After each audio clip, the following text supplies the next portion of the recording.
consultancy company.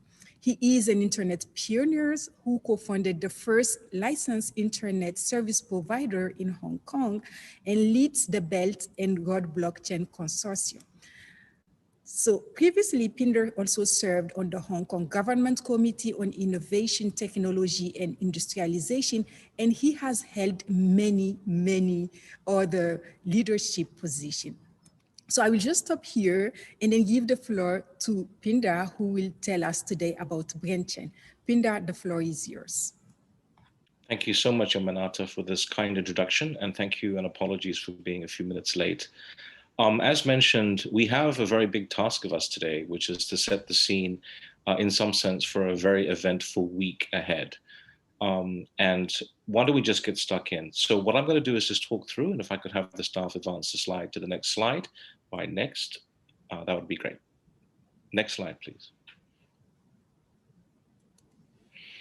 So with this Spotlight keynote, I would like to thank Hulin Zhao, the Secretary General, obviously the staff and wonderful translators that we have for the week ahead, which will be extremely interesting.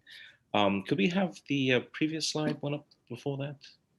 Yeah, and so what I thought we would do is in the Spotlight is to set the, to think bigger thoughts and in some sense to dream bigger dreams. If only to help set the tone for what will be the themes for not only today, but for the rest of the week. Next slide, please. Now, what I originally wanted to do was to talk about sort of the great big debate over the last 3-4 years with what technical discussions within the ITU about the new internet protocol as being promulgated via the ITU, and also the QUIC protocol in some sense, the Internet Engineering Task Force vision as originally proposed by Google, in fact. And as was mentioned in the keynote, it's not clear to me that this giant tussle is actually symptomatic of the internet itself being disrupted. As you know, a lot of techniques and industries are now moving onto the internet, and the internet itself was the big disruptor over the last 20 years. But there's some very interesting developments in, for example, the Bitcoin or blockchain protocols, which have a fundamentally different architecture. And it's not clear to me that the future is just a selection between these two protocols, New Internet IP or the QUIC protocol. In last month's keynote that I gave at the AFSTAR, the African Internet Summit, there was a comment that actually disturbed me, which was this whole notion of having an embedded assumption in your mind, which you weren't really aware of. And that really is why I want to talk about brain chains today, and not really the difference between new IP and the QUIC protocol. So next slide, please. Now, the reason why it disturbed me was obviously when we were thinking about the internet development in Africa about the last 20 years and the next 20 years, it seems to me that there seems to be the set of assumptions that somehow invisibly limits or confines or restricts the freedom of your thinking. And that was a comment that was made in my session, and it really disturbed me. And so today's sort of focus and spotlight is in some sense to try and unpack that. This brain chain that was what my term for this phenomenon of, in some sense, these hidden assumptions. So I'm going to be using two examples, the internet as the first one and Bitcoin protocols as the second, to illustrate really that we should be very sensitive to these brain chains and surface them as soon as we can. Next slide, please. So as you know, the chain is a series of links, and to break a brain chain, you're trying to find the weakest link, in some sense, the weakest part of this series of assumptions. And so today, again, using these two examples, let's try and surface what is a brain chain by using some examples and seeing how we can break them. Next slide. So as was mentioned, we have LDCs, LLDCs, and SIDs. And to be honest, I wasn't actually sure what these meant. So obviously, I'm trying to go and lead into the poll next, if we can have the next slide. And what I would like to know is, where are you from? What's in a name? For these least developed economies or landlocked developing countries or small island developing states. If you're from any one of these, choose 1, 2, or 3 in the poll, or if you're from none of them, please choose item number 4. So could we run the first poll? Yes, please. I will do it in a minute. I have a small issue here. Sorry about that. No problem. And what I'm basically trying to find is, Recording where's everyone? stopped. Okay, thank you. The poll is not quite there. But what I'm trying to figure out is we have 100 or so people on this video conference, and the whole theme of the week is LDCs, LLDCs, and SIDS, small island developing states. So I want to actually, try and figure out where everyone's from. When we can get the poll running. Okay, so here we have where are you from? Well, are you from a least developed country? Are you from a landlocked developing country? Are you from a small island developing state, or none of the above? If you could just choose one of those and press the submit button, let's just see where everyone is from. And we'll bring the results up once the results come in.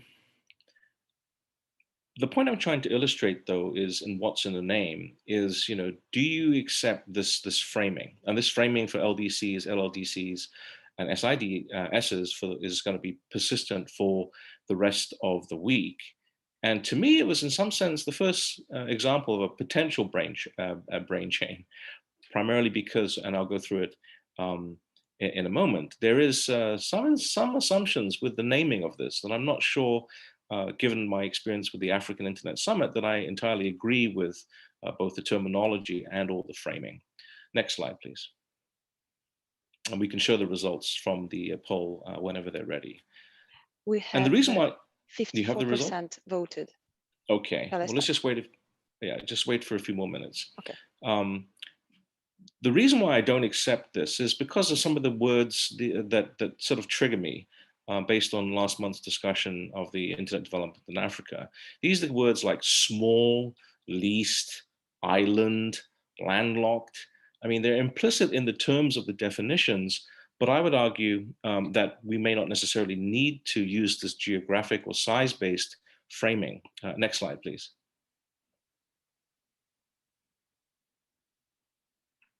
In some sense, I think we should really get rid of it. Now, what COVID-19 has taught us is this disease, which has spread globally, has in some sense divided us and conquered us. But at the same time, we have our own way of having these so-called lockdowns to also divide and conquer the disease itself. More importantly, next slide, please.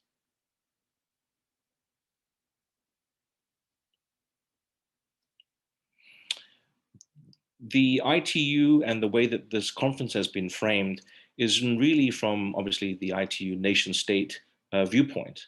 The 193, 194 members of the ITU and members of the United Nations, this has an implicit assumption of nation-state actors. In other words, if you were to be a member of the ITU, I mean, nation-states as a treaty organization, you are then obviously welcome, and it has been succeeding as a framework for 130 plus years. The last 20 years, though, in terms of the networks, a network like the internet that doesn't see borders, there's I think an implicit tension now between the nation state view and, I would say, the global network view. Next slide, please.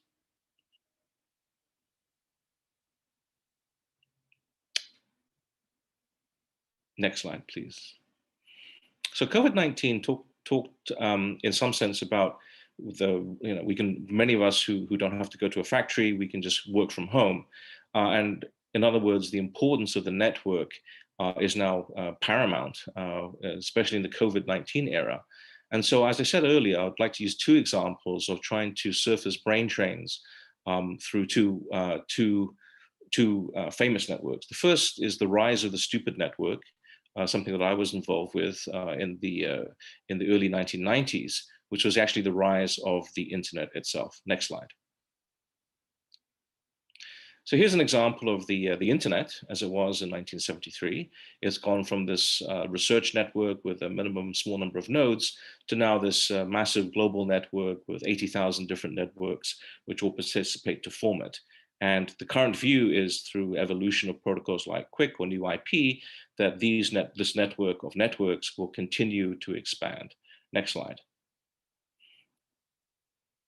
Now, time does not permit me to go into, but I would highly recommend you look at this wonderful essay called "The Rise of the Stupid Network" by an AT&T senior researcher called Dave Eisenberg. at the very beginning of the commercialization of the internet.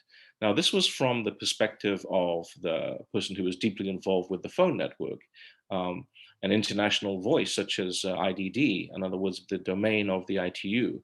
And in this essay, and this famous essay of the rise of the stupid network, several of the assumptions of the phone network were in fact put completely upside down. And he basically highlighted that. And I would encourage you to read it when you can. Next slide, please. So in the old days, we had this 5ESS voice switch. The network was very smart, and we used to collect these very dumb black phones to the network. There wasn't any computing power on the edge of the network. It was all inside the core of the network with these very smart electronic voice switches. Now, as has been said elsewhere, the Stone Age didn't end because we ran out of stones. We, in fact, had a different kind of architecture, which was completely different, which was not a smart network. In fact, it was a stupid network. Next slide, please. Now, the stupid network was very different. It didn't have any real intelligence in the core of the network. In fact, the intelligence was pushed out to the edge of the network. The network itself was stupid. It was a dumb network. And the edge devices that connected had all the computing power. And this, in fact, was perfect for the evolution of the semiconductor boom over the last 20 odd years, and the change of the network attaching methodology, and that this is the network that we know today. So this is kind of ironic that you would do something which was take the intelligence out of the network, put it to the edge of the network, as in the case of the internet, and this different internet architecture, this different set of assumptions, in fact, changed everything. Next slide. And what it changed with the internet is once you take the intelligence out to the edge of the network, you could tinker at the edge and you wouldn't have to rip out the core and upgrade the core. And many of the famous internet companies now, the social media companies and the platform companies, exploited that. And it was a great period of permissionless innovation, primarily because you didn't have to upgrade the whole network. You could just upgrade the edges and the applications on that as you saw fit. Next slide, please. But the internet is a global network. It's not an international network. And what I mean by that, I want to go through, because this is, again, in some sense, the first brain chain. If you can just think about what is different between what is a global network and what is an international network. Next slide.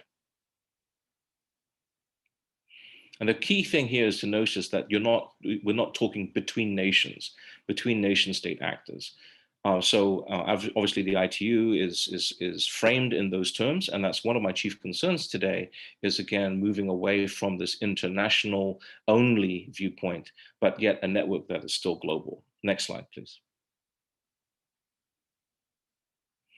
And so if we just look at this change in worldview, this change of world from just only having nation state actors and the genesis of where this Westphalian view came from, which was in the 30 Years War from 1648. This seems to be an implicit assumption, at least that's worked very well for the last few hundred years. But then the internet is a global network, but doesn't rely explicitly on nation state actors. Next slide, please. So what the internet taught us was that geography is forever, in a sense. You can't divorce your neighbors. Countries are next to each other. But when we have the internet, everyone now is your neighbor. And that changes, in some sense, how we view things. Next slide, please. And the potential, as we know from the headlines with internet ransomware and hacking incidents and security incidents, that now when everyone is potentially your neighbor on the internet, we also have the downside that potentially everywhere is a bad neighborhood. Next slide, please. Now, Jeff Houston is no stranger to the ITU, and there are two papers, again, as part of the homework exercise that I would encourage you to read, and that is some concern, and I share Jeff's concern, that the internet, as we know it today, is potentially failing. So here's one view, and if we go to the next slide, please. Here's another one, that the internet is actually rotting, and this is by a Harvard professor. We don't have time to go into that, but there is some concern right now. The internet itself is not, that there's a question mark over the internet, that, in some sense, to connect to the internet, given all the security issues, there is there is a careful calculation that needs to be made. It's no longer that connecting to the internet is good. Connecting to the internet may actually have quite a big downside. And that leaves the opportunity for considering other forms. Next slide, please.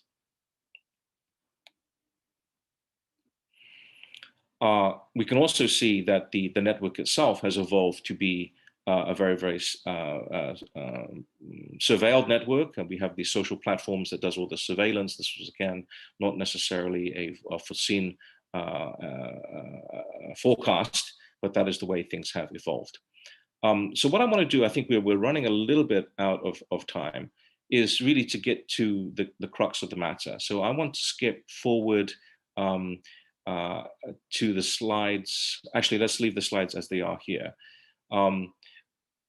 Actually, the next slide is good, which is, with the nation state view, we have this rule of law within nation states. We also have this chief problem, which we've been dealing with internet governance for the last 20 years, which is all laws have borders.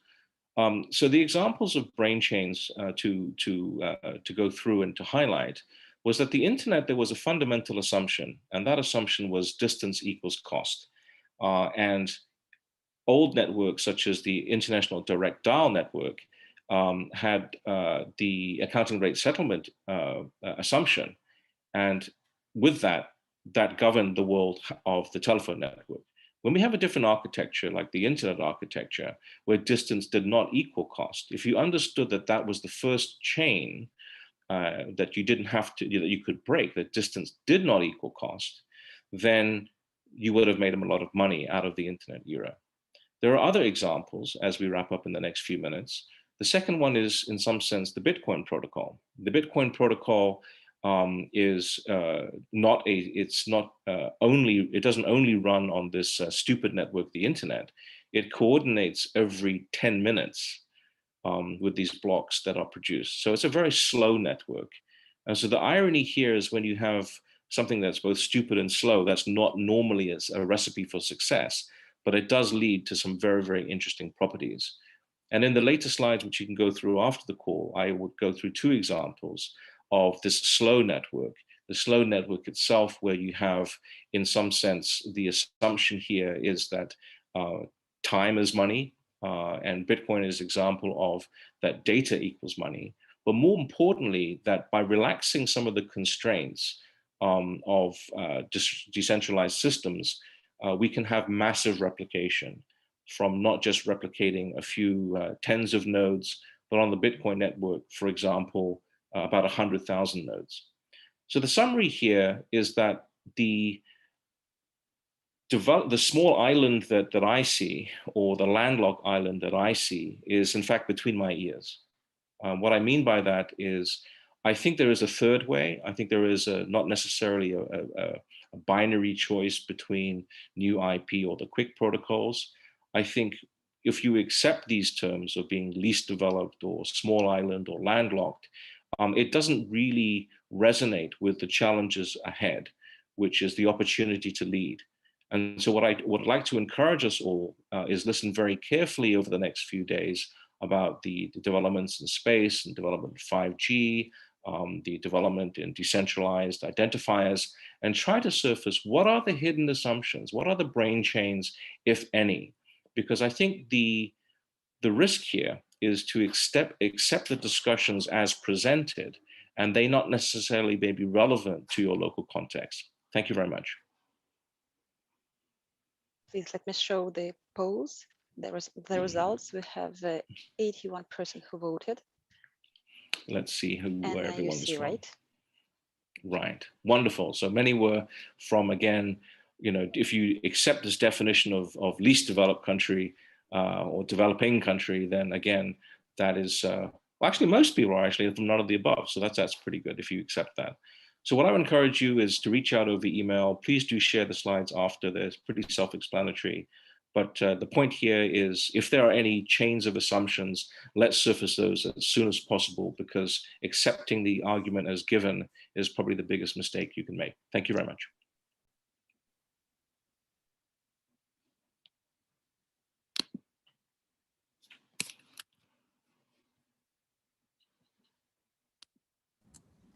Thank you very much, Pindar, for this presentation. We are running out of time, but maybe I can allow one question if we do have in the audience quickly before handing to the next moderator. Otherwise, the slides are uploaded on the website already, so you can download them. And then they are shared in the chat here. I will now, because I don't see any hand, I will hand over to the next session. We are late a little bit. I apologize to the moderator.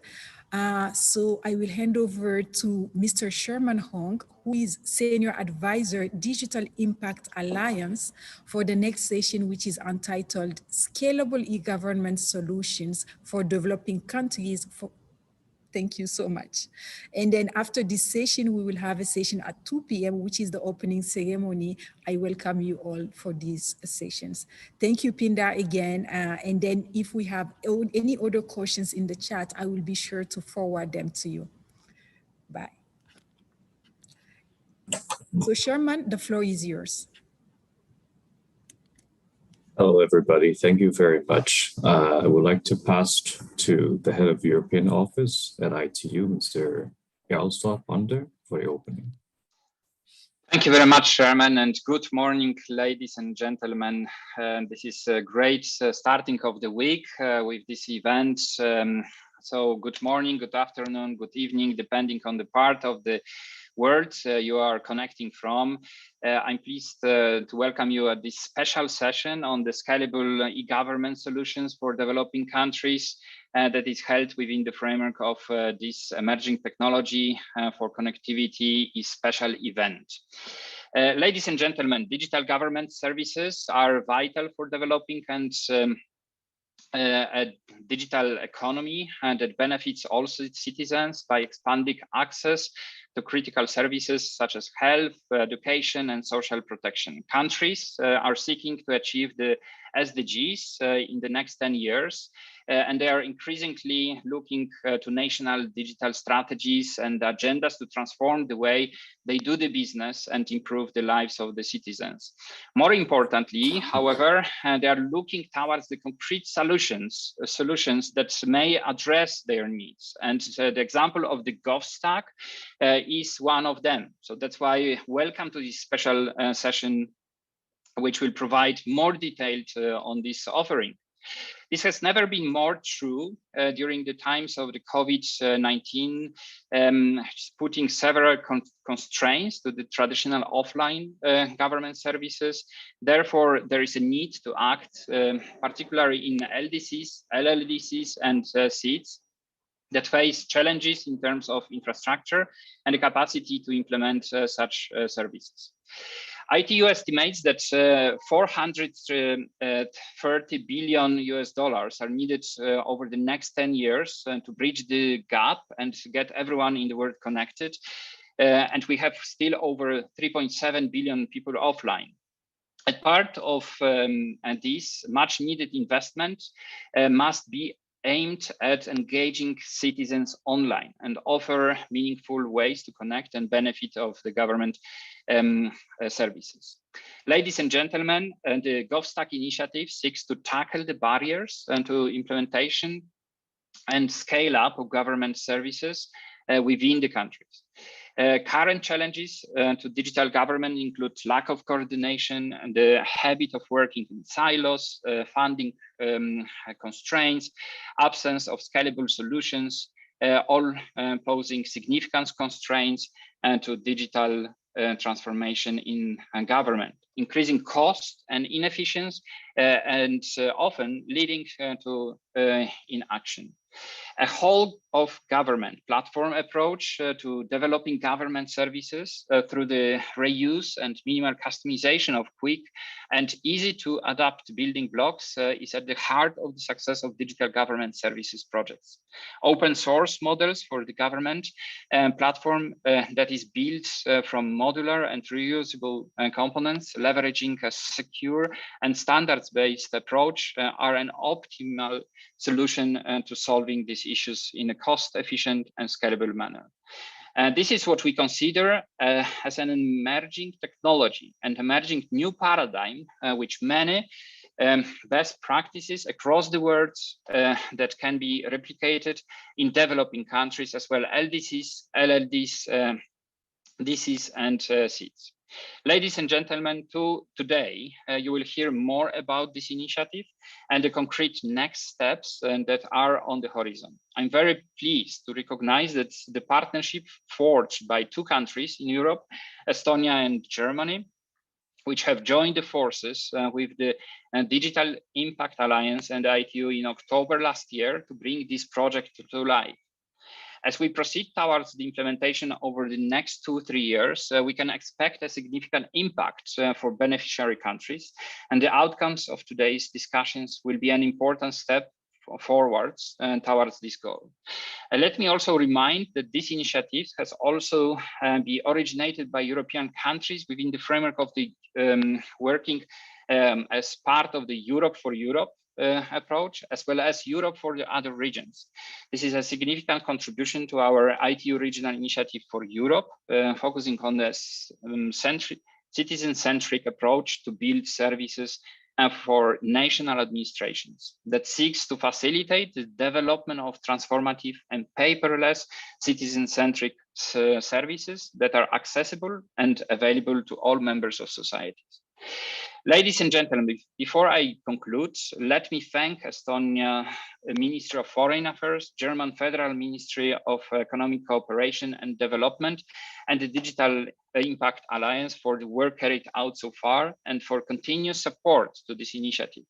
Let me also thank the European Commission that is taking a closer look and as potential for scaling up GovStack across the world. ITU stands ready to contribute and support this important process. With that said, would I like to thank once again and to all those who are with us today and wish you a great session and the event throughout the week. Without further ado, I would like to introduce our distinguished speakers, including Mr. Sherman Kong, Senior Advisor at the Digital Impact Alliance and the UN Foundation, who will be moderator of this session. I have also a great pleasure to introduce my colleague Hani Eskandar, Senior Advisor, Digital Services at the Telecommunication Development Bureau of the ITU, Sarah Teresa Fischer, Consultant at the Deutsche Gesellschaft für internationale Zusammenarbeit, and GIZ of Germany, as well as Martin Kavet, National Digital Advisor of the Government Office of Estonia. This session will take a look at the following proceeding. We'll provide the brief introductions and opening statements by the speakers. We'll have the panel discussion, and as well as we'll have more interactive part with the polls and Q&As. But without further ado, let me hand over to Sherman Kong to chair this session. And before doing so, I would like to also invite our IT moderator to provide a few announcements and that we know how to proceed with the session. Thank you. Hello, thank you so much. Just a second. Dear participants, thank you for joining. Before starting, okay, we don't see me. We don't see me. Okay, here we go.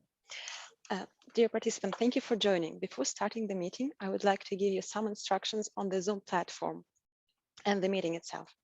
This meeting is entirely remote. The audience is kindly asked to keep their camera and microphone switched off to minimize bandwidth apart from where taking the floor. Please rename yourselves and add the represented member state, sector member, or academia before your name. To do so, please right-click on your name in the list of participants. The moderator of each session will recognize the speakers and will give you the floor when the turn comes. Everybody are invited to use the chat for any questions or comments. Moderators will be monitoring and any comment may be read out if time allows. You can view and activate the captioning by clicking on live transcript at the bottom bar of the Zoom interface. The meeting also benefits of 6 UN languages interpretation. Please select your preferred language from the bottom bar of the Zoom interface. Dear participants, please note that when using headphones with Bluetooth, interpreters are not able to hear properly. Kindly use headsets with USB connection.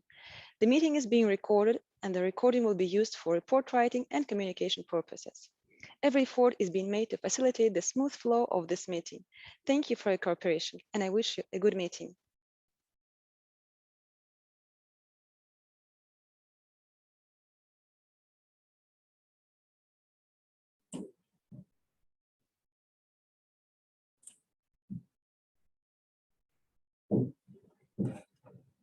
Is that a cue for me to intervene now?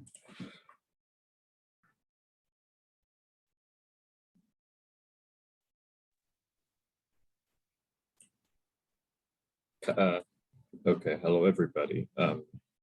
Ladies and gentlemen, member state delegations and other ministerial officials, partners, colleagues and friends. As Yaroslav introduced, we are wanting to talking about scalability in e-government solutions for countries, especially in your context, and a newly established partnership across the 4 agencies that are represented by the speakers here today. This is kind of an, in the context of the emerging theme of this week, we would like to introduce basically a practice or model that we have been observed in advanced digital government contexts, and we want to introduce this concept to you and the work that we're embarking on since the end of 2020, and how we would like for you all to engage and to see that there is continued effort and technical support provided to member states represented here today in the audience. Next, please. Next, please.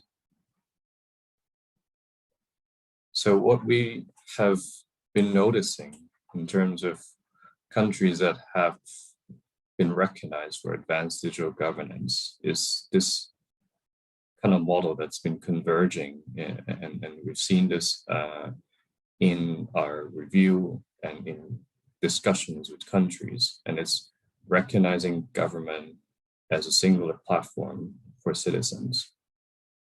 And you might have seen this diagram in literatures, in other contexts, and in other debates or discussions.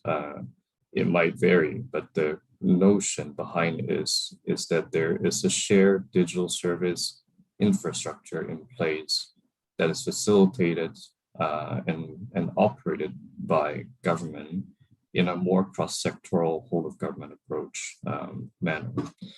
And however you divide it, there are some fundamental elements that we've seen that leading countries are practicing.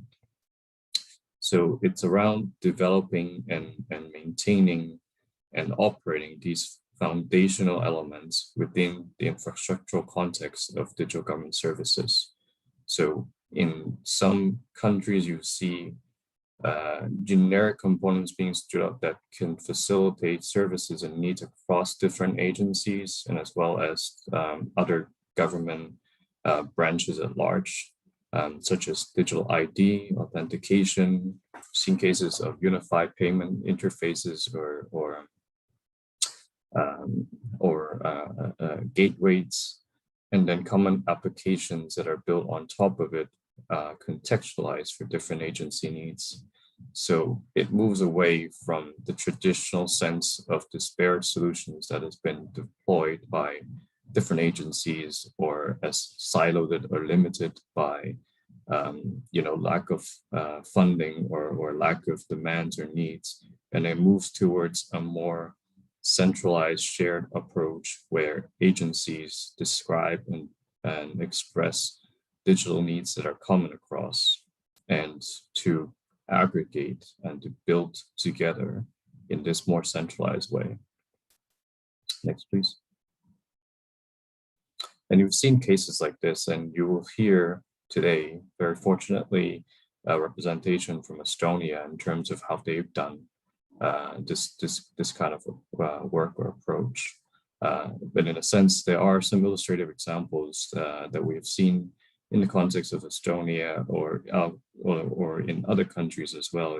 This happens geographically very variant across the variants of geographic boundaries of countries recognizing, or government recognizing these generic components that needs to be deployed in order to facilitate sectoral needs, but using a more shared approach. So in the case of Estonia, you see this notion of building blocks around a singular identity, interoperable service layers that can connect different components or agency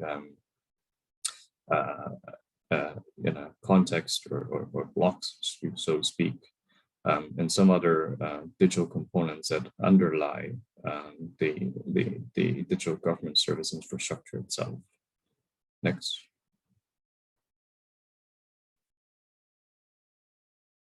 And similarly to the case of India, we've heard of the success of the digital ID there around Aadhaar, and moving towards the notion of this India stack, where there's the digital ID component in place connected with other generic digital building blocks around unified payment schemes, around e-signatures and so on, that help to build this fundamental working layer, where then you have different sectoral services that are built on top of it. And this fully facilitates a lot of digital government needs, and it makes for easier scalability. And in the case of India, especially looking into the financial inclusion context, that this had really kind of accelerate the delivery of services in that regard. And you can see that there is a list of generic building block elements that are kind of enshrined in the Agile India enterprise architectural approach in the government documents itself. Next. And lastly, a case of Singapore as well, and they've also kind of emulate the stack approach, where there are fundamental generic layers that are built underneath, which services different sectoral components, and connecting with citizens in more of a one government or one platform approach. Next. So across these different leading examples, we've empirically abstract what are the core elements that are technologically informing the design of this. And this is really, as you have seen the term already, a generic reusable sets of building blocks that form this underlying layer, where then different high impact use cases can be built on top, and multiple SDGs can rapidly be effectively impacted or delivered. And it leads to more efficient scalability. It leads to more cost optimization as well, as you will see in a few minutes. Next. And so we, in this partnership that Yaroslav mentioned, labeled GovStack, we've started to look into these fundamental building blocks, if you will, that forms this underlying general digital services platform. And the characteristics of them are that they are reusable, that they are cross-sectoral, that they serve fundamental generic processes. There is no kind of a sectoral only focus in this, because if you look on the right, a library of building block sets we have identified so far: payments, identity, security, information mediation, and all the other components that we have identified and in leading country examples in terms of digital governance. These are fundamental blocks that they develop and maintain, and in combination facilitate the delivery of services much more rapidly. Next. And I mentioned it's not just good practice in terms of efficiency and scalability in the context of what we're talking about today in terms of scalable e-governance solutions, but it's has good business sense as well, because we have seen real demonstrable economic values or cost savings that countries have enjoyed. We've seen research done by GSMA on the case of India or Australia, where there is tangible cost saving in terms of providing shared infrastructures to different agency services and real economic values if there's a more whole of government approach in terms of providing digital services and cost optimization as well in our discussions with Saudi Arabia. So both in terms of providing shared services in order to optimize costs, or in terms of facilitating a faster delivery of services in order to generate real economic growth, has been observed by our studies as well so far. Next. So then, touching on the initiative that has been introduced in the beginning. Next. What GovStack really is aiming to do as a partnership and as an initiative is really to help empirically abstract and demystify these kinds of approaches. We've seen commonalities across the cases of Estonia, India, Singapore, and so on what kind of generic digital components that they're focused on developing as part of the foundational elements or core engine that drives digital government services. So what we as a partnership or initiative aims to do is really to unpack this technical approach and make the case for more reusable, comprehensible references for countries represented by audience today, as well as other advanced member states to model against, to learn from this, and to be able to start moving their digital government service portfolios towards an approach like this, so that they can also accelerate their own e-government services or e-government implementations. So the model itself is really an extrapolation of what had proven to have worked already in countries. And this is something that we have observed as an emerging trend that advanced digital government states have converged towards. And as a little bit of background, ITU and the Digital Impact Alliance had worked on this initially and published a logical model behind this called the SDG Digital Investment Framework.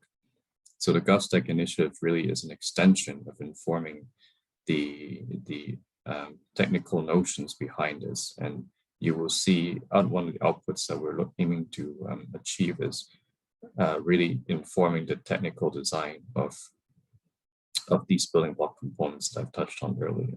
So as I mentioned, it was brought on by 4 founding partners, ITU, DIAL, and the government of Germany and Estonia as well. And we aim to work on this in a very collaborative manner. And with that, next, I would like to kind of call on the different agencies represented by the speaking panel here today now to talk about their rationalization, motivation behind why we are part of this government GovStack initiative, as well as taking a step back on some of the challenges and opportunities and leading examples in terms of how e-governance solutions have been scaled. And so to that extent, I like to kind of frame our opening statements around the 3 key themes here. So I would like to first call on IT representative, Mr. Hani Iskander, around how we aim to accelerate national digital government services in the context of a model as such. Hani, the floor is yours.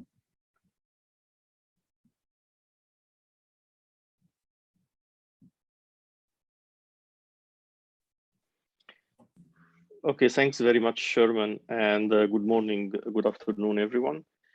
Actually, just to build on what Sherman has been saying about ITU interest to be part of this initiative is really dated back to many years where we've been seeing continuous increasing in demand in terms of digitalization. And I think this has been even accelerated recently by the push from COVID, where it's becoming evident that digitalization is very essential to. But Julian is on. Which really proved that digitalization is essential to ensure business continuity. Now, with this increased demand on digitalization, there will be also increased investments. And if those investments are not well managed, this can lead indeed to increasing the difficulty to manage your digital resources and digital assets, because this is what we have seen previously, that there is a lot of duplication, a lot of fragmentation, a lot of siloing. So we felt that we need to adopt business as usual cannot continue, and we need to adopt a slightly different approach in terms of managing this investment. And that's why a few years back, indeed, the ITU work was dialed to think through how can we have an approach to make a digital investment that can be done once, but serve so many different sectors and so many different use cases. And this will have huge implication in terms of increasing the efficiency, improving cost efficiency, but also accelerating and increasing the speed of delivering new services. And this is the basis for which we have developed this SDG digital investment framework, which is really based on a number of the concept of reusable building blocks. Now, from ITU perspective, it's extremely important now that we work with countries on how they can adopt what you can call those types of architectural approaches, and how they can really put in place what you can consider as a digital public infrastructure. Actually, this concept, digital public infrastructure, is an emerging concept, and I think that's why we are bringing it to the Emerging Technology Week. It's been now used by so many different organizations to explain a little bit that while we usually tended to think of infrastructure in terms of connectivity, in terms of cables and internet and all of that, when you look at the service layer, there is also the concept of what you can call a digital service infrastructure, meaning that there are some components, there are some capabilities, there are some shared services that they need to be so ubiquitous, so present, they can sit on top of internet, and they are available to all the government. And as mentioned, this can have huge implication for rich countries, like European countries and some of the Asian countries. But also, if you look at it from the LDC and SIDS perspective, you cannot by no means afford to have these types of duplication, which is happening so far. So this concept of digital public infrastructure, this service kind of platform, is not an option anymore, and you cannot adopt business as usual.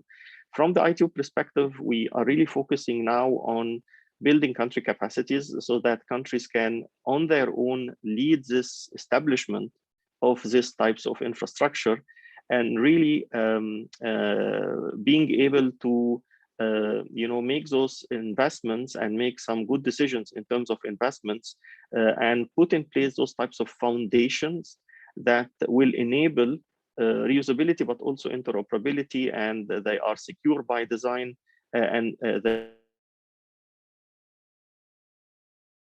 can really accelerate the whole digitalization. So we looked at it from an ITU perspective in terms of how we facilitate and bridge this knowledge transfer. Countries are looking, to some of the countries like India, like Singapore, like Estonia, like so many other countries who have gone very far in terms of digitalization, and really looking on how they can start from where the other ended actually, and instead of repeating the same mistakes and reinventing the wheel. And really the objective of this joint initiative, which we call GovStack, is really to bridge this knowledge gap. Is to say, how can we make available some what you can call digital public goods, meaning how can we make some digital resources available and open and accessible to everyone on how you can go about building your digital government platform and put in place these types of foundations that we are talking about. Of course, we all know that there are different approaches for capacity development, like the classical traditional training, whether it's remote or face-to-face, etc. And we all know that while this is extremely important, it's not enough. And you need to go 1 or 2 or even 3 steps ahead in order to bridge this gap. So one of the things is that we have adopted, and this is why ITU is really part of this, is to say, let's adopt different type of approaches by learning by doing and learning by example. So in that sense, this is how we approached it, is to say, let's try to provide a digital public good, meaning an open digital government platform that is implemented as a model or as an example, or you can call it a reference implementation or of a digital government platform. You can think about it more or less as a mini digital government platform of Estonia or India or other types of countries, and how you can apply all the principles and concepts of standard-based approaches, secure by design, protecting privacy, ensuring the citizen consent, enabling interoperability, how you use open APIs, how you adopt all the new trends in scaling up digital services, like adopting microservices, etc. So that there are a lot of things that we would like to bring and make available as a demo platform, where countries can come and learn and play with it and learn and experiment and even build services on top of it, and see how those types of principles could be implemented in reality. So the way we approached it is to say, okay, let's make available those new digital public goods, DPGs.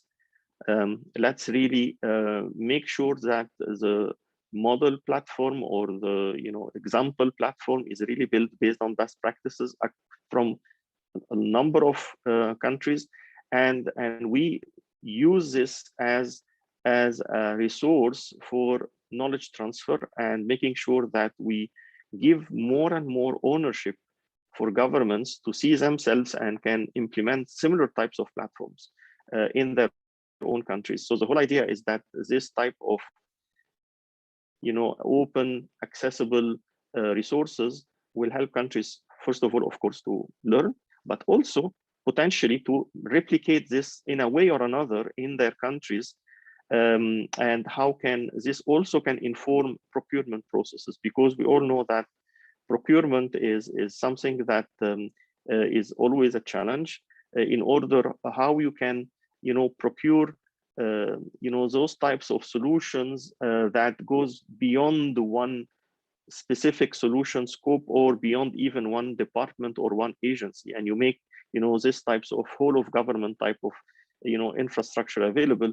So we do hope that those types of DPGs, digital public goods, will really accelerate this process of knowledge transfer and give more ownership and give the leadership for countries so that they can take ownership and really lead the development of their own digital foundation and really enable their governments to be forward-looking and to be ready, for the future. Thank you. Thank you, Hani. As Hani rightfully mentioned, this is really to support country capacity. And one way that we're trying to do so in terms of the partnership we've established here today is really to align others around the notion that this could be a way forward, and it requires not only us developing these kinds of references and help inform the model, but it also requires a level of ecosystem alignment. So in terms of building partnerships for others to come along the ride, I would like to now invite Sarah Fisher from GIZ for her opening statement.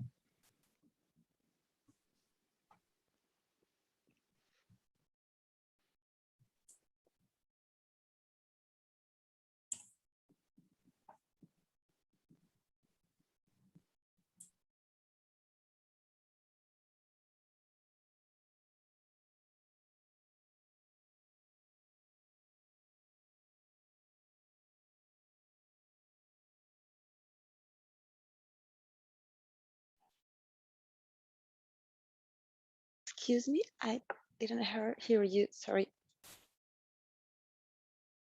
Dear Mr. Iskander, can you repeat the last phrase? Oh, you're waiting for the presentation, right?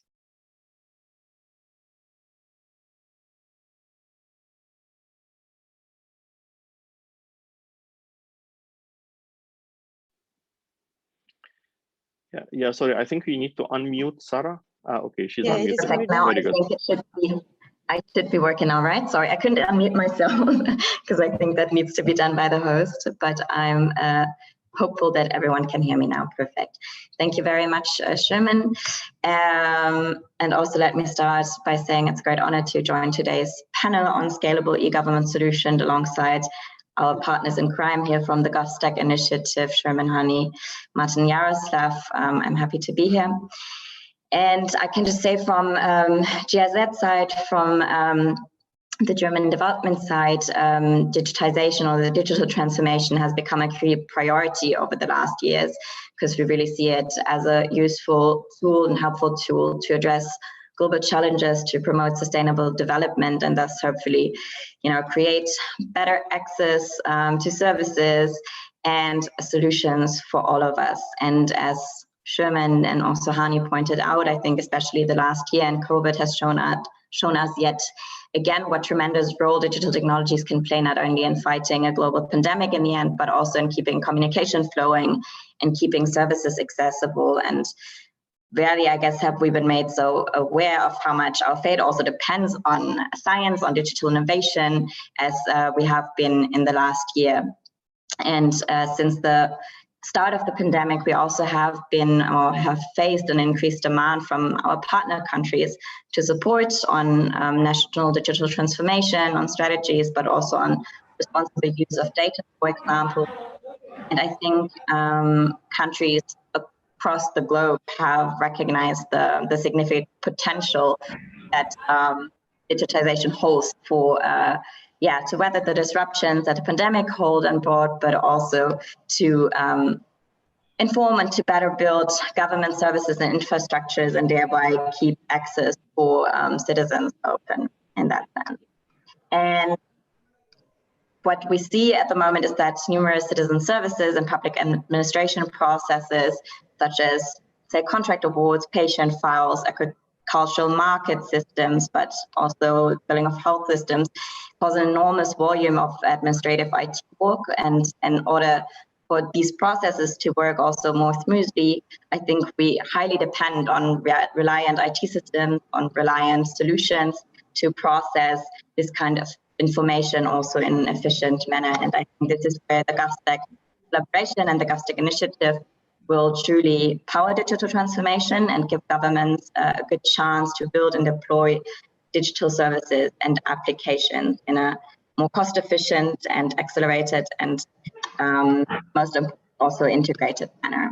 And the GovStack approach, or also what we call ICT building blocks, digital building blocks, thereby can definitely help governments to easily create their own digital platforms and systems and applications.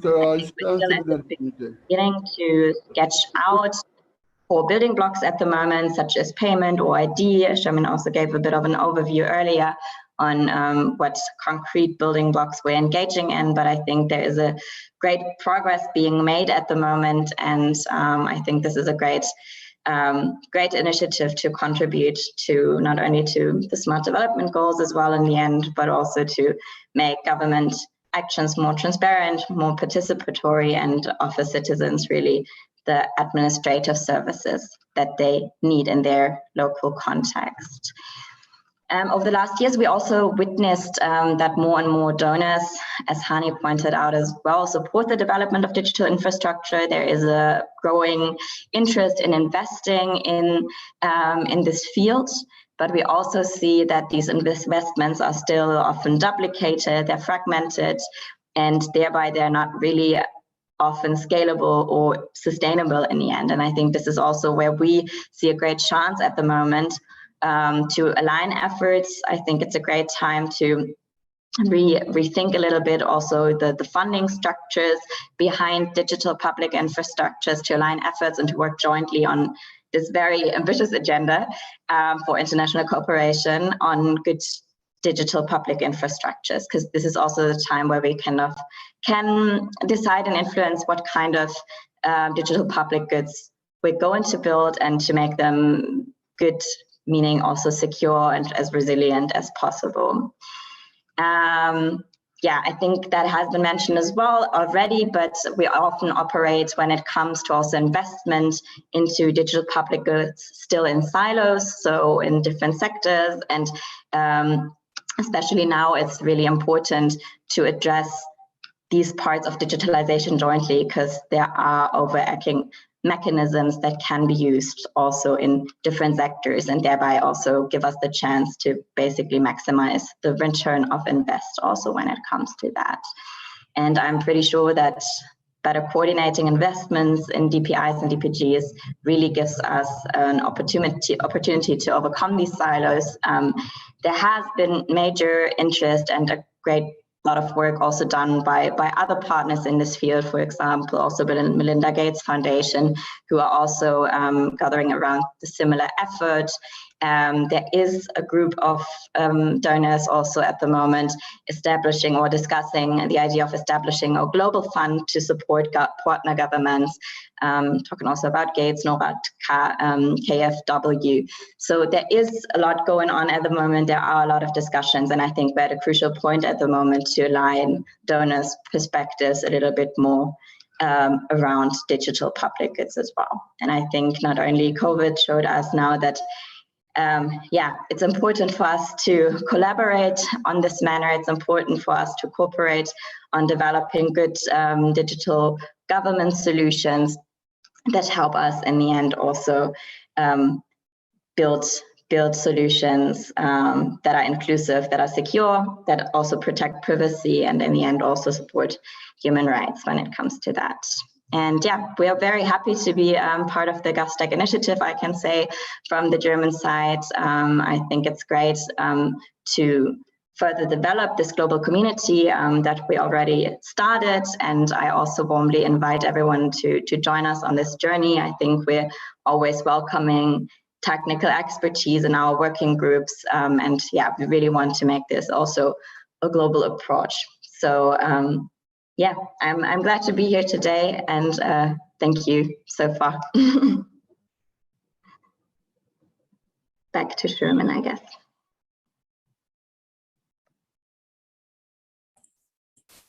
Thank you, Sarah.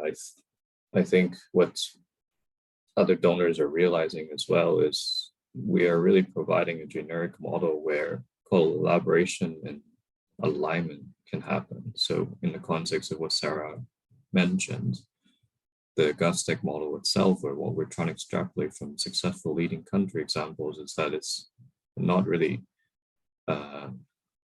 favoring or exclusively looking at one specific sectoral needs or one specific kind of sets of products or goods available, but also a more generic approach or framework where there's an understanding that these building blocks or foundational pieces tie into the scalability of a more national focused digital government strategy in countries we've seen. And certainly we would like to see or support or assist LDCs,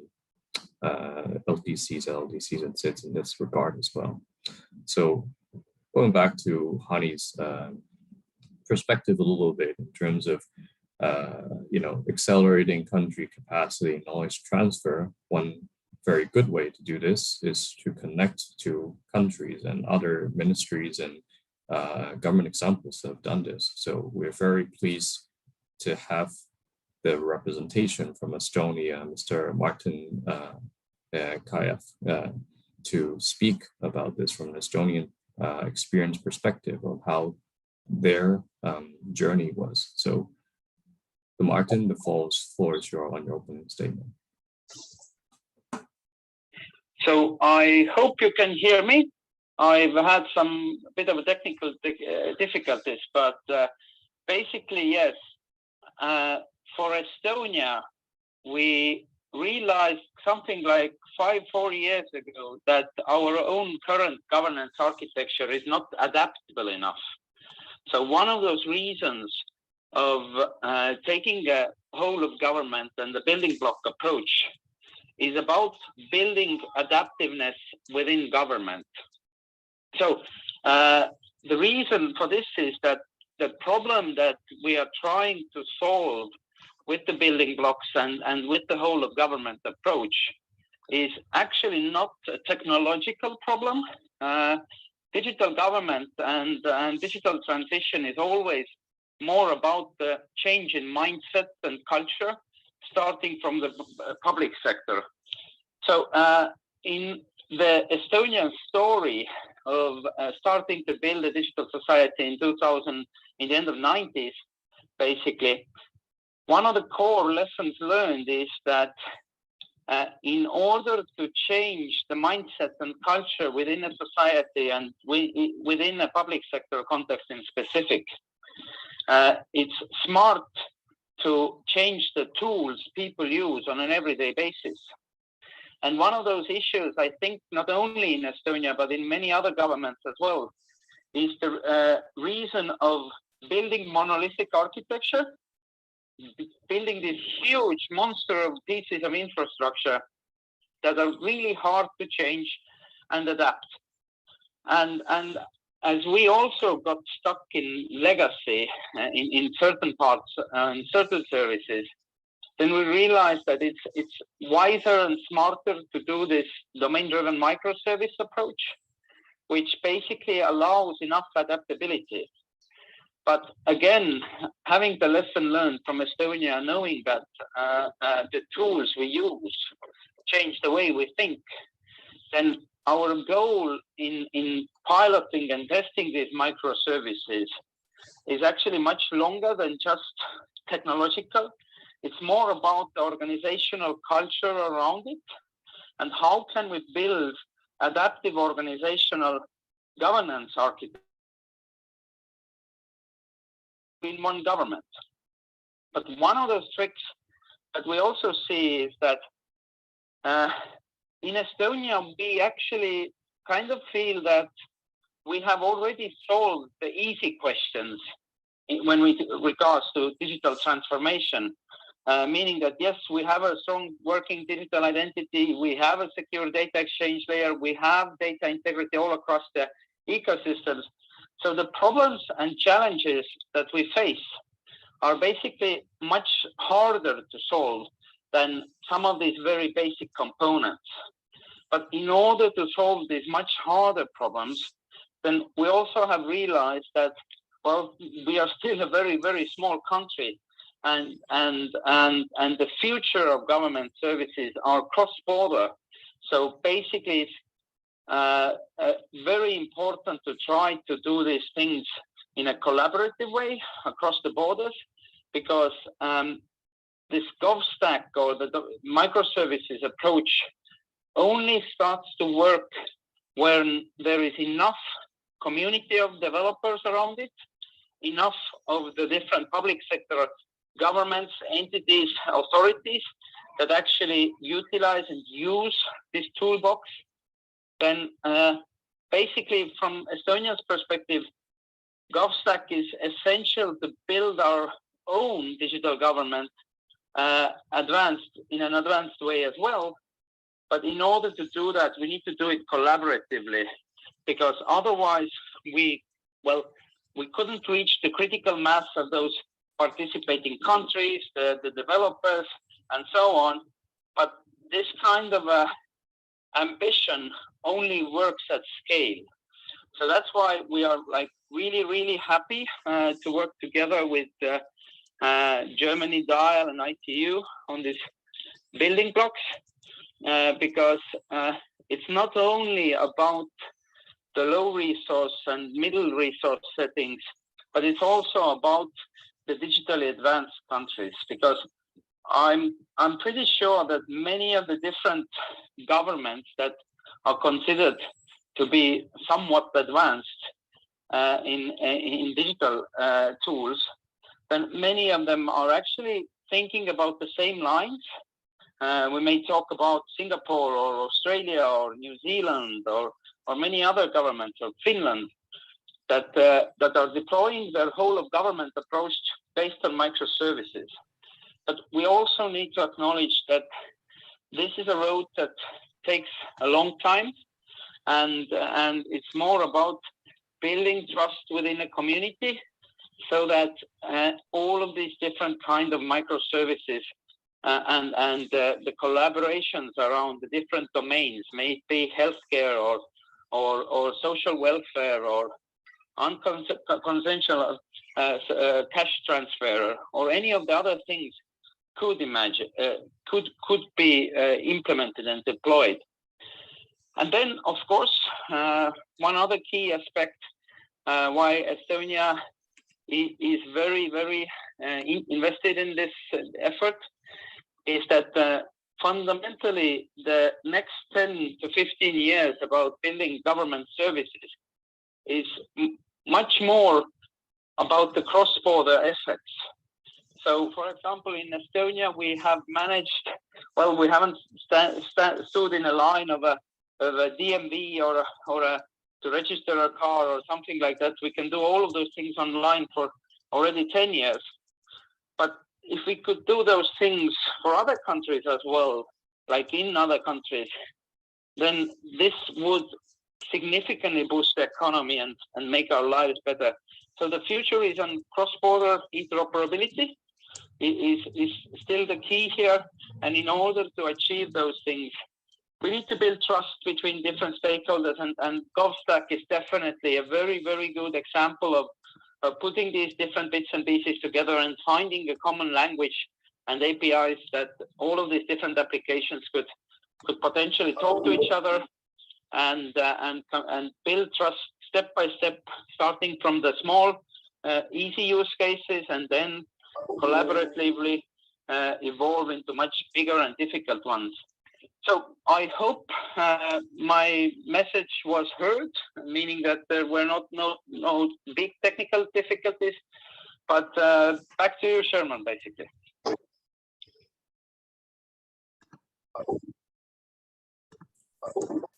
Thank you, Martin. Good to finally to have you to join. I know there's some video trouble from your end, so apologize on behalf of Estonia for the audience. Usually we see Martins walking around, and this kind of, connects to the notion that we have this week's theme in terms of connectivity. Estonia has a great example. If we meet Martin, those we know Martin, he can basically connect and speak from anywhere. He's probably in the woods somewhere right now. So thank you for having the time and the connectivity to join us today. So I think I would like to bring back all the speakers now onto the same stage virtually, so to speak, and just have an interactive engagement and just to get your perspectives and views a little bit more. Maybe starting with the questions, going back in terms of accelerating and supporting country capacity. What has been really observable in terms of traditional challenges, each of us have seen in digital government, where countries are trying to engage in terms or move towards that path of digitalization of government services, but there are some challenges and barriers in terms of addressing it in a real scalable manner in the context of scalability that we are here talking about today. So it is, so what are some really core challenges that you have observed so far? So maybe from Hani, from ITU's perspective, as you know, having the vantage point of all the member states and seeing the incoming needs and requests, what can you share with us? Thanks, Chairman. Yeah, I think there are some commonalities in terms of the type of challenges that many countries are facing, and probably they are known by now. But I think it's important to kind of revisit them just to understand what is the problem that we are trying to solve. And this is, you can see, I mean, yourself when you go to any government, department to get a service, you will see that each government agency is trying to build their own systems, and the systems are, of course, they are very different. And of course, it's very difficult to kind of make sure that data can move from one department to the other, which ends up by having a very difficult type of experience for the end user, because in many cases, they need to go to more than one department and more than one agency to get a service from end to end. The problem of having uncoordinated investments is not by any means a trivial problem.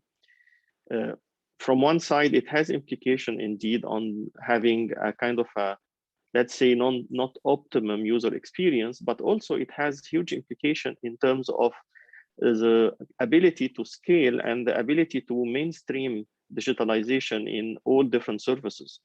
There are hundreds and hundreds of digital services that needs to be digitized in a government, and there is no way that to digitize each service, you have to build this service from scratch. The way the investments are happening now, as Martin was saying, is by developing this, what you can call a monolithic type of application.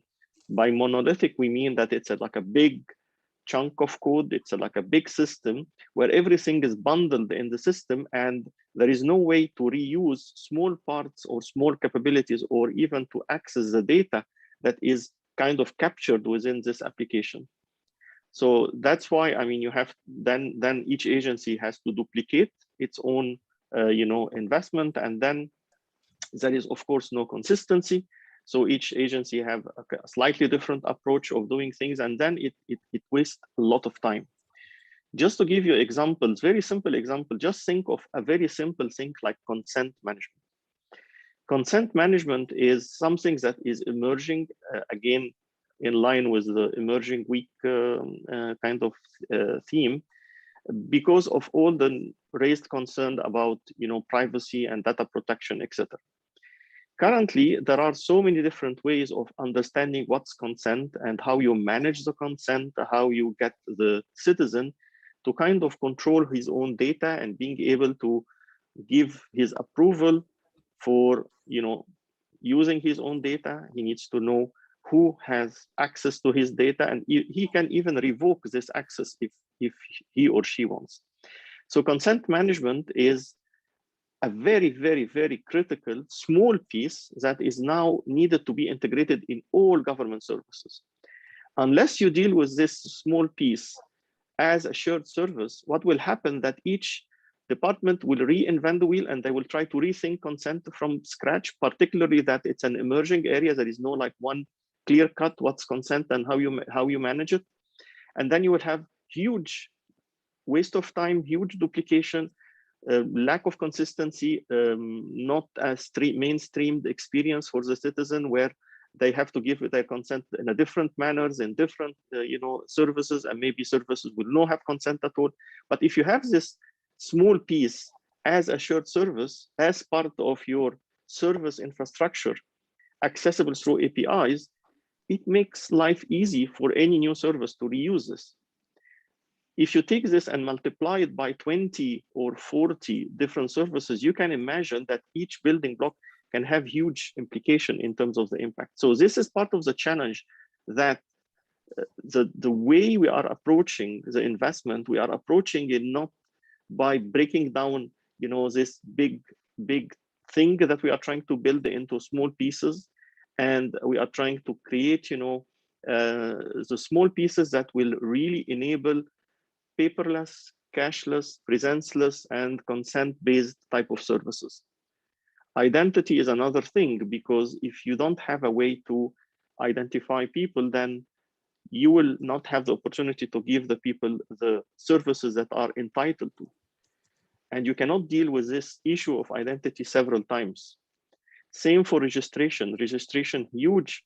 All governments need to run some sort of a registration service. And what they are doing now, if you are registering a vehicle, or you are registering a kind of a vessel, or you are registering a farm or a farmer, you are completely duplicating. So the whole idea, how can we think of this registration as a very abstract and generic service that can serve all those types of services that has to do somehow with registration, with some sort of an approval workflow, etc. in a way. So this part of the current challenges in building digital government service. It's easy to build 1 or 2 or 5 services, but it's very difficult to build 500 and to scale them, and even more critical to maintain them and being able to update them, etc. So the challenge or part of this kind of fragmentation and duplication that prevent us providing a kind of a seamless end-to-end experience for the citizen, and really think of the citizen as one citizen, one government. That I am the same citizen, I don't need to put my data, and the data needs to flow on the back end, and then I need to get a service as if it is one government. One of the challenges that now citizens are very much used to receive these types of value-added services in the online environment. Now you can do a lot of things online, and you kind of having more and more raised expectation that governments also needs to be that responsive and provide the digital government services in the same manner, which I said can really have huge implication in terms of improving quality of life, but also cost saving, combating corruption, and all of those kind of things.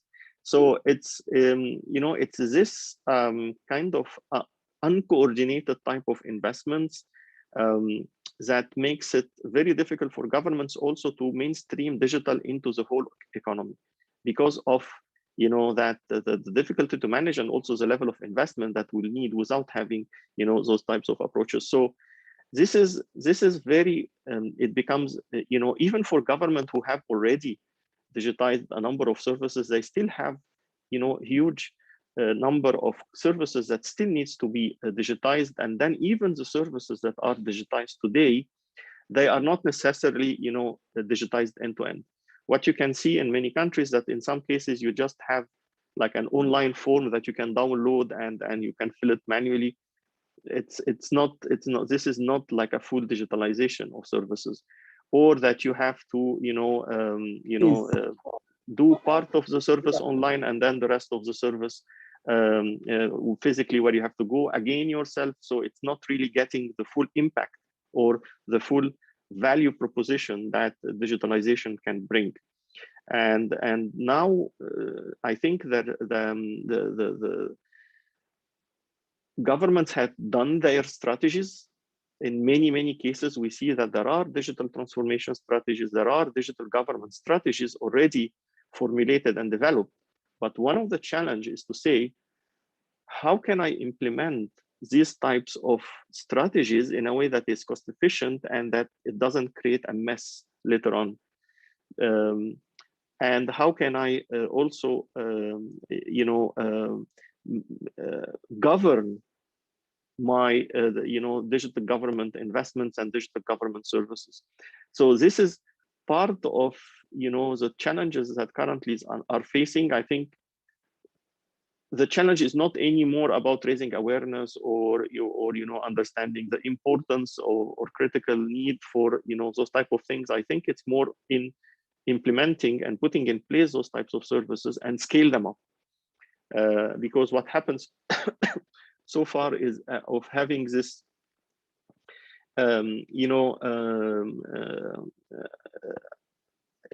inability, and also a lack of understanding of how I can govern these types of investments in a way that I can enable reuse across different agencies. We still, one of the challenges actually is in the governance as well, because you see that while there are some, in some cases, central CIOs in governments, those CIOs don't have necessarily enough mandate or enough capability to coordinate the work with the other ministry CIOs.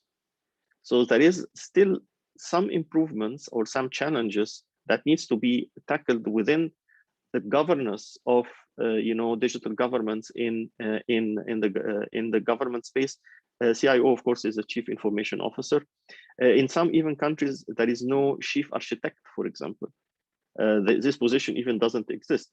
There is no central unit that is managing, the standardization. How can you agree on similar APIs that everyone should use, for example, to kind of enable interoperability?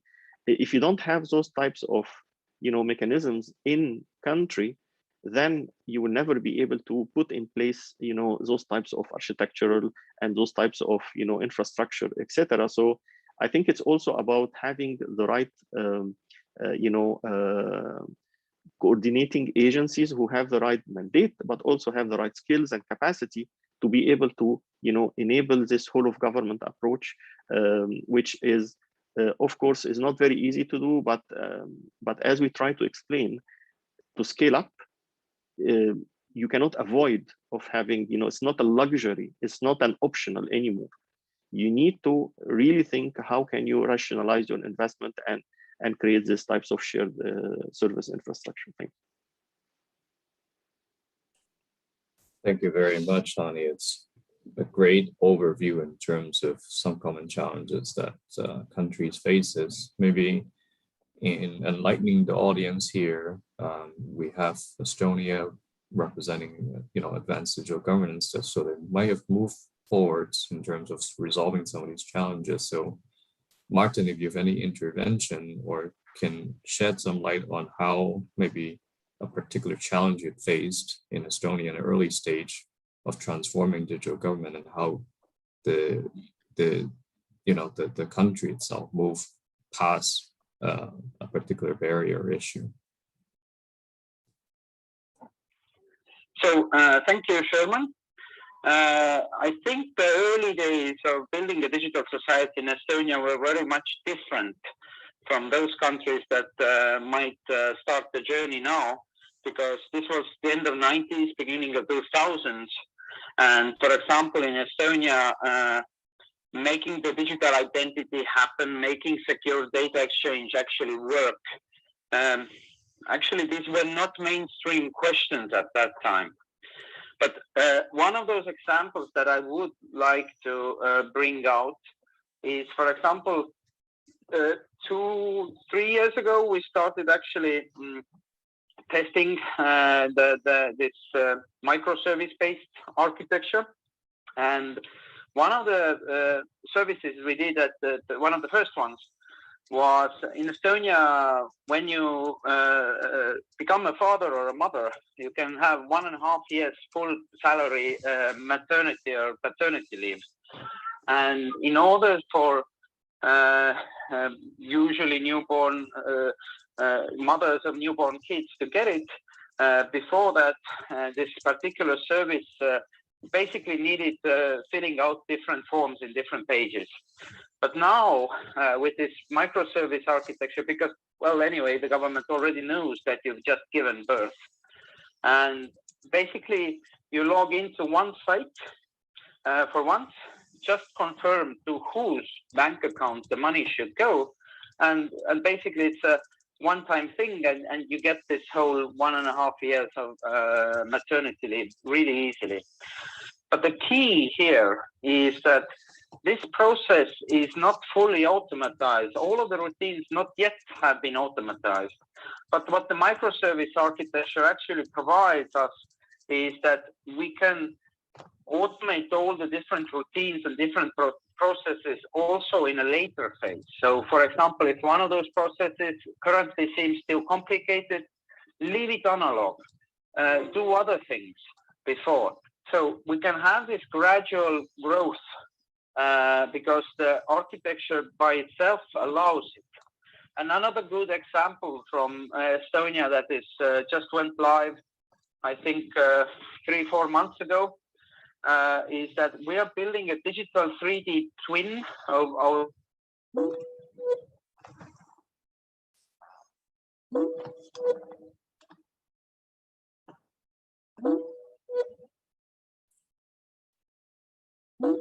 I believe we might have lost you, Martin. Can you hear us?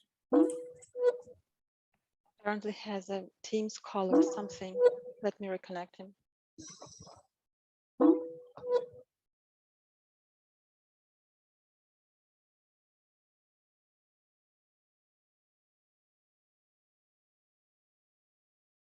Martin, are you with us now?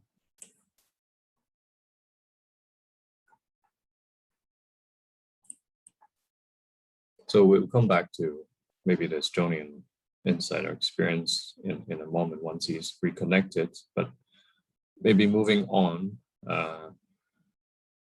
given that, other countries are looking or are along this journey of digital government transformation now, and us as a partnership looking into broadening the impact and acceleration of other countries' progress, maybe calling on the speakers here, what priority countries or regions, what kind of impact would a model or approach around whole of government strategy or model would have, and what's the rationalization behind it? Maybe with Sarah, you can help start us off in terms of where GIZ is focusing on this and why there is a realization of this model that's impactful. Sherman, I think Martin is back. Maybe, yeah, just if you wanted to allow to close on the previous question. Sure, Martin. So yeah, sorry, there is some connections. I'm in a super remote place in Hiiumaa, in an island on a holiday. But yeah, basically the whole goal is that in Estonia we have set our own agenda so that our goal is to automate 90% of the routine bureaucracy within the next 10 years. And this type of examples like the 3D twin and the maternity leave salary are very good case studies for our country to know that we can build technology in this new kind of way, which will help us to become more adaptive as organizations.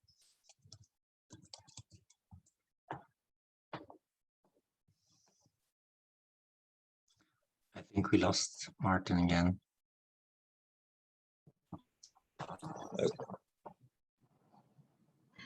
Maybe let's move on then, because in the interest of time, we are a little bit behind. So Martin, meanwhile, you're trying to reconnect and maybe find the nearest,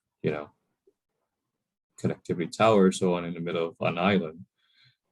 Sarah, maybe moving on then to the question earlier that I posted around where GIZ or where you probably see this model or this kind of approach being most impactful in terms of other countries seeking to be on this journey of digital transformation.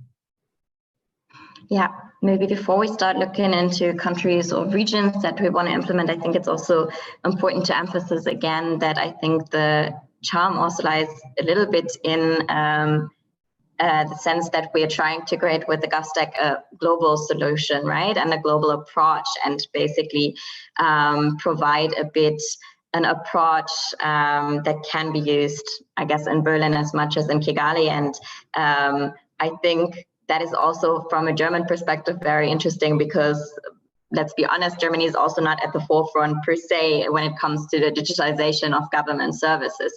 So I think it's really, really a global approach that we're looking at here, and one that we as well can still learn a lot from.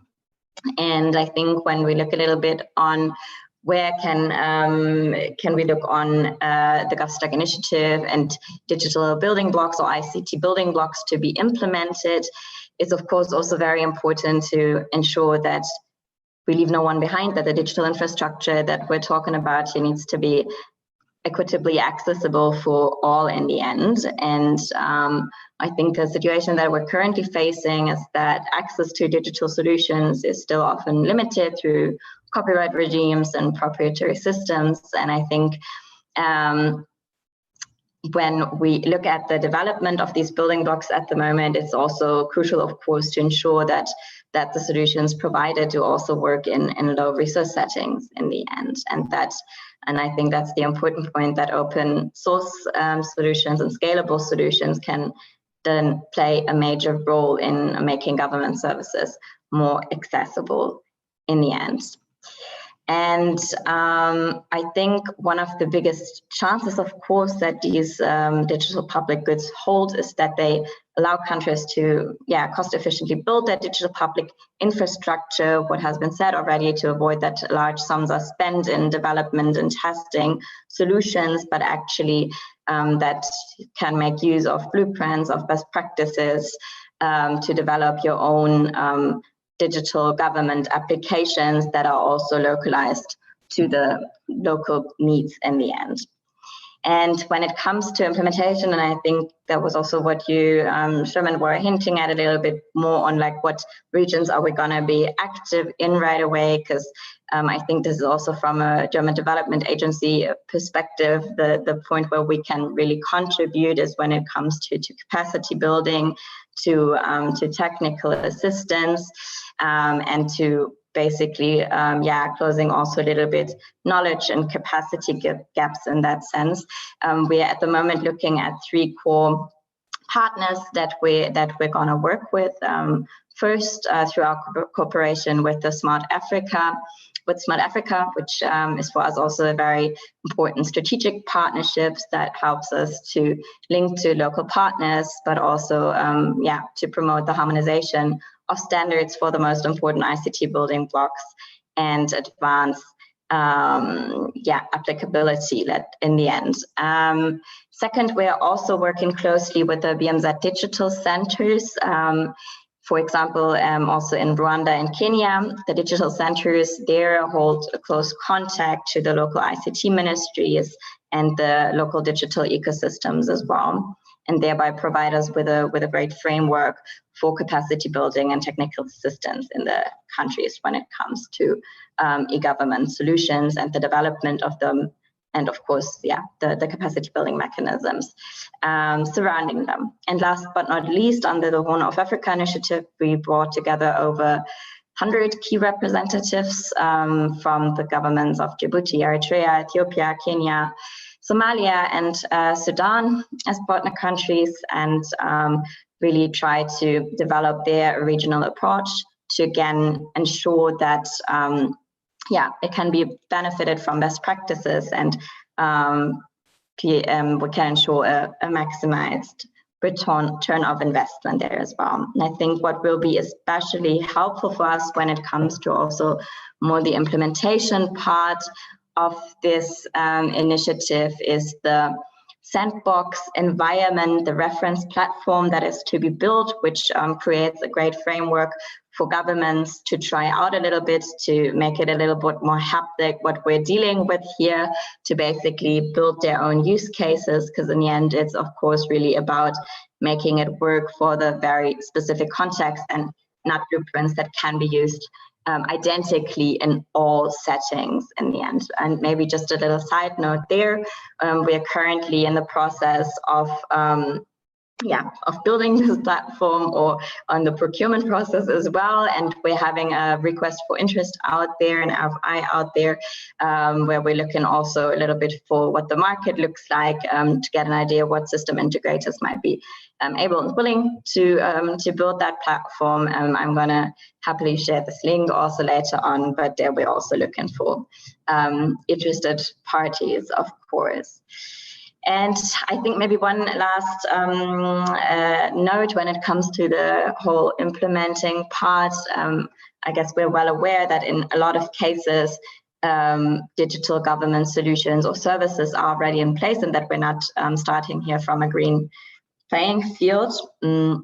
But what we witness often when it comes to digitalization of government services, and what we often see, and as I said, Germany is definitely not exception when it comes to that it is still very much often operated in silos. And I think this is where we still can make a good contribution with the GovStack initiative to break up the silos a little bit, to follow a whole of government approach and make sure that the investments now are spent in a multi-purpose and cross-sector digital solutions. And yeah, that's all for now, I would say. Thank you. Thank you. I think one specific point you allude to that maybe will call on to reflection from the panel here again is when we talk about digital transformation or digital government services enablement by the partnerships that were presented here, this model itself is not solely, the solution itself. It cannot be implemented in isolation of other enabling factors in terms of the overall strategy required by member states, by country governments to really provide holistic citizen-centric services in a digital mean. So maybe questions to the overall panel here. What are other enabling components or a enabling environment looks like in order for successful digital governance, especially in the context of the country audience that we have here, maybe drawing on insights and experience and learnings that you've seen on what other elements needs to be in place in institutionally or in principles so that a more whole of government approach can actually be realized. So anybody would like to provide an intervention on this?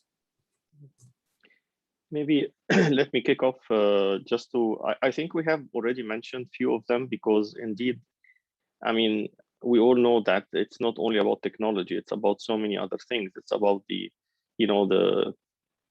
people capacity. You need to have smart workforce for a smart government. You cannot just have a smart government. You need the workforce itself needs to be ready, to adopt and use and also create those types of services. But I would like maybe from at least the ITU perspective, really remind us all again for the connectivity issues because, particularly in, LDCs and the SIDS, etc. I think the connectivity might be still an issue, particularly in some geographical areas where you don't have necessarily a full access to broadband. And I think the approaches that we are trying to take in the GovStack is really to think, how can we enable all the government services across different channels? I mean, it's not only about, being available online, but I think that you need to make, some of the services also available, whether through the normal mobile channels, like, USSD type of and SMS type of approach, even IVRs and the things like that, but also think of, enabling those types of government services already on the tools or through the tools that people are already using. So this can cater a little bit to the issue of digital literacy because we still see that there is, still a kind of a gap in terms of, citizens' capacity to use those types of services. And we all know that, social media now is one of the tools that is being uptaken by a lot of people. And it's important that we leverage those types of channels to make sure that, that anyone can access, the government services. The use of chatbots, for example. I think all government services should be or could be available through those types of, chatbots, particularly if those chatbots are also AI enabled, where, people can use natural language processing and even sometimes their voice, etc., to be able to find the types of service instead of them being, have to browse hundreds of services until they find what they need. I think the governments needs to think of how to make those accessible, even in areas of infrastructure that is still not developed, and also to cater to digital literacy issues. So those are two examples of other enabling elements that will have huge impact on the uptake. It's not enough to have a service available. The most important that people use it, because we saw that in some countries services are available online, but people are not really using it, at least at large scale. So I think having this kind of thinking in terms of all the other enabling environment factors and really try to address them is key. There are, of course, other things, but maybe others will try to touch base on them as well. Thank you, Hani. I can maybe chip in. I'm not sure if Martin is back with us, but I think I just want to underline one thing that he also mentioned earlier. I think it's often also really about not only a change of infrastructure or provision of technology infrastructure, but also really about a change of mindset when it comes to digitalization. And it's just very important to take that steps to see clearly, I guess, the chances, but also the risks, of course, that some infrastructures hold, but also to overcome a skepticism that often comes with the use of new technology. And in the end, of course, I think one of the key aspects is to really focus on citizen-centric solutions and on the key, and focusing firstly on really understanding the key challenges and the citizen challenges that are faced when it comes to the access of government services. I hope I'm heard. Can somebody confirm? I can comment as well. Confirm. Yes. So basically, one of the components that is really obligatory to develop it is the actual practice of it. So meaning that actually the first use cases that can be deployed, these can be fairly simple and easy. But what is critical about that is that we need to celebrate this practice. When there is a good success story, even if it's a small digital service, then we need to celebrate and talk about it as well. But why is this important is that, for example, in Estonia, we have this way of getting the society in digital transformation on this positive feedback cycle. It's kind of the way that every once in a while, I don't know, once a year, twice a year, there is some sort of a new digital service, and the society finds it useful and it's practical. But you need to keep these positive experiences on a regular basis. But this also builds the technical and the community of domain experts around the different services. So it's important to celebrate the practice and also to start small. It's not important to start with the most difficult and biggest services. It can be done in a very, very subtle and easy way, and then start with the more difficult ones. Thank you.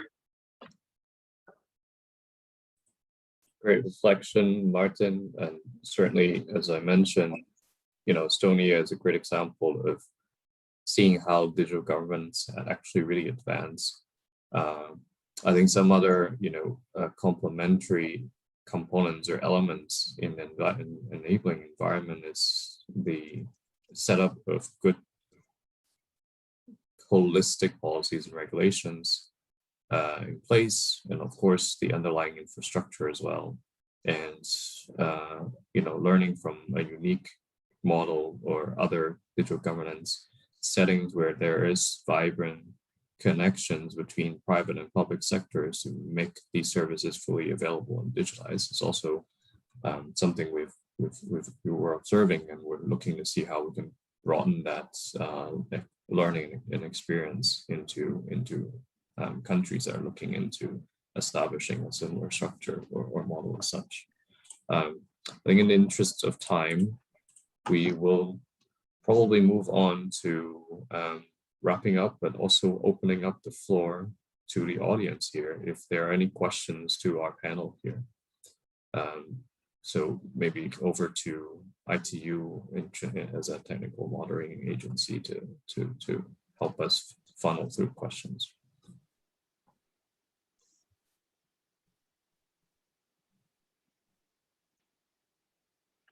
Maybe Sherman, I see a question actually from the floor from Ashim Malik, who I send my regards, by the way. We worked with Ashim. Bonjour à tous. Je me connecte depuis le Sénégal.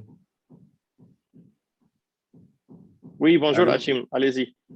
Oui, donc j'ai déjà même écrit sur le chat, donc de prendre en compte, eh bien, merci d'abord de l'initiative et de la qualité du discours venant des experts, des différents experts qui ont exposé. Seulement, je voulais attirer l'attention des consultants et des experts sur un phénomène qui nous rattrape peut-être avec la COVID-19, mais aussi qui est essentiel aujourd'hui dans le développement de nos pays et de nos économies, c'est les aspects e-commerce. Donc, nous avons, de part et d'autre des pays de l'Afrique, développé des stratégies sur le e-commerce, mais ceci inscrit dans le cadre de la zone de libre-échange économique qui fait 1,2 milliard d'habitants. Donc, c'est un marché commun colossal de par sa taille, mais aussi de par ses exigences, parce qu'aujourd'hui, je crois que la technologie a trouvé vraiment, a trouvé la solution idéale pour le développement fulgurant donc, des échanges commerciaux en Afrique.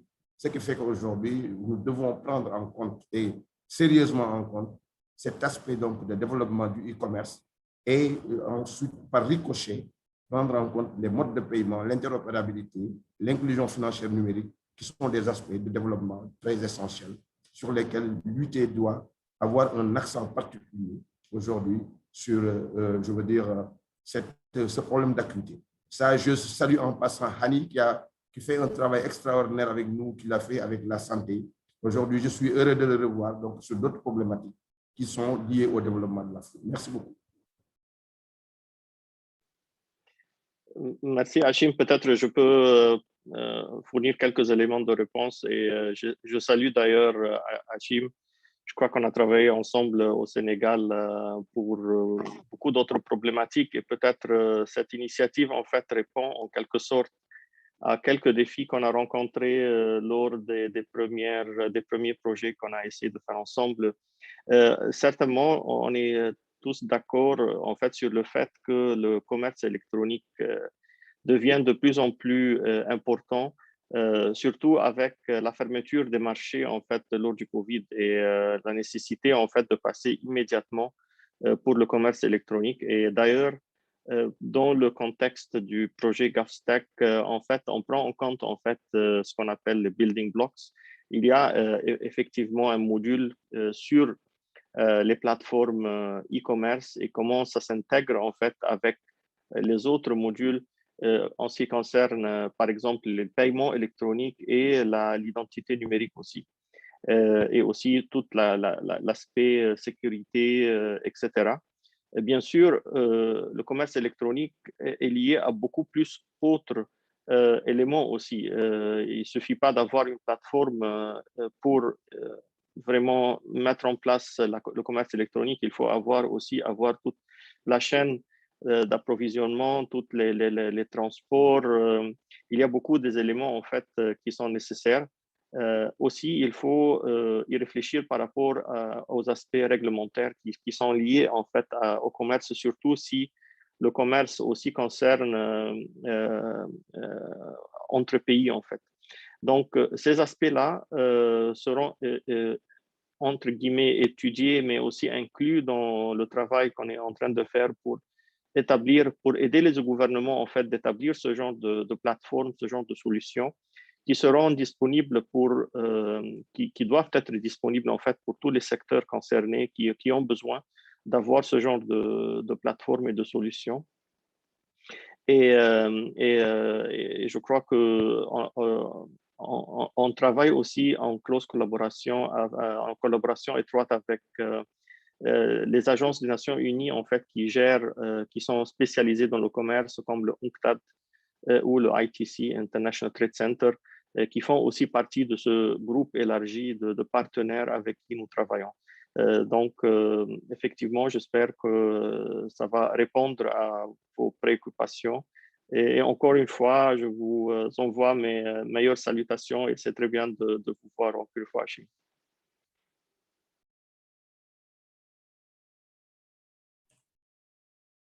Thank you for the question posted by the Senegal delegates. I believe there's a question from the Kuwait delegate.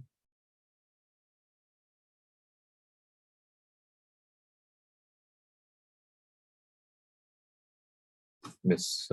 Samir from Kuwait, the floor is yours. صباح الخير للجميع ومساء الخير للجميع.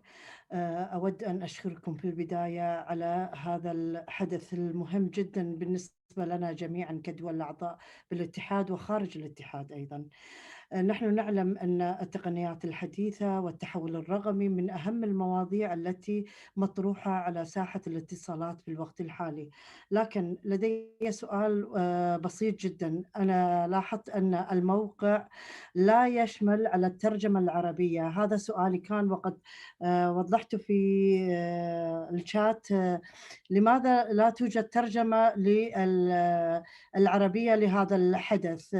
جميع اللغات موجودة ما عدا العربية. نحن مهتمون بهذا الموضوع، وفي الاجتماع الأخير لفريق العمل اللجنة الاستشارية المعنية بالقرارات والديكلاريشن والإعلان والأولويات المواضيعية، طالبنا كمجموعة عربية بأن يتم الانتباه إلى موضوع التقنيات الحديثة في الديكلاريشن في الإعلان. فأرجو أن يتم حل هذا الموضوع لتتمكن المنطقة العربية بالاستفادة الكاملة من هذا الحدث. شكرا.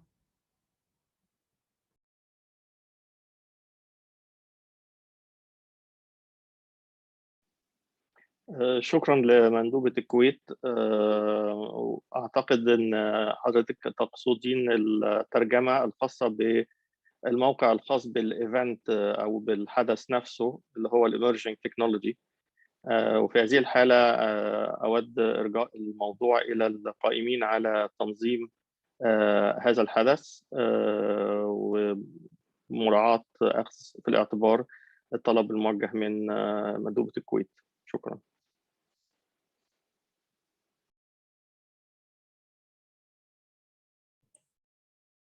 I do hope that the translation or interpretation can be resolved for the rest of the week. Is there any questions, any other questions from the audience?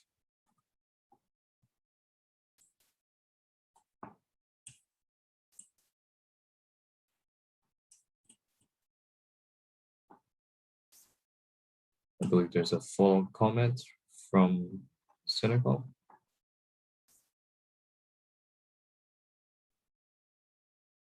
Non, plutôt, j'ai écrit sur le chat. Merci. J'ai écrit sur le chat. Thank you, much appreciated. I think there was an earlier question before. I'm not sure from which country it is, but Ms. Rosario Galvin commented or raised the question about how interoperability would work for crisis management in national disasters or others. And by building blocks on top of core administrative layers, how feasible would it be to stitch and deploy blocks on demand to serve decision makers on the ground under critical conditions when there is an urgency and every minute matters? Is there any reflection from the panel in terms of how, responsive and agile deployment of services from a country's perspective to manage crises, particularly in the context and light of the pandemic recently? What could be learned from an experience like this?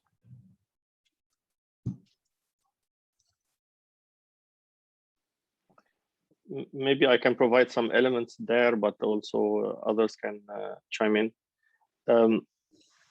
I think the whole concept of powering governments with the right, service infrastructure is key, particularly that if you have these types of infrastructure, it becomes very quick and very responsive to deploy new services, particularly in cases of emergencies. And not only for emergencies, obviously, but also in terms of emergencies. However, establishing these types of infrastructure takes time. It's a significant investment, and I don't think that we can do this quickly. It takes years to establish these types of infrastructure, but once the infrastructure is there, then adding new services, creating some sort of alerts or some sort of campaigns for citizens to inform them about a disaster, or having your GIS kind of infrastructure in place that you can use also for natural disasters. This is exactly the type of readiness that we would like to have governments powered by having, and be ready to deploy services in a very short period of time and with little investments as well. However, establishing the infrastructure itself is extremely something that is costly, and it will take time. However, if you have this infrastructure, it's also easy to launch services that are also interoperable, because they are based on a foundation that is interoperable and can enable interoperability. So I think this is maybe one additional reason why governments needs to consider investing in having those kind of building blocks that are standing and ready to be used and consumed depending on the needs.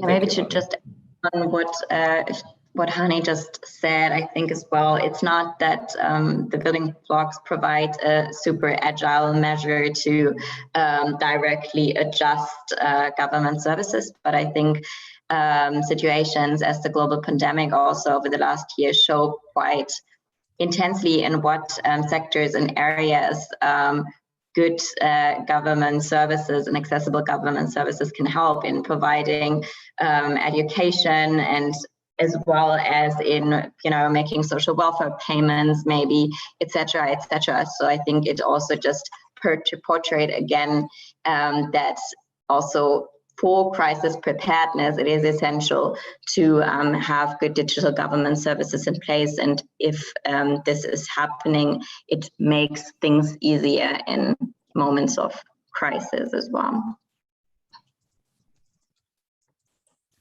Thank you, Sarah. I believe with that, we are coming to a close, and thank you very much for our panel today, engaging with the delegations here, talking about scalability and e-government services. Reflecting on Sarah's earlier comment on leaving no one behind, if there's one message that I could leave with the audience today, it's what really resonated with me recently in the Mobile World Congress. Ms. Doreen Bagdan-Martin, the director of the Digital Development Bureau at ITU, spoke about leaving no one behind, meaning leaving no one offline. So in the context of that, as we're thinking about deploying digital government services, alluding to Hani's point, we would really like to make sure that countries continue to seek effort to broaden coverage and create more equitable access for all of your populations in terms of engaging government services in that regard. So on that note, thank you very much for coming today, and enjoy the rest of the emergent week. Back to ITU.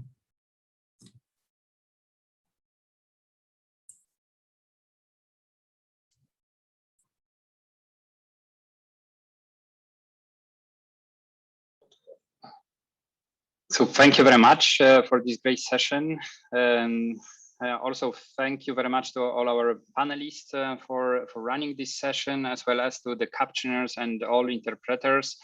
I'm calling for our facilitator of the whole event to take over and now to lead us towards the next building blocks of the event.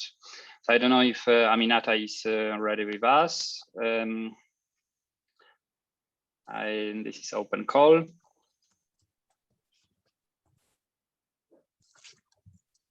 I don't see, but if she's not with us, she will be just soon in the following session.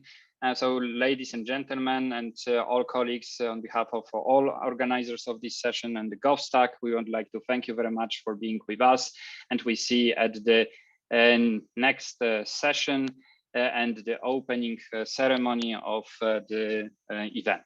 So thank you very much and see you soon. Thank you. The session is closed. Thank you. Bye-bye. Bye. Yes.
Good afternoon, Mr. Rattray. It's good to see that you could connect.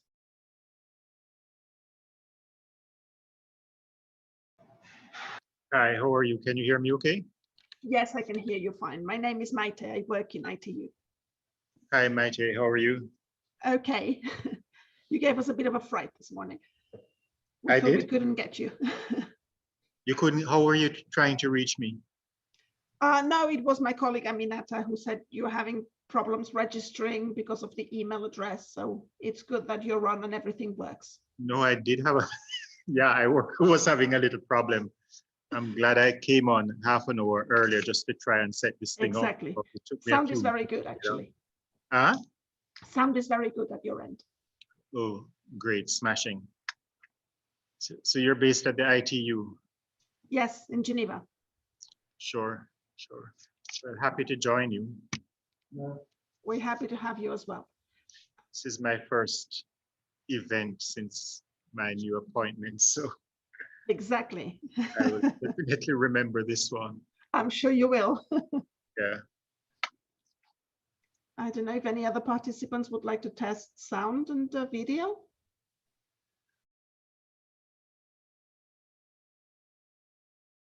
Later, yes, this is Kim Malaliu. I'll be moderating the first session, the opening ceremony.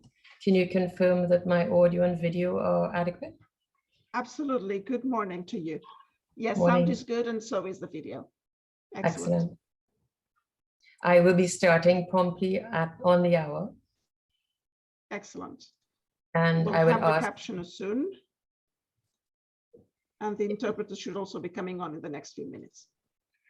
okay, and the IT in close watch in case we need to move to the video or anything, in case we need to make adjustments depending on, okay. Absolutely, the Thank you. moderator will be taking care of that. Okay, thanks a lot. And we'll be doing a picture. So again, I'd ask that the moderator is keen on my cues. Yes. Perfect. Thank you. Thank you.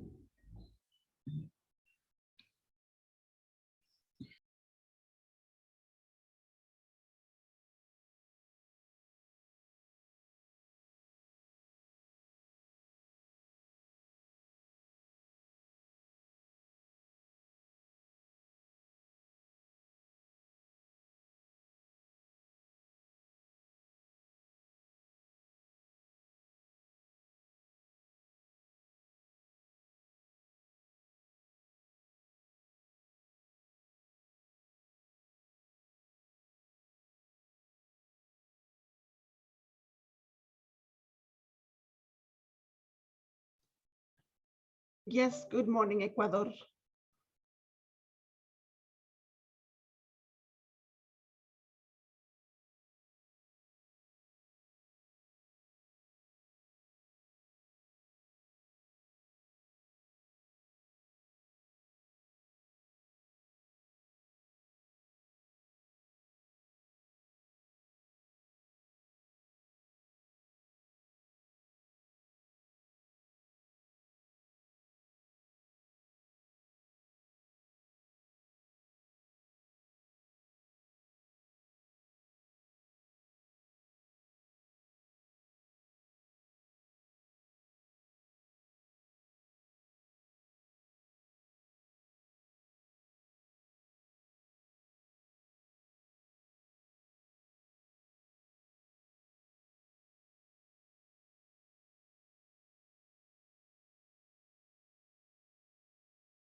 if it's going to add real value to people's lives.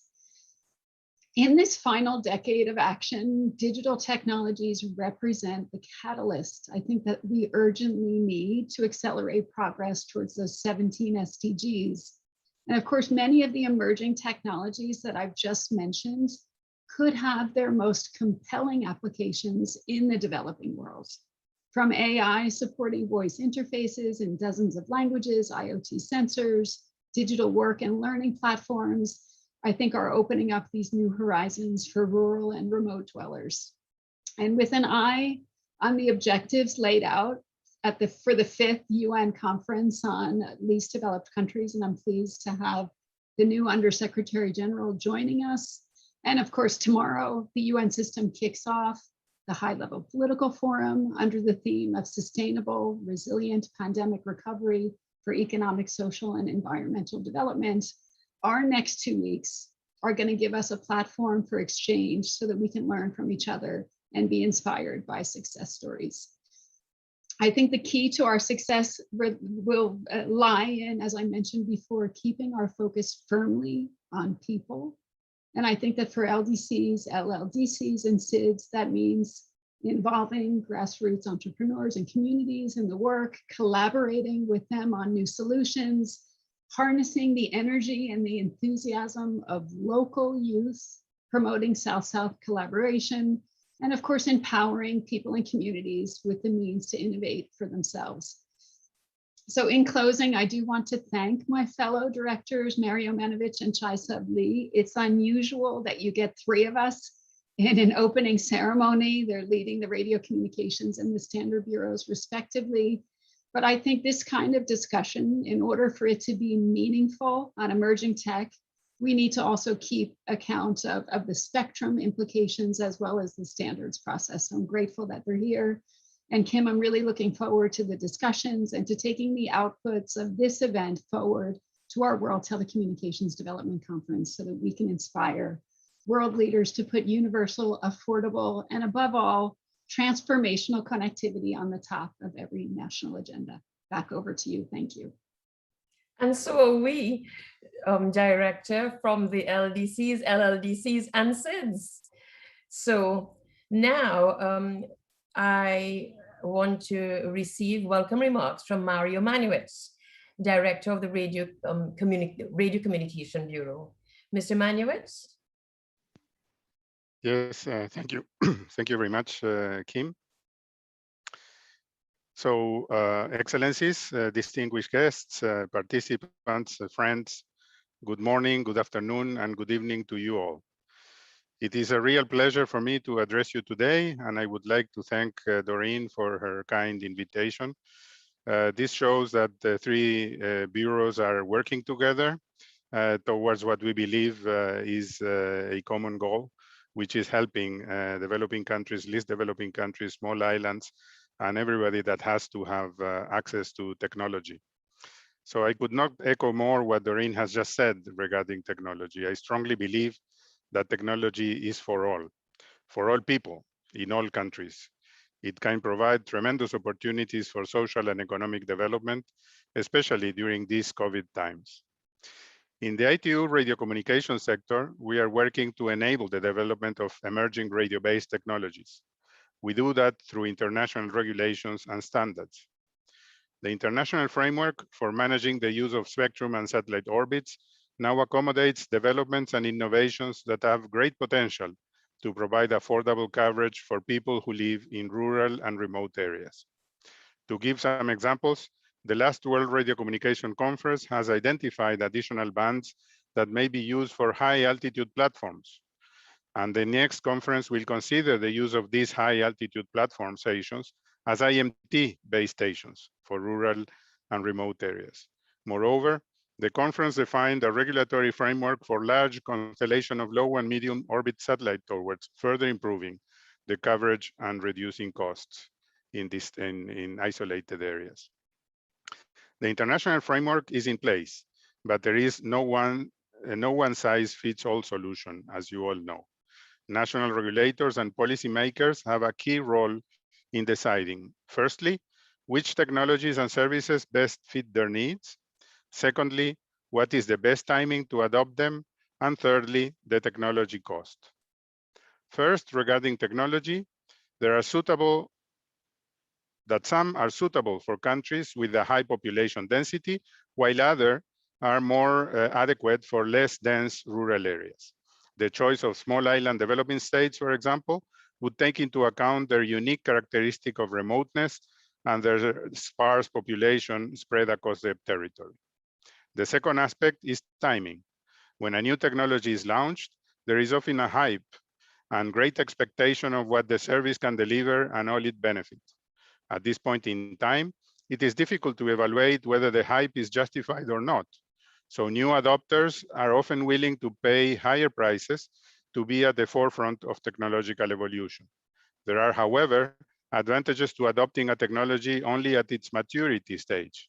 The risk is lower since the technology has successfully proven itself, the ecosystem is well established, and the cost of devices and network equipment is lower. Which brings me to the third consideration, which is the technology cost. The price impact is of utmost relevance to increase technology adoption in countries with considerable lower gross national income per capita. Landlocked developing countries and least developed countries, for example, would need to have a $2 per month price basket if they were to reach the target of 2% GNI per capita set by the Broadband Commission. Finally, to use an emerging technology, the population needs to have the right skills and the interest. One of the greatest challenges to increasing the number of people connected to the internet is to improve digital literacy and develop content that would be meaningful to the intended target audience. Dear colleagues, in the ITU, we have developed regulations and standards to support a wide range of emerging radio-based technologies that address the needs of all countries, from developed to least developed countries, from small island developing states to landlocked developing countries. However, the international arena is just the starting point. It is down to each country to define the emerging technologies that are adequate for them. What is the right timing to adopt them and at what price? These are national decisions that depend on the domestic priorities and needs. We call upon you to push the frontiers of the broadband connectivity, and please count on us to support you in this challenging and exciting path towards transforming our societies and our lives. Thanks very much for your attention. Back to you. Many thanks. Many thanks, Mr. Manevich. Now, Dr. Chesab Lee, Director of the Telecommunications Standardization Bureau, will deliver his welcome remarks. Dr. Lee. Yeah, thank you very much. My apologies. I just finished another event just before now. Even I have no time to change my background.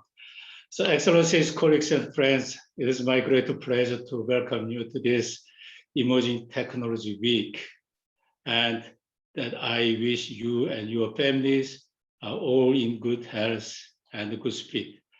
The COVID-19 pandemic has highlighted the critical importance of our digital infrastructures and the need for serious improvements of ICT services and applications. But unfortunately, infrastructures are not reaching everywhere. In particular, LDCs, LLDCs, and SIDS services and applications are still too difficult for everyone, especially like aged people and the people who need special assistance. So I wish to share with you that year 2020, during the pandemic, ITUT increased over 80% of our participation to our events compared with year 2019, except decreasing 5% only from LDCs. I believe this is one of clear evidence. The ICT industry continues to transform at an extraordinary pace. So, and all sectors are now transforming with the help of ICTs. For example, ITU standards currently support the digital transformation from energy and transportation to healthcare, financial services, education, agriculture, and smart cities. And in our standards development collaboration platform, we support equitable access to the new capabilities and associated benefits introduced by advances in emerging technology, such as giga-level broadband connectivity over legacy telephone lines, lightweight optical fibers, e-services like e-health, technology for financial inclusion, and artificial intelligence. So inclusive standardization processes help us to move forward together. So with the international standards, innovation can be shared worldwide. So working together in IT standardization, we are reinforcing the new partnerships essential to our achievement of the Sustainable Development Goals. In addition, we continue working to bridge so-called standardization gap to ensure that all countries share in the benefits of inclusive standardization processes. As we continue to grow in inclusivity, last year, ITU introduced reduced membership fees for startups and SMEs following the reduced fees for academia introduced in year 2011. And companies of all sizes in developing countries also benefit from reduced membership fees. So our world is highly diverse in culture, language, and levels of economic development, but we convene at ITU in a spirit of collaboration and mutual respect.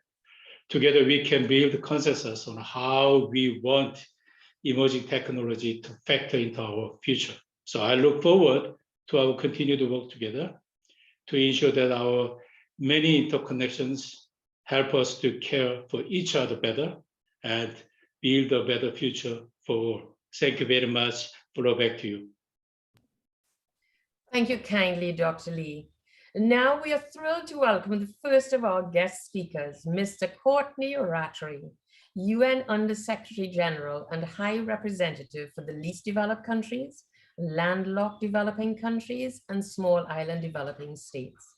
Mr. Rattray is an accomplished diplomat with a rich and distinguished career in the Jamaican Foreign Service, including a previous appointment as permanent representative to the UN in New York. Under-Secretary General Rattray.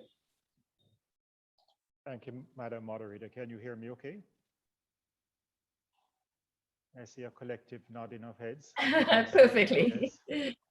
Well, Excellencies, colleagues from the ITU, distinguished panel participants, ladies and gentlemen, let me just say at the outset what a distinct pleasure it is for me to participate at this event, particularly as it is the first event that I am attending in my capacity, as you have noted, as the new USG for OHR LLS. I commend the ITU for placing a spotlight on the three most vulnerable groups within the United Nations family: the least developed countries, landlocked developing countries, and SIDS, small island developing states. My office is honored to serve these three groups, which comprise 91 countries with a total population of slightly over a billion people. The theme of this event, Emerging Technology for Connectivity, Accelerating Digital Transformation in LDCs, LLDCs, and SIDS, provides us with an important and I think timely opportunity. An opportunity to not only consider the challenges, but to identify concrete solutions-based approaches that can enable LDCs, LLDCs, and SIDS to access and utilize emerging technologies. The COVID-19 pandemic underscores how poorly prepared many of these countries are in areas such as telemedicine, remote learning, and e-governance. The latest data for 2019 from the ITU show that the odds are stacked against vulnerable countries, but particularly LDCs. The proportion of people using the internet in least developed countries is at 19.5%. In the landlocked developing countries, only about 27% of the population use the internet. In SIDS, the proportion at around 52% is similar to the global average. However, this was much further away from the average in developed countries, where almost 90% of individuals were using the internet. This is naturally of great concern, as the internet is the critical driver of technological innovation. I think we can all accept that affordability, inadequate skills, and lack of local content are among the factors leading to low internet usage, especially in the LDCs. Given the important role of innovation and technology in economic activity, the LDCs will be left further behind if current trends continue. So, distinguished ladies and gentlemen, the impact that technology has on development simply cannot be overemphasized. When conceptualizing this event, the organizers identified several SDGs where emerging technologies play a key role. This just shows the centrality of technology as an important accelerator for achieving our development objectives.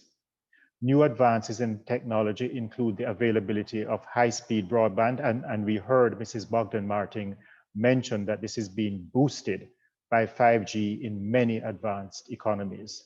And she also referenced the Internet of Things.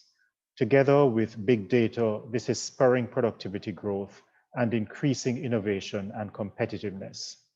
Big data in particular is facilitating the increasing use of artificial intelligence and machine learning. All these have a significant impact on our daily lives and growth prospects by enhancing the ability for countries to participate in and compete in new, dynamic, and more adaptable work environments. Indeed, countries reaping the benefit of a digitally supported technological dividend have made rapid advances in automating key sectors of their economy, including agriculture, manufacturing, and services. I'll give a few concrete examples of how emerging technologies can enhance development prospects in LDCs, LLDCs, and SIDS. In the agriculture sector, precision agriculture can enable farmers and extension workers to use digital services to observe, measure, and analyze the needs of individual fields and crops. Not only can this increase their productivity, but also help them to conserve scarce resources. Digital services can also enhance energy efficiency through, for example, the utilization of smart metering in homes and in businesses. In the healthcare sector, the opportunities are frankly endless.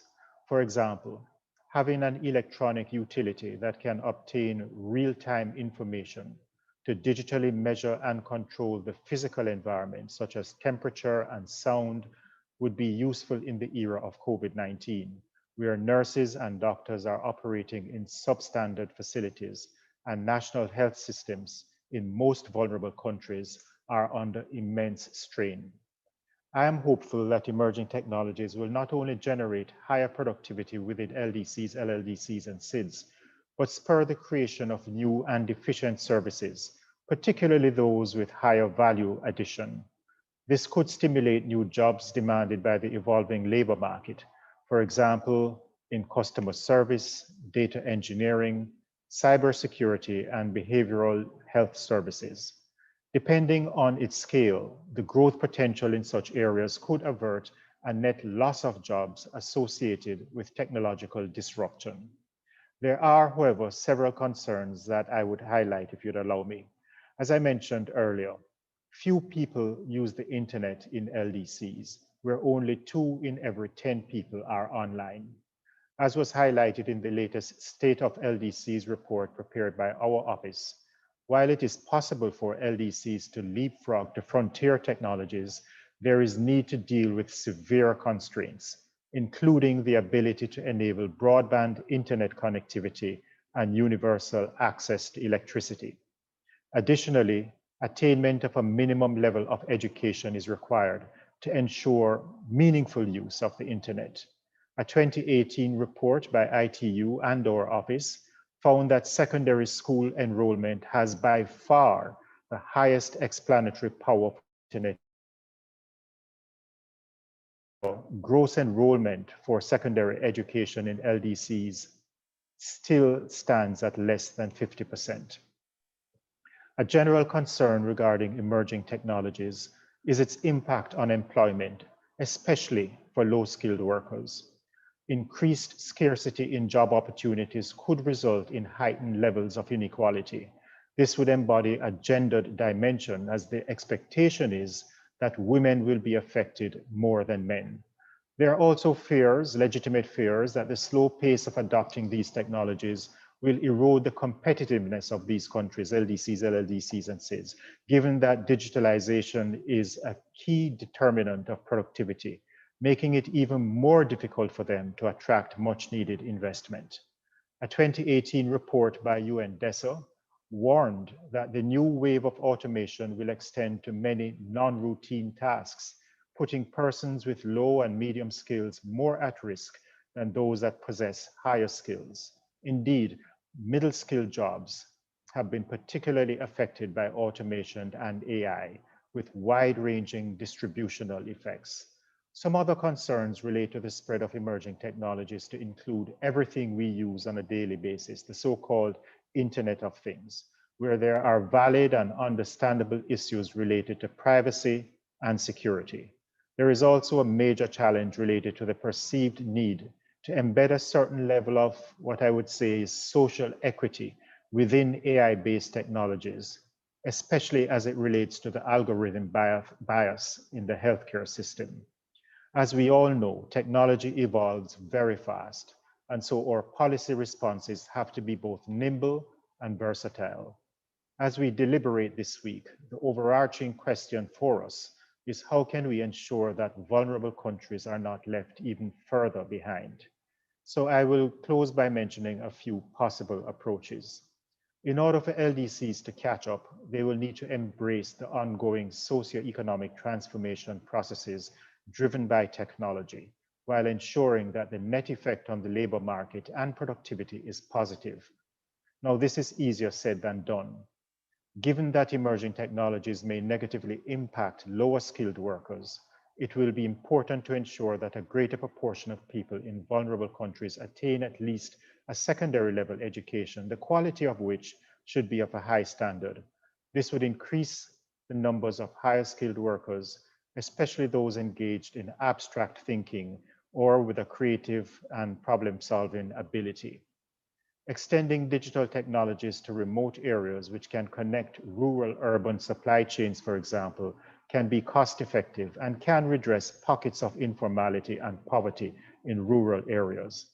There is also a need to invest in digital education and skills development to close the digital divide and increase human capacity so that LDCs in particular will be able to reap the benefits of digital transformation.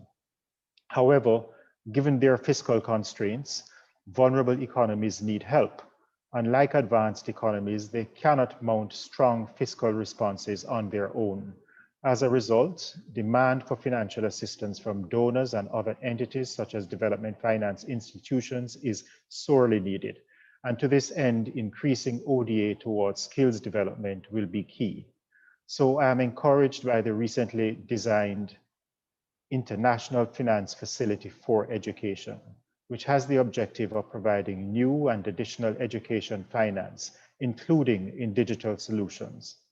While many vulnerable countries stand to benefit from this facility and will be able to borrow at affordable terms, it is important that the additional borrowing does not contribute to existing risks of debt distress.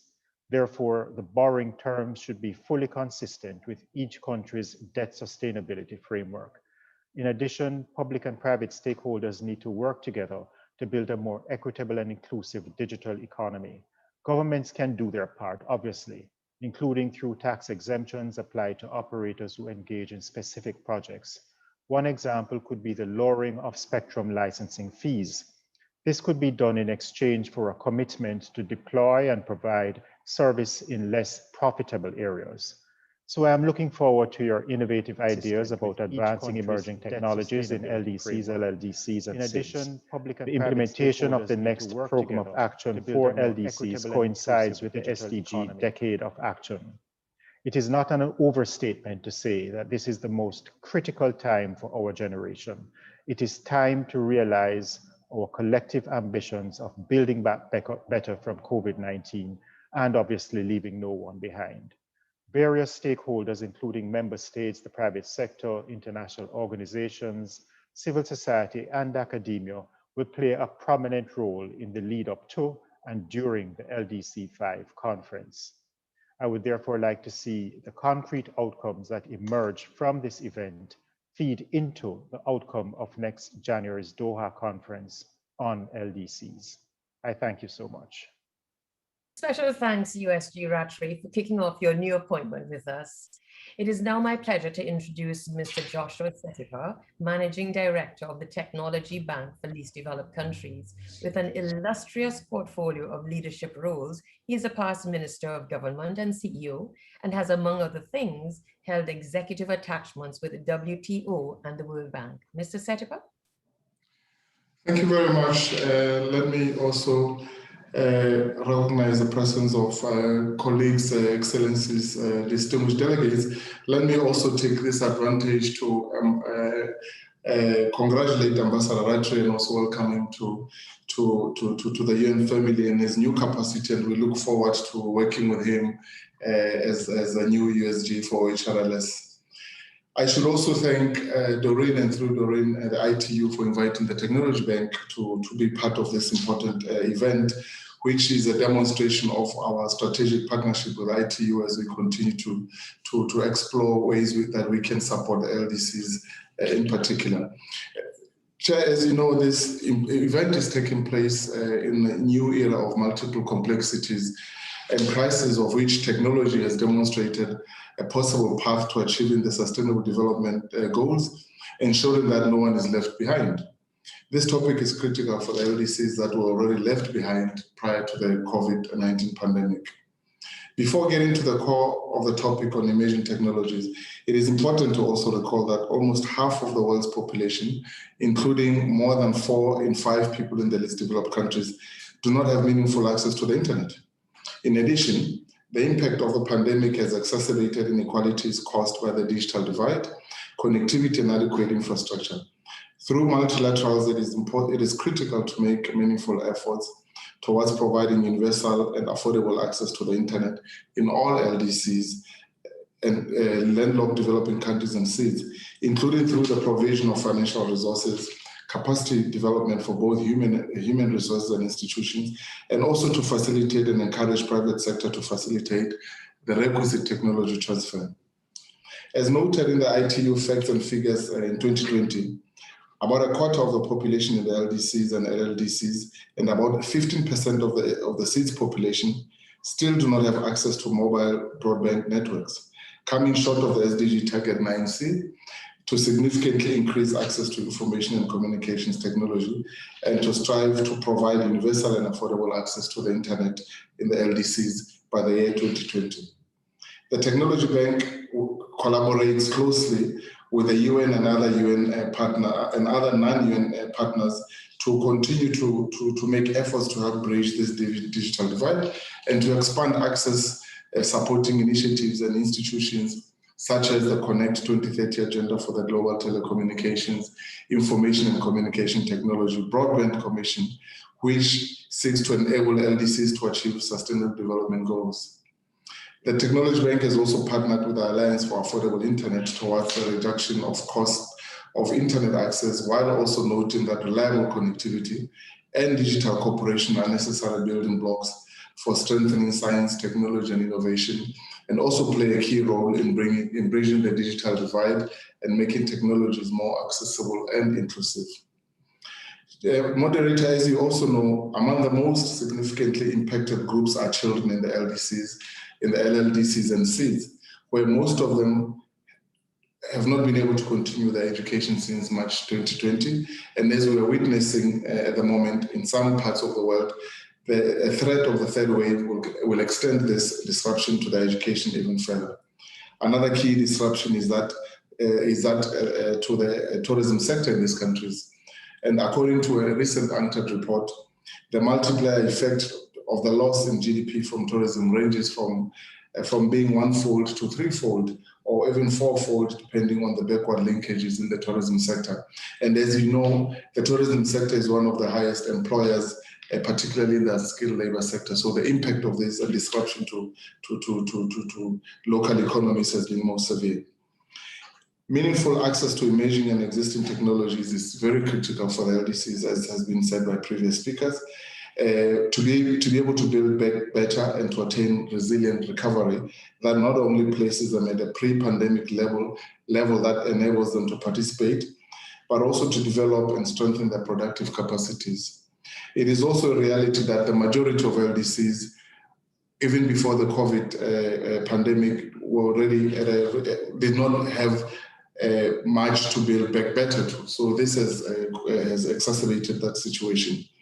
We should also not lose sight of the fact that the LDCs in particular, being the furthest in the line, are the ones that have to be prioritized in these efforts to ensure that they're able to catch up with the rest of the global community. In as far as new technologies such as artificial intelligence and the Internet of Things, big data, blockchain, 5G, and so forth goes, to be able to fully exploit the potential for these new technologies, digitalization and reliable connectivity are very critical to be able to maximize their multiplier impact. To benefit from these different types of emerging technologies, the government, private sector, academia, and other relevant stakeholders must invest in bridging the gap in ICT infrastructure, strengthening human resources and institutions, including regulatory capacity, and aligning complementary policies such as STI and industrial trade and education policies. And these emerging technologies will require development of legal, ethical, and data protection laws, to name a few, and engagement and participation of LDCs in understanding the implications of embracing these emerging technologies remains very critical. The upcoming 5th UN Conference for LDCs in February 2021 presents an opportunity for multilateral partners to assist the LDCs to leverage the power of science, technology, and innovation to fight multidimensional vulnerabilities and to achieve the SDGs. And the conference also provides an opportunity for development partners to articulate transformative outcomes that will enable LDCs to access, adopt, and adapt emerging technologies that will support the furthest through the following means. First, to enhance their STI capacity, including integrating STI into national development strategies, to promote science technology-led innovation ecosystems in the LDCs and align STI with industrial trade and education policies, to create an enabling environment that attracts private sector to introduce and embrace emerging technologies in the LDCs and to promote technology transfer and exchange of knowledge and know-how, to continue pursuing target 9C to reduce the cost of access, meaningful cost of access, I must add, particularly in the LDCs, and to also increase investment in research and development to increase productive capacities in the LDCs, including incorporating participation of girls and women in STI and STEM. And last but not least, to promote collaboration between academies of science in providing scientific advice on policy formulation. While the Technology Bank is focused on the LDCs, the above list of actions can enable LLDCs and SIDS as they face similar challenges to leverage the power of emerging technologies.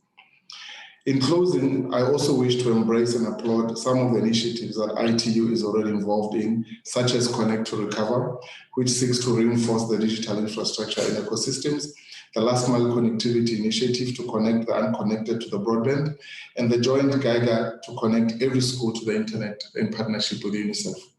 The Technology Bank is ready to support the LDCs not only to recover from COVID-19, but to build resilience against future pandemics, to embrace emerging technologies, while also noting that the majority of LLDCs, LDCs, and SIDS have limited capacities that should be enhanced to maximize the full potential of emerging technologies. I thank you very much for this opportunity. Very many thanks, Mr. Setipa.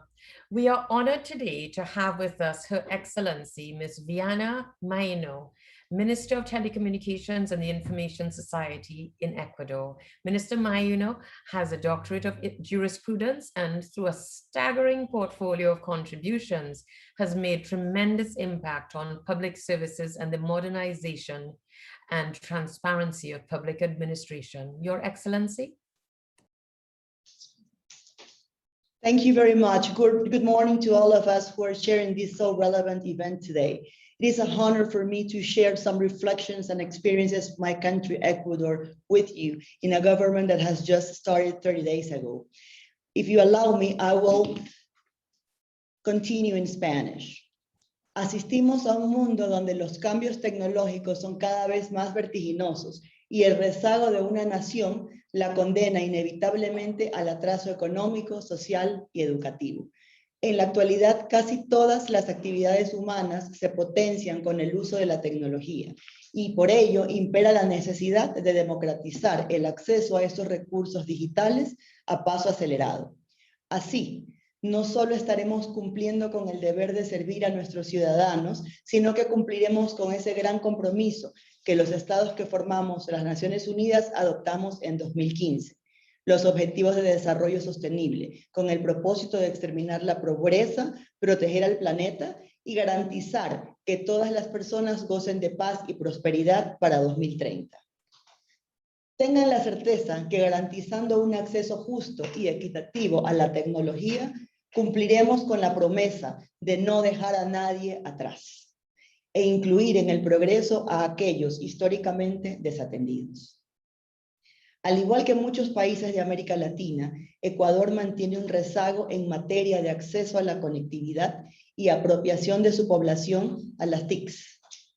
El estudio Conectividad Rural en América Latina y el Caribe, realizado por el BID, el Instituto de Cooperación de Agricultura y Microsoft, indica que el 32% de la población latinoamericana, 244 millones de habitantes, no tiene acceso a servicios de Internet. Este estudio menciona que esta desatención en conectividad profundiza la desigualdad, el vínculo con el conocimiento, el ejercicio de los plenos derechos de ciudadanía y las posibilidades de inserción económica. Esta dura realidad nos invita a todos los que lideramos el sector de telecomunicaciones y TIC a trabajar para reducir esa brecha digital, pensando siempre en la premisa que a menor brecha digital, más igualdad social y mayor progreso económico para todos. Desde que asumimos el manejo del gobierno ecuatoriano hace pocas semanas, hemos diseñado una hoja de ruta tecnológica que nos permitirá acercar a los ciudadanos a la tecnología, entendiendo que si no tomamos acertadas y prontas decisiones, condenaremos a la siguiente generación a vivir en inequidad económica y social. La pandemia evidenció la falta de conectividad, especialmente en áreas rurales. Por ello, hemos arrancado con gran esfuerzo un trabajo para determinar las necesidades de conectividad en nuestro país, entendiendo que es el acceso a Internet el eje transversal que permite el desarrollo del resto de actividades y servicios, como telemedicina, teleeducación, comercio electrónico, gobierno digital y otros. Primero, lograremos que las parroquias urbano-marginales tengan acceso a servicios de telecomunicaciones. Para cerrar la brecha de cobertura en zonas rurales, hemos ya inaugurado en estos pocos días 54 nuevos puntos de conectividad, beneficiando a localidades marginales sin ningún servicio previamente. Adicional a la conectividad, debemos evaluar las habilidades digitales de nuestros ciudadanos, de modo que puedan, además de tener acceso a los dispositivos y tener asequibilidad económica, garantizando que estos servicios estén a costos razonablemente bajos. Estos son los pilares fundamentales para reducir la brecha digital y es obligación del Estado identificar los mecanismos que permitan llegar a la conectividad, especialmente en zonas marginales. Por ello, la suma de habilidades digitales, acceso a dispositivos y conectividad permitirán que los ciudadanos hagan uso de nuevas tecnologías como la inteligencia artificial, blockchain, fintech, 5G, entre otras. Al respecto, estamos desde el Estado generando estrategias para mejorar esa conectividad, realizar un incremento de la eficiencia en la administración pública con el fomento del gobierno digital y desarrollar una cultura digital social que impulse la economía a base de las nuevas tecnologías. Muchas de ellas en nuestro país se encuentran en etapa experimental o de desarrollo, lo cual vemos como una oportunidad de generar capacitación y crear nuevos puestos de trabajo para potenciar la economía. Estamos conscientes que necesitamos articular esfuerzos entre el Estado, la academia y la empresa privada para desarrollar nuevas tecnologías y potencializar el desarrollo de nuestros países, con un ambiente fértil que genere oportunidades de innovación, evitando fugas de cerebros y capacidades y posicionando la investigación y el desarrollo. Para ello, tenemos que garantizar el acceso a conectividad e Internet, habiendo otros retos todavía luego de ello para conseguir un ecosistema digital completo.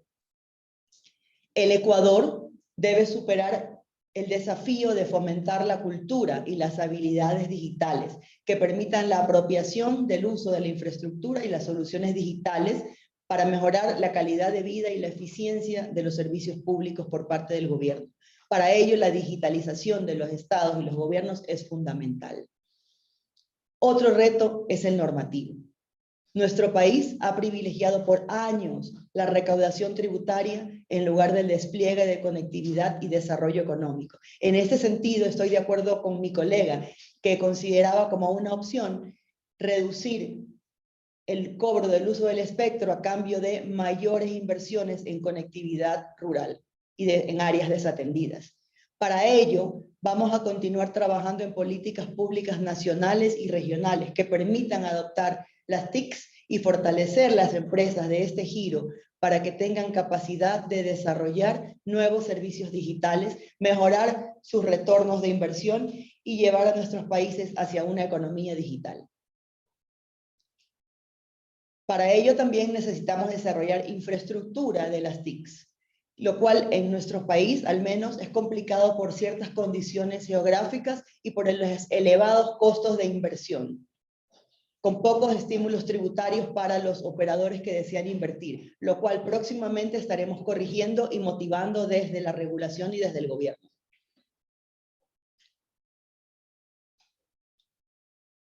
Para ello es importante la gestión de financiamiento para el sector privado en nuestro país. Estamos poniendo nuestros ojos y enfatizando las oportunidades que las alianzas público-privadas han dado en otros países y en este mismo en otros sectores con el objetivo de replicarlos. Albert Einstein dijo alguna vez que la imaginación es más importante que el conocimiento. Las TICs no son más que una forma creativa en la que usamos esa tecnología para mejorar nuestra vida. La agenda digital del Ecuador, la hoja de ruta tecnológica y nuestras nuevas políticas tienen un capítulo dedicado al eje de las tecnologías emergentes para el desarrollo sostenible, orientado a fomentar su uso e impulsar la innovación, desarrollo e investigación en beneficio de los sectores productivos y de la sociedad toda, fomentando una cultura de datos y fortalecimiento de un entorno que nos permita que esas tecnologías se adapten, contribuyendo al ODS 9, que impulsa la construcción de infraestructuras resilientes. En el Ecuador tenemos una inclinación hacia el Big Data, analítica avanzada y computación en la nube, además de inteligencia artificial y robótica. En ello nos vamos a enfocar, pensando e invitando a las organizaciones con las que coincidimos en el alto valor de las tecnologías. ¿Cuál es nuestro reto entonces? Nuestro reto es estar a la vanguardia y en sincronía con emprendedores que nos aporten con innovación. Desde el campo social estaremos aplicando proyectos para promoción de desarrollo y uso de TICs emergentes, mientras a su vez diagramamos un marco regulatorio normativo que permite y facilite la adopción de 5G y privilegie la inversión. En la parte social estamos enfatizando en la conexión vía Wi-Fi de áreas desatendidas, sociales o marginales.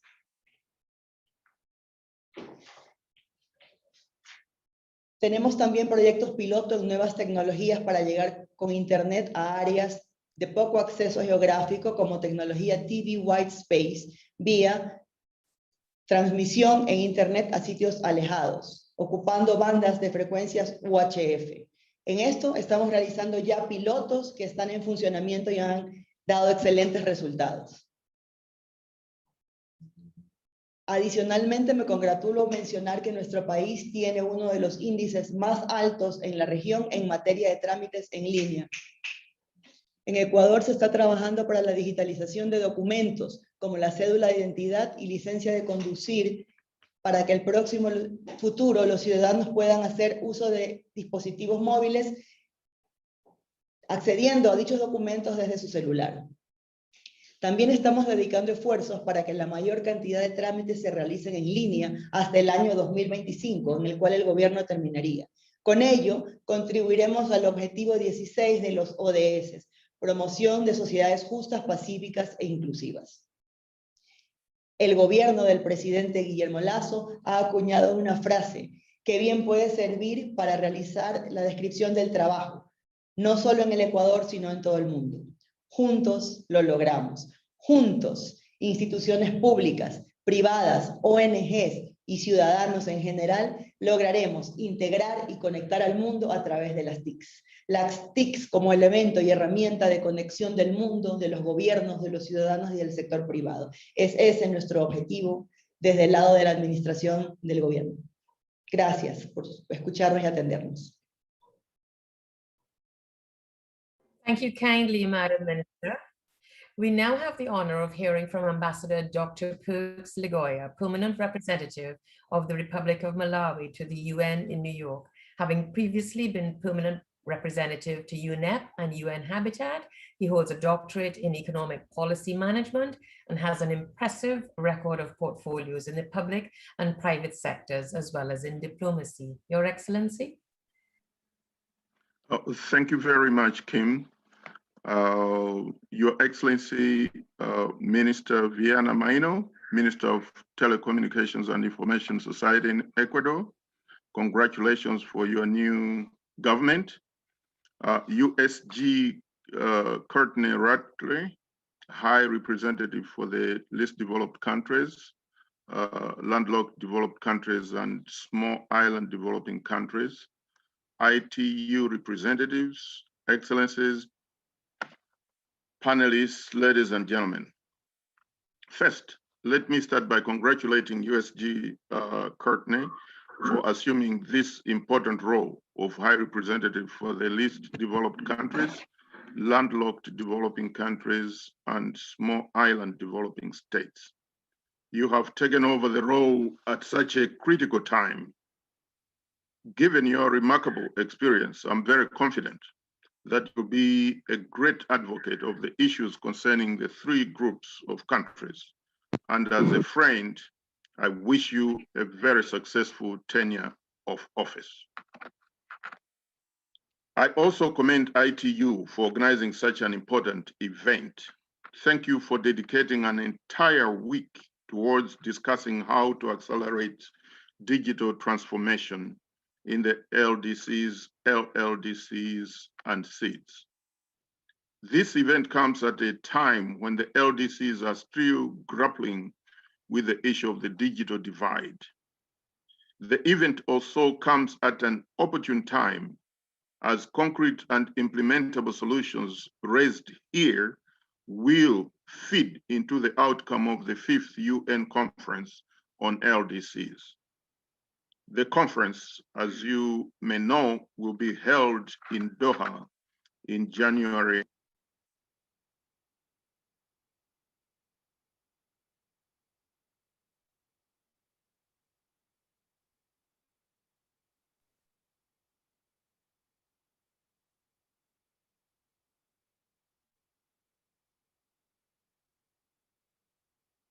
Excuse me?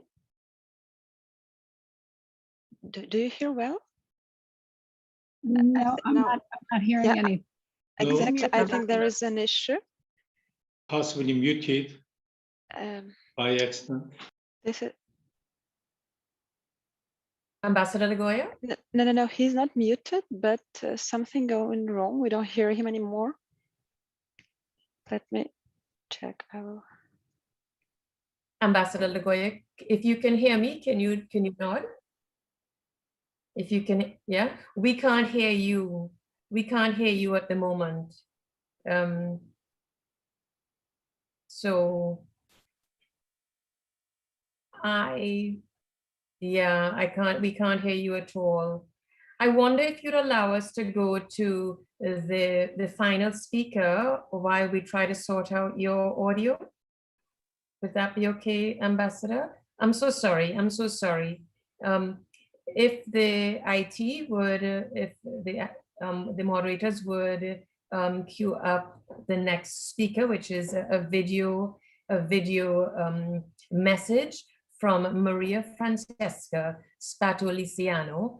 She's the Assistant Secretary General for Policy Coordination and Interagency Affairs at the UN Department of Economic and Social Affairs and officer in charge of the Office of the SDGs Envoy on Technology. She has inter alia held several EU ambassador appointments and served as head of the Economic and Trade section of the EU delegation to the UN.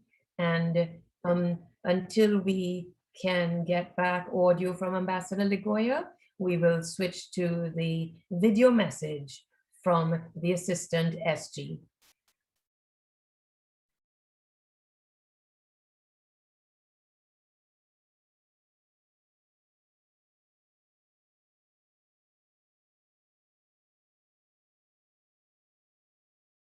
Excellencies, distinguished colleagues, ladies and gentlemen, it is an honor to join you today at this opening session. My thanks to the ITU for inviting me.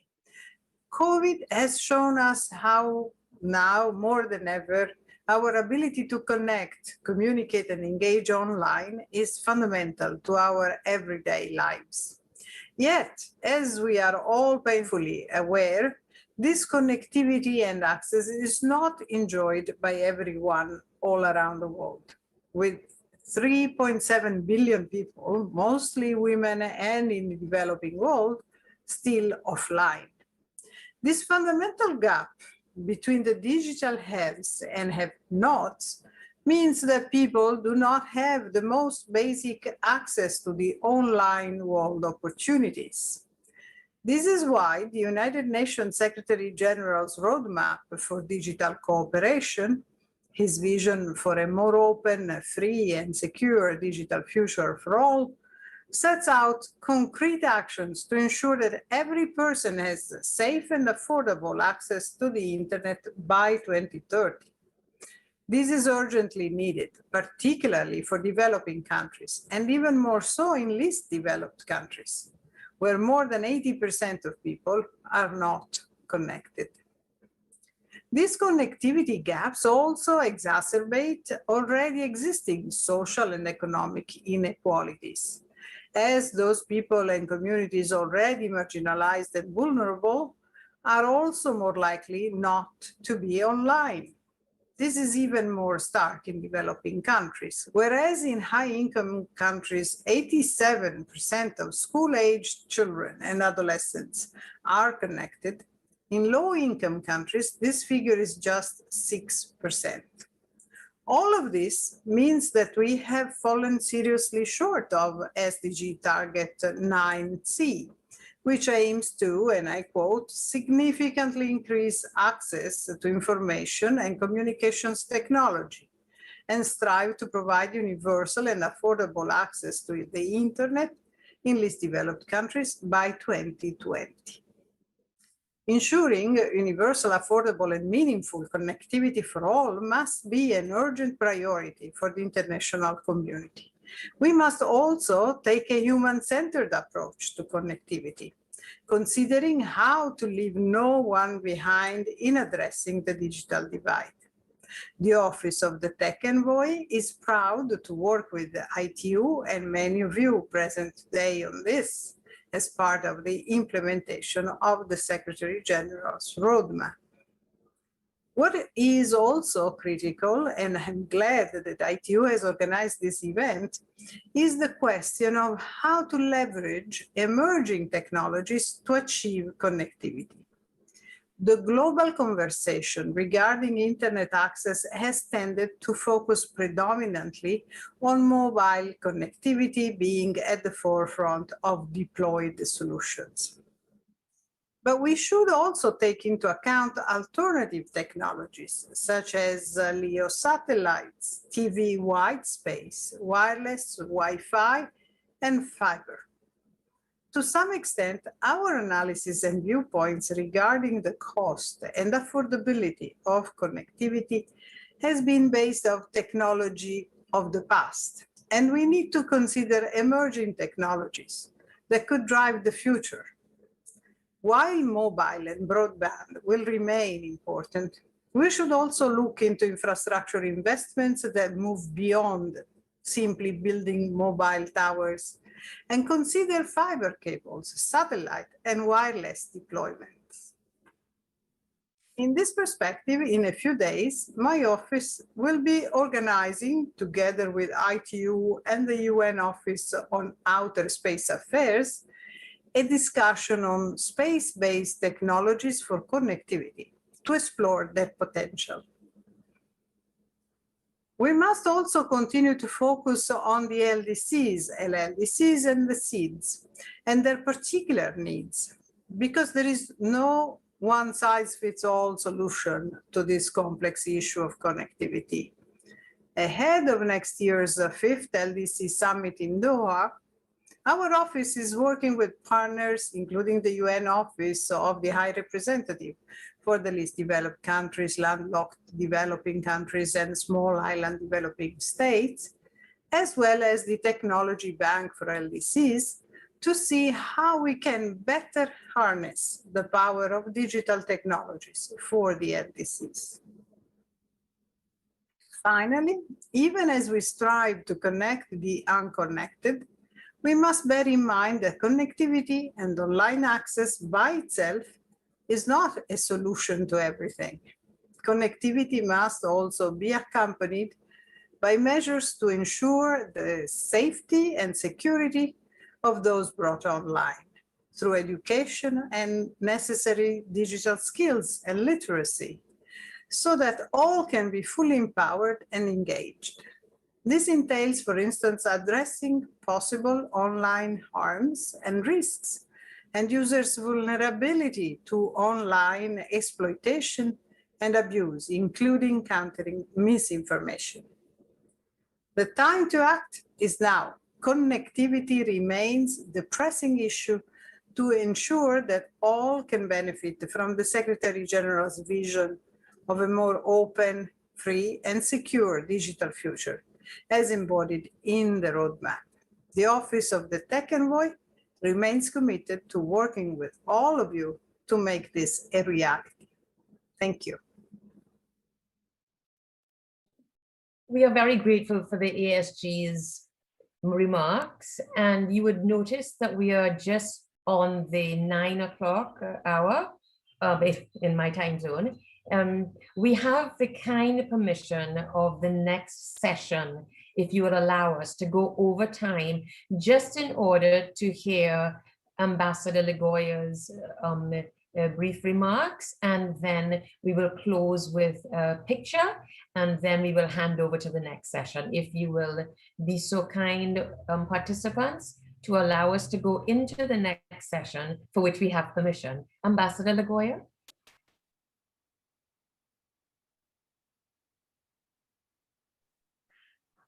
I'm sorry, I'm still not hearing. Let's try that again, Ambassador. You can hear me? Right, but we still can't hear you. Perhaps we can go to, let's try one more time. And if not, we'll go to the photo and then try the audio one last time. No, still not hearing. Perhaps we can go to the group photo. You can hear me? So what I'll ask is if everybody, panelists as well as participants, if we all open up our cameras and we offer a great big smile, happy to be here at the start of this exciting week on emerging technologies, as our technical staff will take pictures to capture this moment. Okay, let me wait for one more second. Please put your best smile. Ready? Here we go. I have more participants. Just a second. Again, please smile. Amazing. And one last time.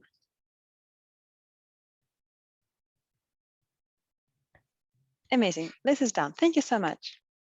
Thank you so much. So let's hear from Ambassador Legoya. I'm also hoping that your audio is back up. Well, that you can hear me, but we can't hear you still. So that being the case, I believe that we will need Ambassador Lagoya, if you will allow us.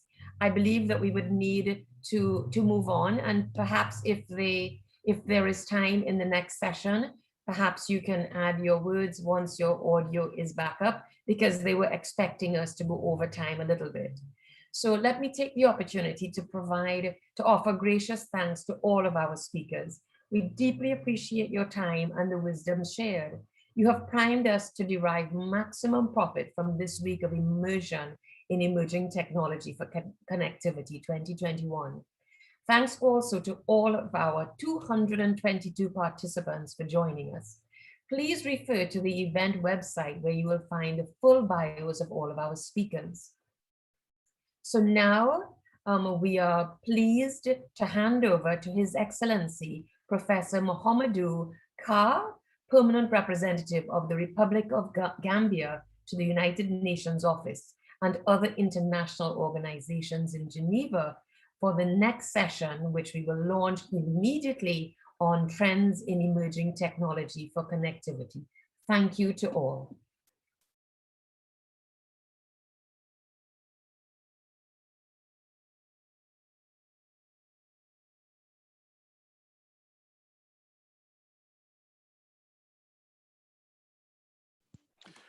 Good afternoon. Good afternoon. Can you hear me loud and clear? Loud and clear, Your Excellency. Yeah, I think somebody you have your mic open. If you can kindly mute your mic. Good afternoon, Excellencies. This has been quite a wonderful day, sitting in through the opening ceremony to this very last session. It's been very, very wonderful. Our session today is Trends in Emerging Technology for Connectivity. I will give an opening statement, and then we will go right into the panel. At the onset, permit me to extend my thanks and sincere gratitude to the leadership of the ITU for inviting me to moderate this very important session, and indeed for putting together a very distinguished panel and series of very important engagements. As you are aware, as the topic of our discussion, trends in emerging technologies for connectivity is an especially important one as this relates to developing countries. It provides our countries with an opportunity to leapfrog and bridge the digital divide. Emerging technologies also enable us to play catch up quicker than we have ever imagined, since the Industrial Revolution left many of us behind, and in doing so marginalize our countries and indeed our people. Appropriate adoption of emerging technologies solving the last mile challenges with access to affordable and reliable broadband connectivity, digital platforms and services with adequate, skilled and quality human resources will stimulate wider commercial opportunities, creating additional jobs across value chains and sustaining livelihoods for millions.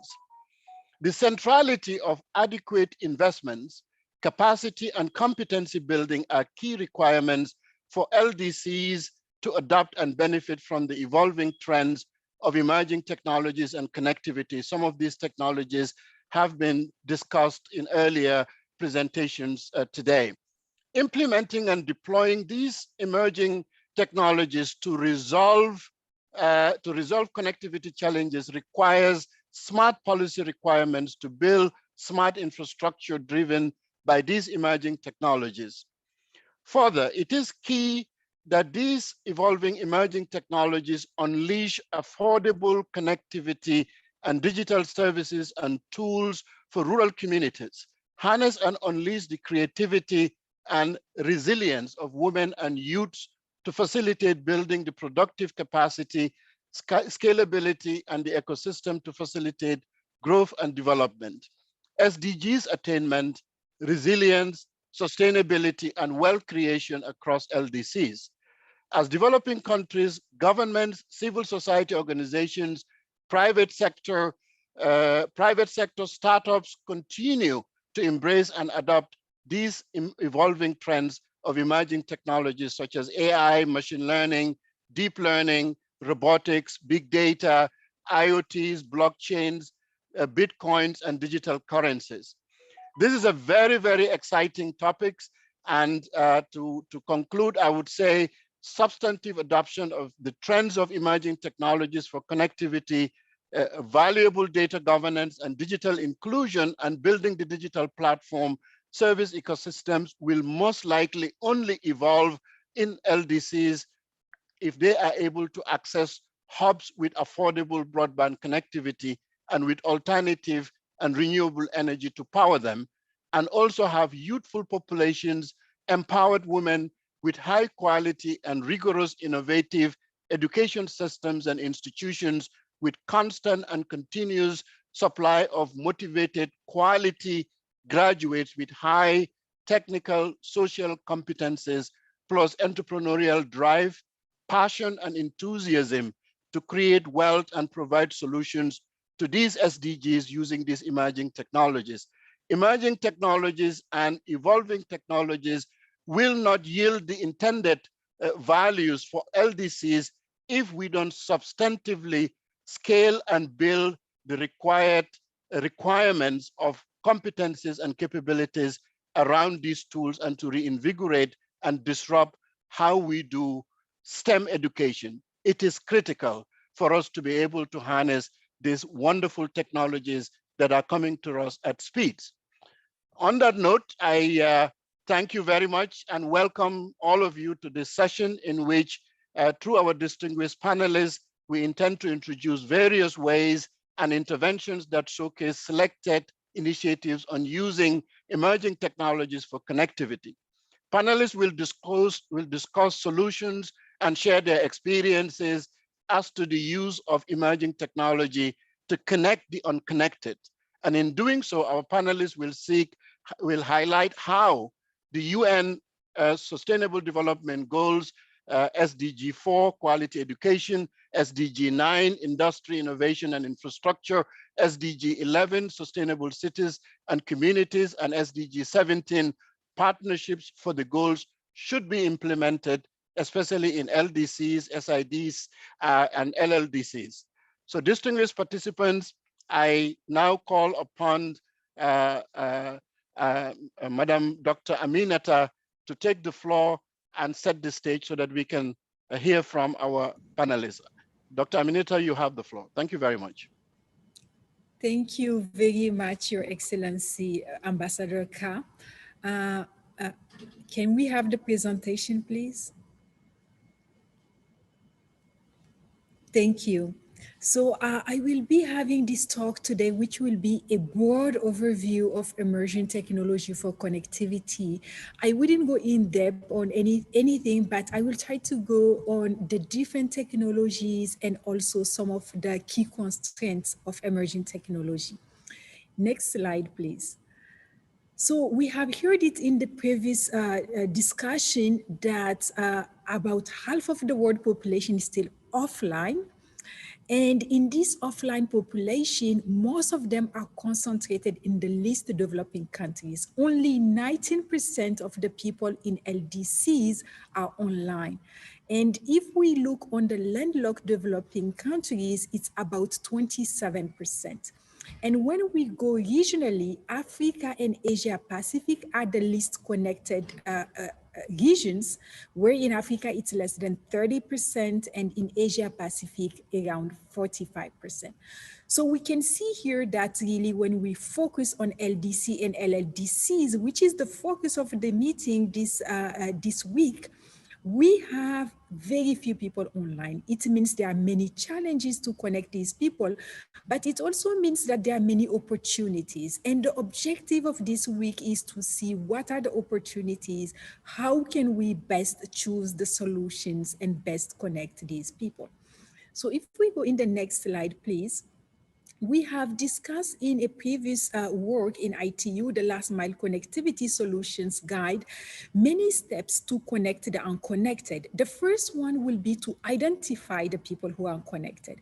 And this is actually, we know that there is 80% of people unconnected in LDCs, but the question is, where are these people? Can we really pinpoint exactly the position where the people are?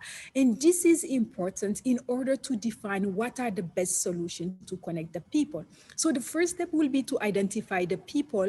And the second one is to look at what are the different options. And this will be actually the focus of my talk today. What are the technology options? When we talk about options, they could be other options, not only technology options, but my talk will focus on technology today because it's the theme of the day. And then in the third step is to select what is the best option, taking into account the constraints of the geographical constraints, but also looking at the viability of the service and looking at the affordability of the service. And I will come back to this towards the end of my presentation. And finally, it is to select and really put in place interventions to be able to connect the unconnected. So the talk today will be focusing on step 2. Next slide, please. So for the first step, which is about identifying the people who are unconnected, there are many initiatives on connectivity mapping, and we can group them into 4 categories. The first is the demand mapping, saying what is the bandwidth demand? What is the quality of service demand? Are people willing to pay for these services?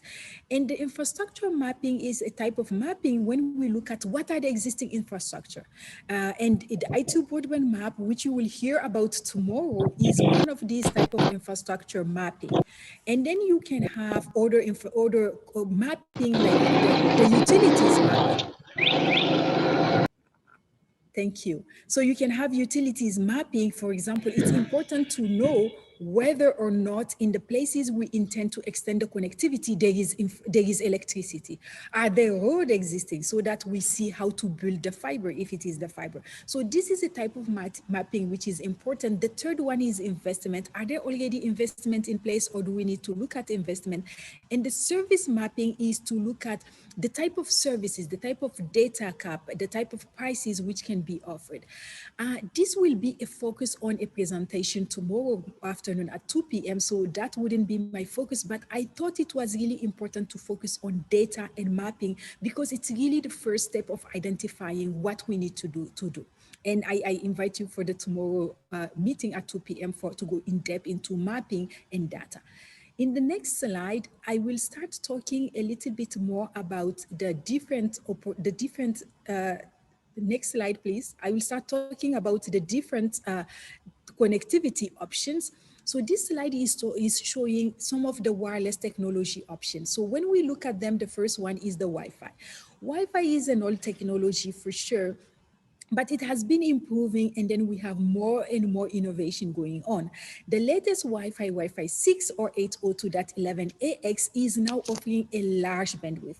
Usually Wi-Fi give you limited coverage and then limited bandwidth. And now we still have limited coverage, but it is being extended with extended Wi-Fi.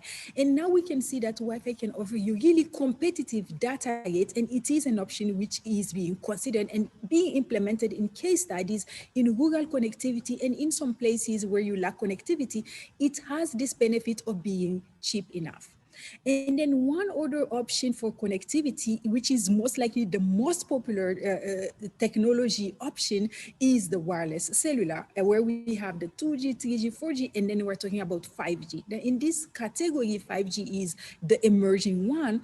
And then the advantage of 5G, and we heard it from the previous speakers, is that 5G will really give you large bandwidth. It gives you mid-range, but it also allows to connect a lot. 5G is based on this densification of the network and then allowing having very low latency. So if you have applications which require low latency, which require a lot of bandwidth, and willing to connect a lot of things, not only people, it is a good candidate for that.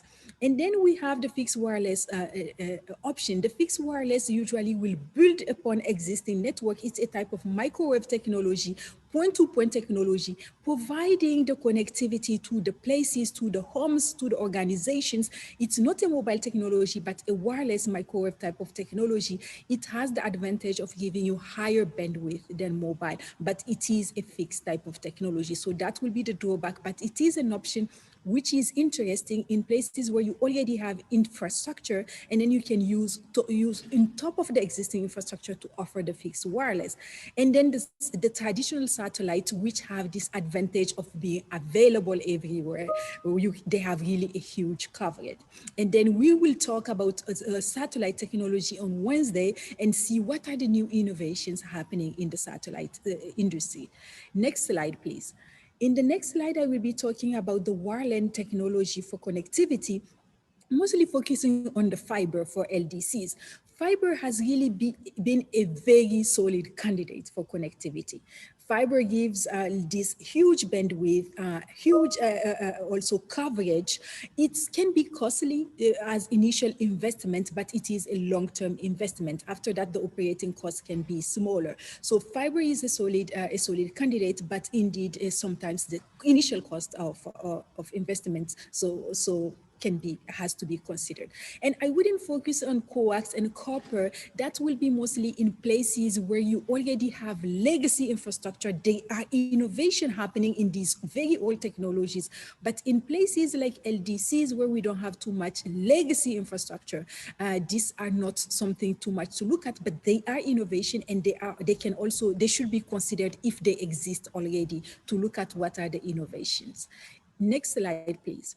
For the specific emerging technology for connectivity, we have the hubs, the high altitude platform stations, like the balloons, the drones, and they have this advantage of having a huge coverage. They have good enough possible throughput. The initial investment, of course, is high. And we will be also talking about hubs on Wednesday afternoon at 3 p.m. And the LEO satellite, the low Earth orbit satellites. So this is really the emerging technology. It's actually an old technology which has been reinvented.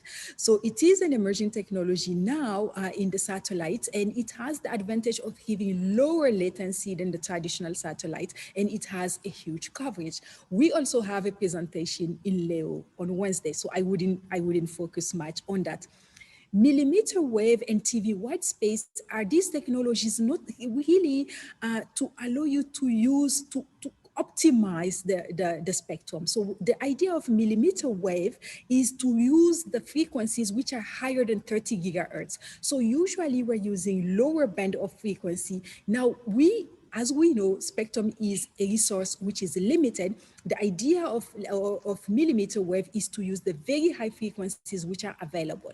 The drawback of it, so the advantage is that we will have much more spectrum, maybe cheaper services because spectrum is available in that range, but the drawback is that they are more sensitive to obstacle than the regular frequencies we use for wireless. So there is a need to do a little bit more work and optimization to get a lower range of the communication to go. And then the TV white space in the same range, the idea is to use the unused spectrum in the TV and also to optimize the use of spectrum. The unused spectrum will be used for TV white space. The free space optical communication is also an old technology which is being revisited. We have a talk on free space optical communication on Wednesday also at 2 p.m. I invited you to follow if you want to learn a little bit more about this technology.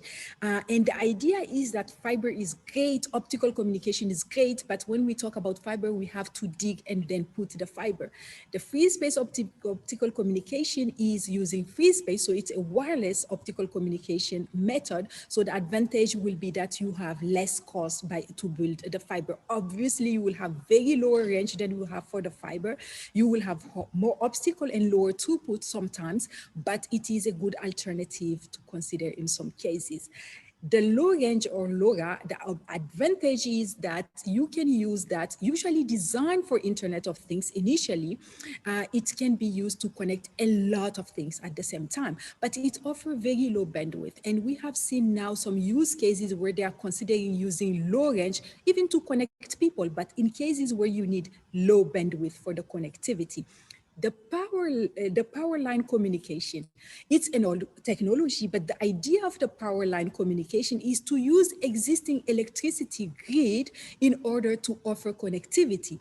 We have a very interesting talk on Wednesday afternoon at 2 p.m. on the power line communication, which I invite you to follow. So I wouldn't spend too much time on it, but it is a technology in places where you already have the electricity infrastructure, and it allows you to to actually use something which already exists to optimize your existing infrastructure to offer connectivity.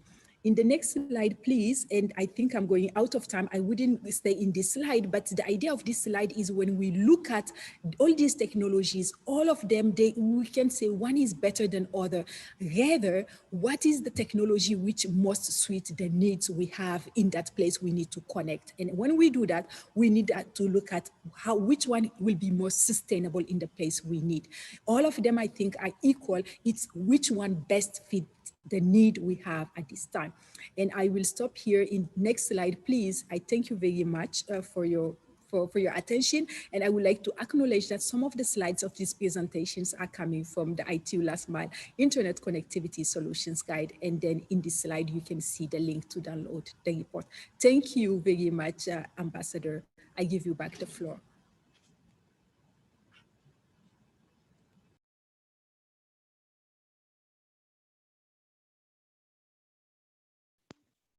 Okay, good afternoon, and thank you very much, Dr. Aminata, for your very valuable presentation.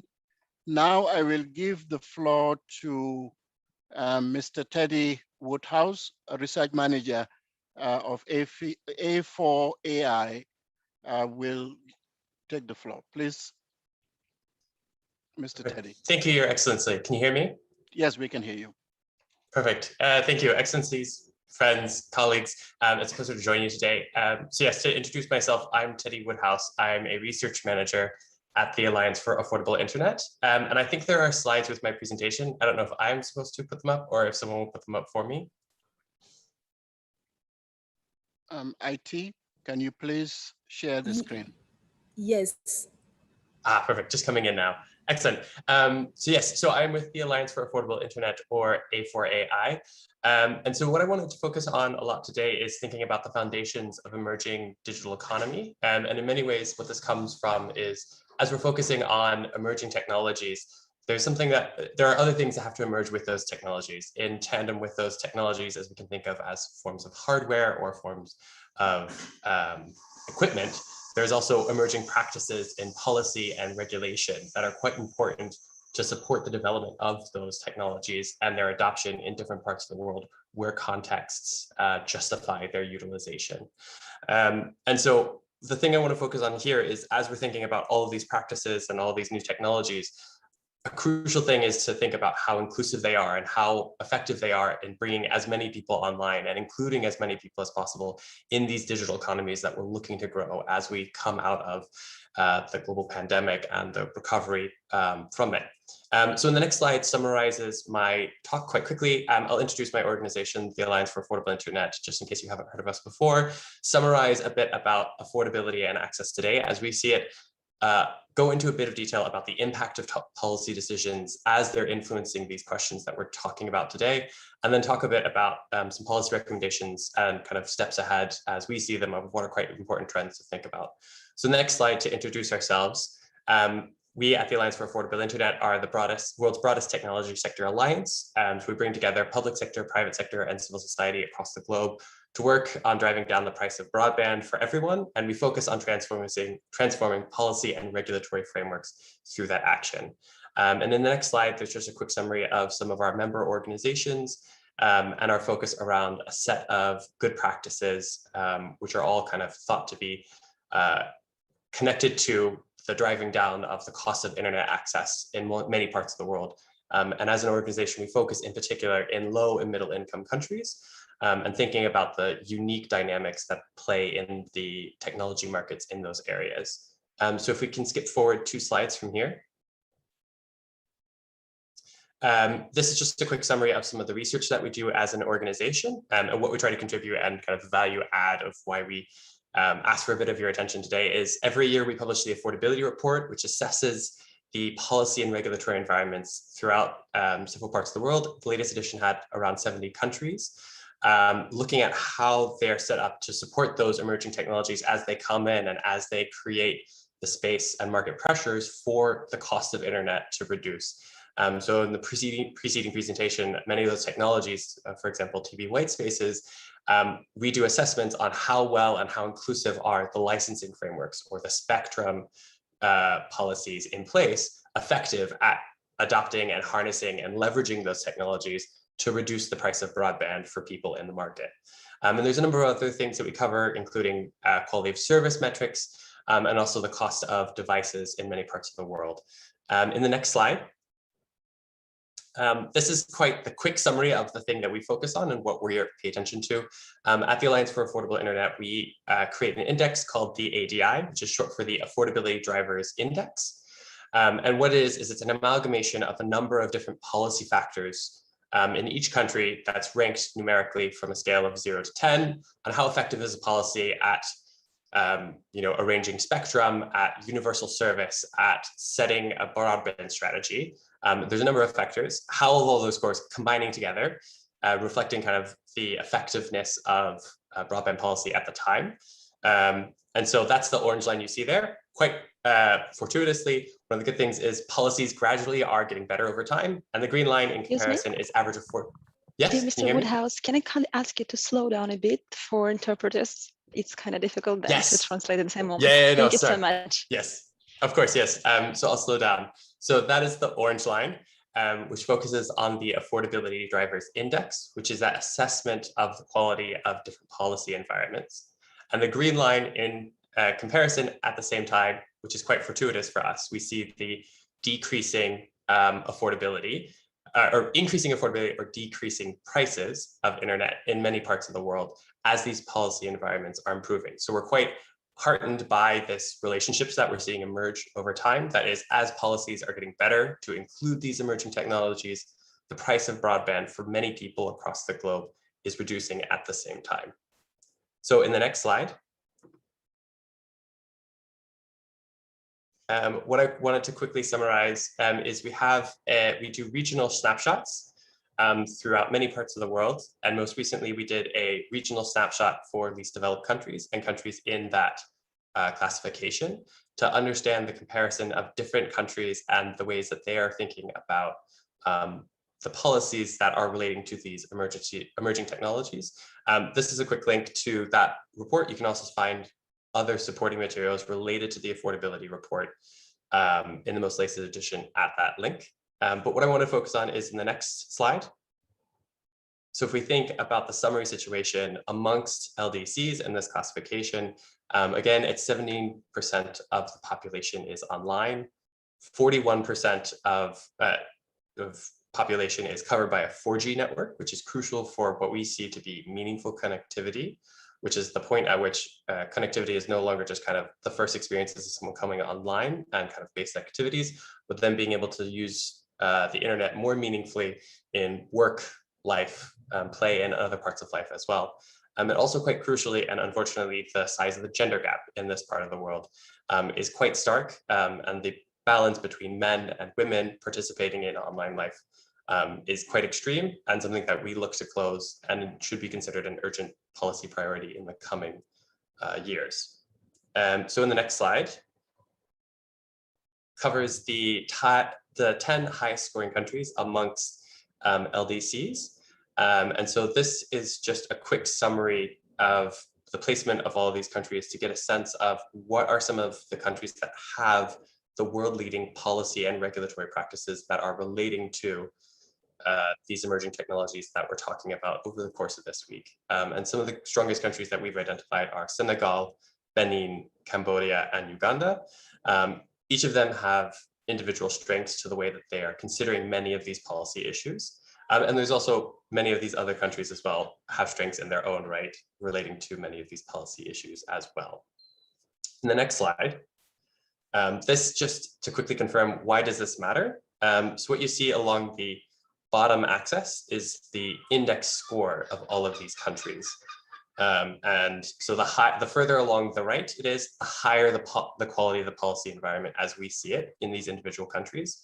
And then along the vertical axis, you see the affordability of data. So you want to be kind of as close to the bottom right is kind of the most desirable situation for an individual country. And quite crucially, we see that of the countries that have met the definition of affordability that we have, which is 1 for 2. So it's the affordability of 1 gigabyte of data to no more than 2% of the monthly average income in that country. Only 3 countries that are classified as LDCs have met that. And all of them have comparatively quite high policy scores. So we see this chain reaction occurring of having a high policy score and developing a strong policy environment leads to better market conditions, which then again leads to more affordable prices for everyone. And with those more affordable prices, that next step that we see as well is that emerging technologies become more ubiquitous, they're more common and more affordable for more people to use and take advantage of. So continuing on to the next slide, just wanted to emphasize some of the positive progress that has happened so far, particularly in the context of LDCs. On average, the price of 1 gigabyte of data has transitioned down over the past 4 years from around 4.5% of average monthly income to now 1.6% in 2019. And that continues to track down as we have collected later data. A number of countries have seen the cost of 1 gigabyte of mobile broadband come down by more than 60% in that same time period. So in the span of about 4 or 5 years, 1 gigabyte has become exponentially much more affordable for millions of people. And in particular, the positive case in Rwanda looks at how the price of 1 gigabyte has reduced from 20% in 2015 to now just a little bit over 3% in 2019. So in the next slide, the one thing I wanted to finish with was, okay, so reflecting on this information, considering these questions, what do we need to be doing? What is the urgent policy action that comes ahead? So in the next slide, the thing I would recommend focusing on is on national broadband plans. These are one of the core indicators in a country's affordability drivers index score. And it's also one of the most influential single policy documents for a country to adopt that then affects the quality of its market and the development of emerging technologies that then favor greater affordability and accessibility of the internet throughout a country. And so here we see amongst LDC countries that we monitor, that national score on the affordability drivers index along the bottom, and then also the national broadband plan as we ranked it internally. And we see quite a close relationship that countries that have a strong national broadband plan and score a higher score in that one indicator, then also tend to have stronger scores and a better policy environment throughout other parts of their market, whether that's spectrum governance, the regulatory framework, or universal access. And so that's why we think that national broadband plans are such a crucial policy document to think about what needs to be done. And so in the next slide, this just summarizes what are some of the important things. Broadband plans create smart spending, so they make governments more effective in their public spending. They create market stability, which favors better and deeper private investment. And they also create a sense of accountability, which allows people and citizens to engage in the policymaking process as well, and create a greater sense of trust in the trajectory of a market's development over time. So in the last slide, and I'll quickly wrap up here, some of the recommendations from our most recent affordability report as relating to broadband plans is bringing in a diverse inputs from a diverse range of sectors, whether that's private sector, public sector, and civil society. And so even within public sector, it's quite important to bring in multiple ministries to think about how these emerging technologies and how these digital issues relate to other sustainable development goals, education, health, the environment, and how they should interrelate and how we want them to relate to each other in the future. The second one is that every good broadband plan has targets that come with a clear measurement and a time limit. So there is a sense of accountability throughout the achievement and the lifespan of that document. And then the third one is that a plan must come with funding commitments. Words are only so good. Words should quite frequently and ideally be followed up with action. And that creates a system of assessment and review for a government over time to continue to develop their emerging policy and regulatory practices, along with emerging technologies that come in and help innovate within this space. And so that's a quick summary of what I wanted to highlight here as what we see as quite a crucial aspect is the development of emerging policy and regulatory practices that support, in turn, the adoption of emerging technologies in different parts of the world that then create that emerging digital economy that is inclusive and kind of grows to scale to include as many people as possible and lift as many people out of poverty as possible as well. So I'll conclude there and thank you all for your time today.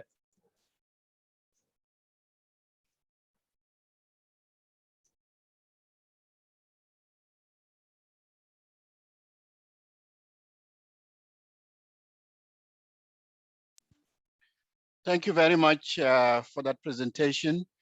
Teddy, we appreciate your contribution. Now we move to our next presenter, Mrs. Teresa Gomez, the CEO, Internet para Todos, will take the floor. Kindly take the floor. Buenos días, ¿me escuchan? Sí. Yes, yes, sí. Okay. Buenos días. Primero, agradecer la invitación a formar parte de esta sesión como representante de Internet para Todos, pues para nosotros es una oportunidad mostrar nuestro proyecto y el modelo que estamos utilizando para conectar a los no conectados, con miras a que este modelo pueda ser replicado en el resto del mundo. Internet para Todos, ¿me pueden ayudar con la presentación? Ustedes lo están mostrando, no la veo. Eugenia, can we have the presentation? Thank you. Okay. Internet para Todos nació de la iniciativa de acortar la brecha digital en América Latina, donde sabemos se tienen más de 100 millones de personas sin conectividad a Internet, donde los índices de conectividad de las zonas rurales distan de manera importante de los que se tienen en las zonas urbanas. Y es por esto que se crea Internet para Todos en Perú, producto de la alianza de Telefónica del Perú, Facebook Connectivity, CAF y Bidinvest.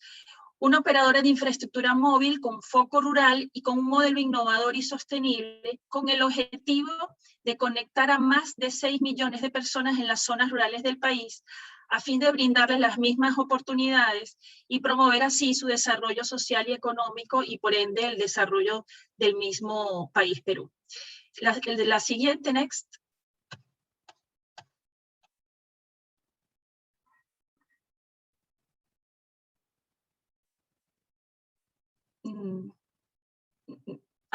Thank you. No, before, one page before.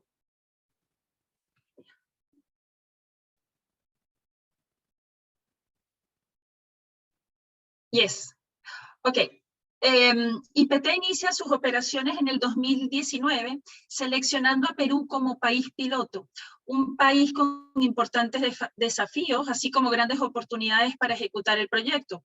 Entre los desafíos para la conectividad de las zonas rurales y que son las barreras que sabemos son características y responsables de esta brecha de conectividad de estas zonas. Tenemos a Perú con una geografía complicada, montaña, selva y costa, un bajo nivel de ingreso de las personas y una densidad poblacional bastante baja. Los operadores móviles tienen foco urbano por la demanda de tráfico intenso en estas zonas y la infraestructura básica es pobre y escasa. Por último, la tecnología está diseñada para las demandas de las zonas urbanas. Sin embargo, más allá de los desafíos existentes, encontramos en Perú oportunidades importantes para poder iniciar las operaciones y fijarnos la meta de conectar a los no conectados, encontrando entre las principales un marco regulatorio que incluía una figura o modelo único en el mundo, operador de infraestructura móvil rural, o IMR. Esta figura fue creada precisamente para incentivar e incrementar la cobertura del servicio móvil en las áreas rurales del Perú.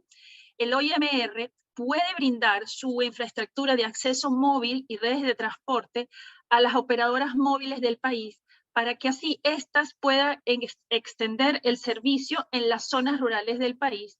Esto a través de un modelo mayorista. El OIMR es el que realiza la inversión de infraestructura, el mantenimiento y operación, por supuesto, en la zona, y la operadora o el MNO coloca su espectro, el core, y mantiene la relación con los clientes finales. Precisamente esta concesión es la que tiene Internet para Todos para operar en el Perú, la concesión de operadora de infraestructura móvil rural.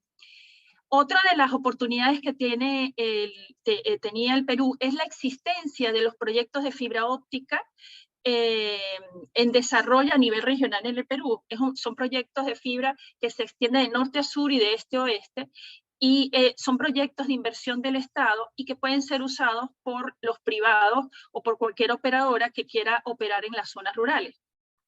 Y por último, y no menos importante, Perú tiene más de 6 millones o tenía más de 6 millones de personas que no contaban con servicios de Internet móvil.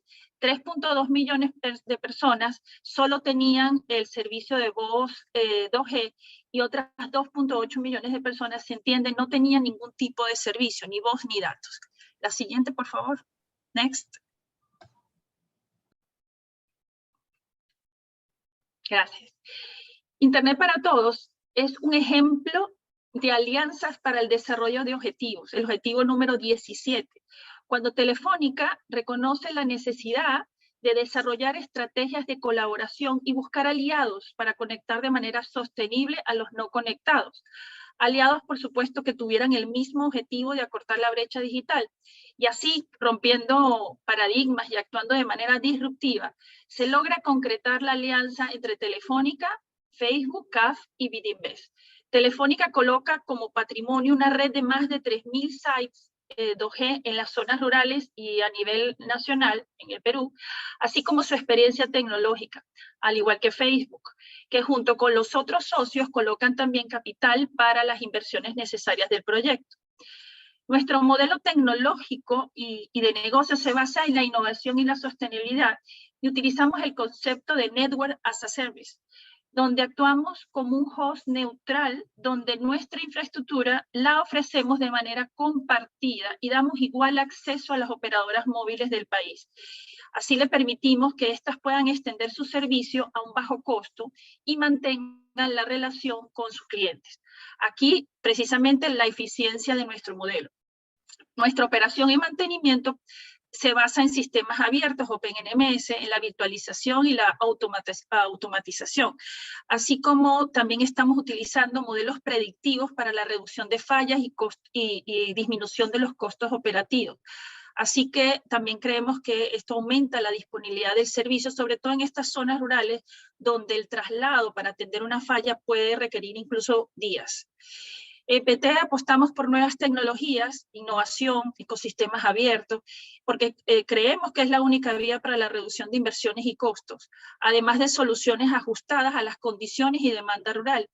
En IPT tenemos un despliegue importante de Open RAN, tenemos el uso de radios de banda no licenciada y estamos haciendo pruebas con TV White Space como bajol para los sites 4G. De la misma manera, creemos que la compartición de la infraestructura para apalancar la sostenibilidad de los despliegues y acelerar es muy importante. No podemos creer que un solo operador puede construir toda la infraestructura que se necesita para dar conectividad a los no conectados. Y por último, usamos Big Data y Business Intelligence para el planning y ajustar todas nuestras soluciones a las demandas rurales. La siguiente, por favor. Next. ¿Qué es lo que hemos hecho en estos últimos o en estos 2 años de trabajo desde que fuimos creados? Internet para Todos ha implementado más de 1.600 sites LTE 4G para brindar conectividad de banda ancha a más de 2.1 millones de personas que están en 12.000 centros poblados, para lo cual ha invertido más de 40 millones de dólares en equipos y servicios. Sobre nuestra infraestructura, estamos ofreciendo servicios ya a 2 operadoras móviles del Perú, Telefónica y Entel, El 50% de nuestros sitios 4G se encuentran utilizando bajo el satelital y el otro 50% soluciones de transporte terrestre. Nos hemos convertido en los aliados del Estado en su objetivo de acortar la brecha digital del Perú, pero también en un aliado de las operadoras móviles, siendo una solución para dar servicio en las zonas rurales sin perder el foco en las zonas urbanas. Nuestro compromiso sigue firme en el 2021 y queremos como objetivo conectar a más de 2.4 millones de personas en más de 13.000 centros poblados. La siguiente, next. Cuando inició la pandemia a nivel mundial, como bien sabemos, se prohibieron las clases presenciales y se adoptó el modelo de clases virtuales. En Perú, el gobierno implementó el programa de Aprendo en Casa vía TV o Internet, pero pese a los esfuerzos, muchos niños no tuvieron acceso a sus clases y otros tenían que caminar kilómetros para poder captar señal y conectarse a sus clases. En este contexto, IPT tomó conocimiento de que en la localidad de Cañicuto, una población muy pequeñita en la región de Puno, los niños tenían que caminar horas, aproximadamente 10 kilómetros cada día, en una altura bien importante, para llegar a un cerro o en una montaña en el que pudiesen captar la señal de internet. Por supuesto, nos comprometimos en acelerar una solución para este poblado y desplegamos el servicio 4G en esta localidad, brindando el servicio de Internet a los niños de esta localidad y localidades aledañas. Solo confirmarles que Internet para todos es un modelo que está funcionando, ya estamos cosechando frutos y por supuesto puede ser un modelo que podemos replicar en el resto del mundo. Muchísimas gracias.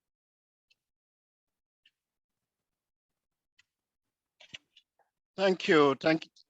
Thank you very much for that presentation. Ladies and gentlemen, excellencies, we have quite diverse presentations. I will quickly go to the audience so that we can have some participations and questions. If you have questions, you can send it through the chat window or raise your hand, and then we can channel it to the panelists. The floor is open for Q&A.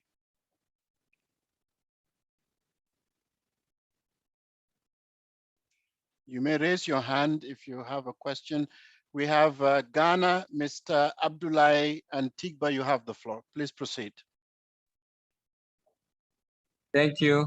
My question goes to the last presenter, Internet Para. I want to find out, in your country, do you have a universal access fund? And if you have, what role do they play different from your company?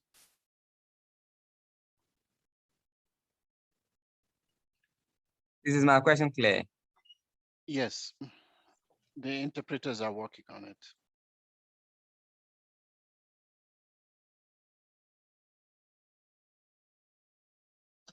Sorry, could you repeat the question, please? The last part, I didn't hear very well. I want to find out if there is a universal access fund in your country, and what role, do you partner with the Internet Access Fund in rolling out your networks, or do they also play a different role? I want to understand the collaboration between the Universal Access Fund and then your company. Ok, a ver, sí, en el Perú hay fondos universales, por supuesto, y de hecho hay un fondo universal que se utilizó para la construcción de los proyectos de fibra óptica que hoy cubren y están todavía en curso y que cubren todo el país, de norte a sur y de este a oeste. Nosotros podemos acceder como operadora de infraestructura móvil rural al uso de esos proyectos de fibra óptica.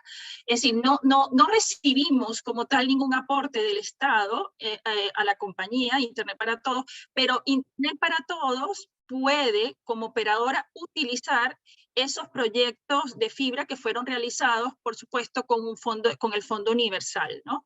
Eso ya para nosotros significa una palanca importante el poder utilizarlos. También es verdad, últimamente, después de que el Estado peruano están promoviendo varias políticas y normas en las que está permitiendo a las operadoras que todos los impuestos que se pagan por el canon de espectro sean dirigidos a construcciones de infraestructura en las zonas rurales del país. Y ahí Internet para Todos es uno de los actores que entonces construye y despliega su infraestructura en las zonas rurales. No sé si con esto respondí la pregunta.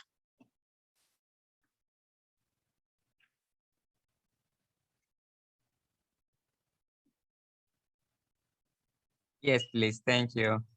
Okay. Thank you. Do we have any more questions on the floor? Okay, there is a question, but is in Spanish. I can translate that. I will go ahead and ask a question to the panelists. What are the most important points or aspects of the emerging technology that should be considered to accelerate the digital transformation in LDCs, in LLDCs and SIDs? I will start with Amina and then we go to the next panelist. Amina, can you please proceed? Thank you very much. I think there are really many aspects to take into consideration. Picking the most important will be difficult, but I think it's important to know whether or not, what is the need we have first. I think before going to technology, technology should be looked as the mean. So the emerging technologies, there are many of them. I think a lot of them can do the job. What we need to first look at is what do we need? What do we need? And then which one of these emerging technology can help us most reach the objective we have? So if I take an example, which I haven't talked about is, for example, AI, the artificial intelligence is a great emerging technology, which can allow us to do a lot of things. But the idea is, what do we want to do with emerging technology, with that AI? Where can that help us the most? I think it's first, as Teddy said it initially, we need to have a plan, a strategy, knowing what we want to achieve. And based on that, then we will select then what are the key aspects of this emerging technology we want. And when we select these aspects, that will definitively lead us to the technology which is best suitable to the need we have. So I think so far technology has not been the biggest challenge because we have many of them. Rather, the challenge has been, do we have the policies in place? Do we have the strategy? Do we have the skills to use that technology? And so on and so forth. So I think all of these around the technology must be looked at. And I don't know which one is the most important. Maybe the colleagues can help here, but it's important to have this analysis prior to saying, well, this is what we want to do, which technology, it's together, what do we want to do with the technology? Back to you. Thank Ambassador. you. Thank you very much. Teddy, can you please intervene here? Yeah, sure. So quite similarly to Aminata's response, I think that issue brings out a really great question here about the intention with which we are bringing these new technologies into our lives.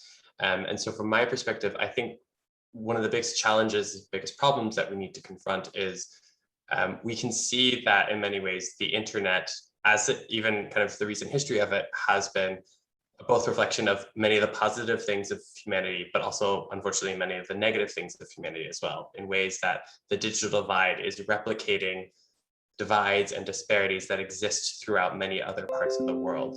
And so I think as we're thinking about emerging technologies, both in terms of hardware, again, in terms of hardware, and in terms of policy and regulatory practices, the value there is thinking about what do these technologies do And how, if we can we foresee what are going to be some of the implications of these technologies for inequality, for other aspects of society, and ways that we can kind of bend the arc of history towards a more just future, rather than just letting technologies kind of determine for themselves and see them as being self-led in their applications, but really being intentional about their adoption throughout many parts of the world.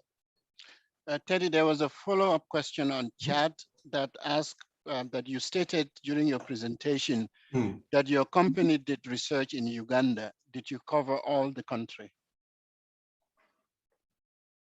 Yes, so what we can do is I can give a quick summary of how the research is done in each of those 70 countries, because it's quite a similar process in each country. So in a country, there's essentially 4 questions where we rely on an expert's consultation of the policy environment in that country. So it looks at the national level about, for example, how streamlined or straightforward is the regulatory and licensing process in that country? Is it relatively straightforward and reliable to apply for a license to offer telecommunication services? Or can it create a stumbling block for new and smaller operators that would discourage innovation in the market?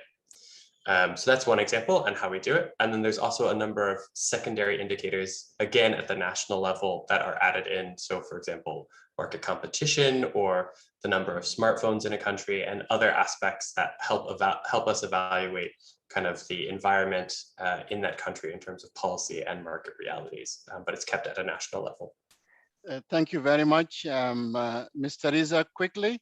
But before we do that, I want to take the opportunity to apologize to our interpreters that we started a little bit late, and we will be very grateful if you can accommodate us for 3 to 5 minutes to wrap up the session.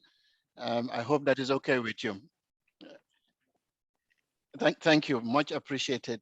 I would ask Ms. Teresa to quickly intervene here with the question being asked earlier.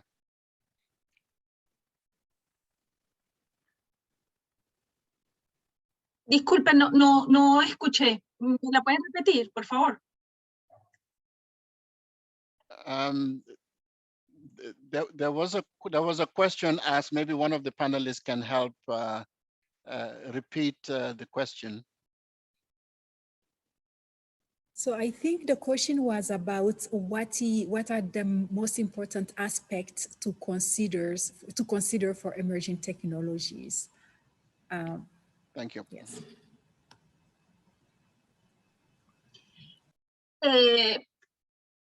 Para mí lo más importante que hay que considerar de las tecnologías emergentes es que respondan y se ajusten a las condiciones que se tienen en las zonas rurales. ¿Okay?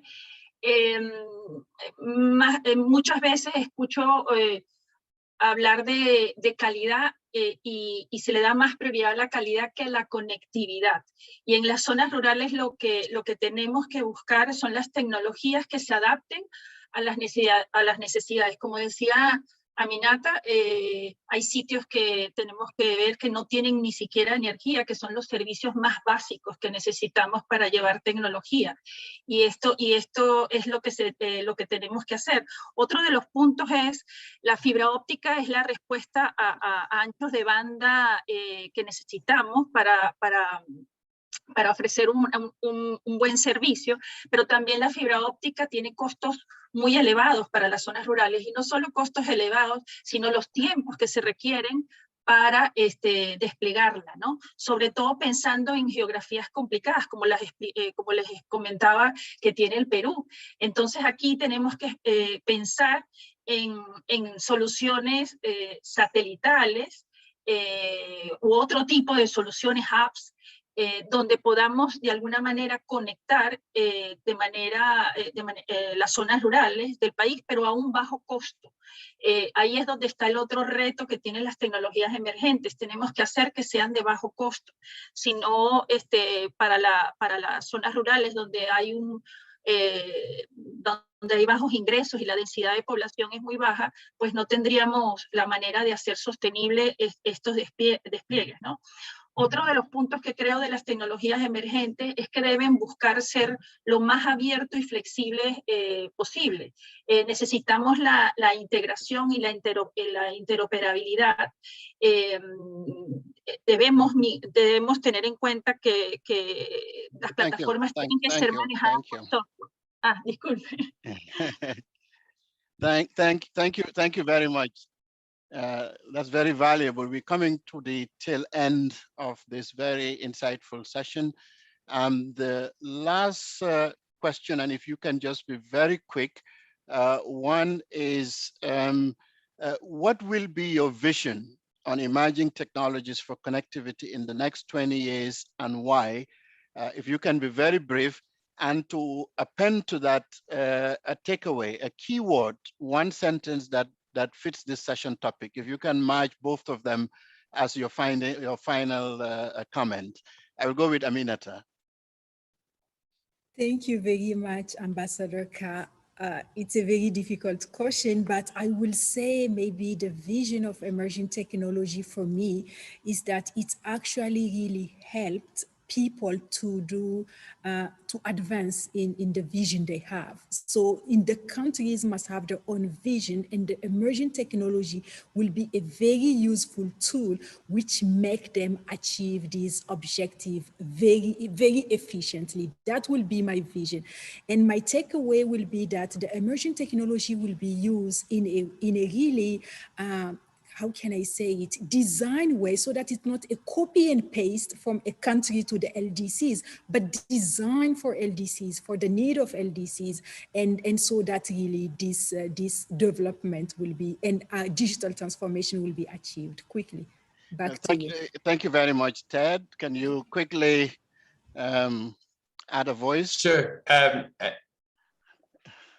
From my perspective, in 2 words, universally unique, in the sense that I hope that it is universally accessible to everyone around the world, no matter their income or background, but unique in the sense that everyone is able to have a unique experience fit to their life and their background and their perspective. Adoption of trends of emerging technologies for connectivity and digitalization is to promote the growth of market-creating innovations, including frugal innovations for connectivity, where technologies, systems, and processes, frugal and otherwise, for reliable and adequate broadband connectivity deployed, especially for rural communities, to make services that are affordable for millions of potential consumers and producers of services who otherwise could not afford the services and connectivity due to high cost, inaccessibility, and other aspects. To achieve this, we need to build the connectivity infrastructure through efficient collaborations and partnerships, disrupt policy regimes, and innovative and pragmatic strategies, and make them smarter and enhance access in rural communities and reduce the cost of connectivity, especially in the last miles. That's what I could encapsulate from the very insightful presentations that these very, very thoughtful technologies, I must say, have done justice to our topic today. And I congratulate all of you, and we look forward to you joining us in the upcoming session. The presentations will be shared, including the opening remarks. We thank you, and you have a wonderful day. And interpreters, we thank you very much for your patience. Thank you, and excellencies and ladies and gentlemen. Thank you very much. Thank you all. Thank you. Bye-bye.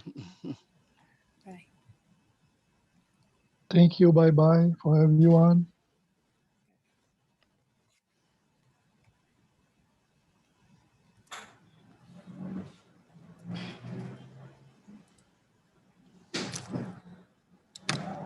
Merci beaucoup.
Recording in progress.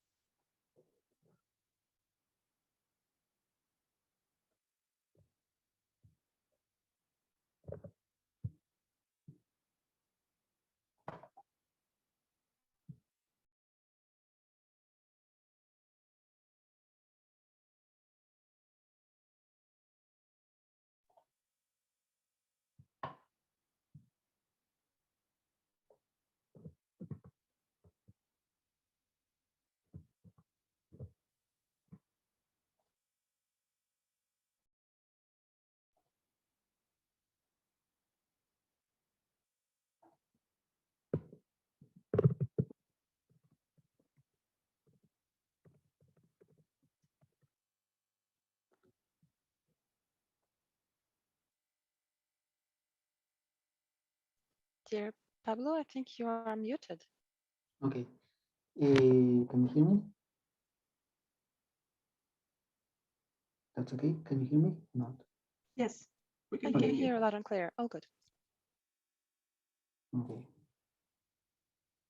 Bueno, podemos iniciar en un minuto el evento. Creo que estamos totalmente listos para empezar.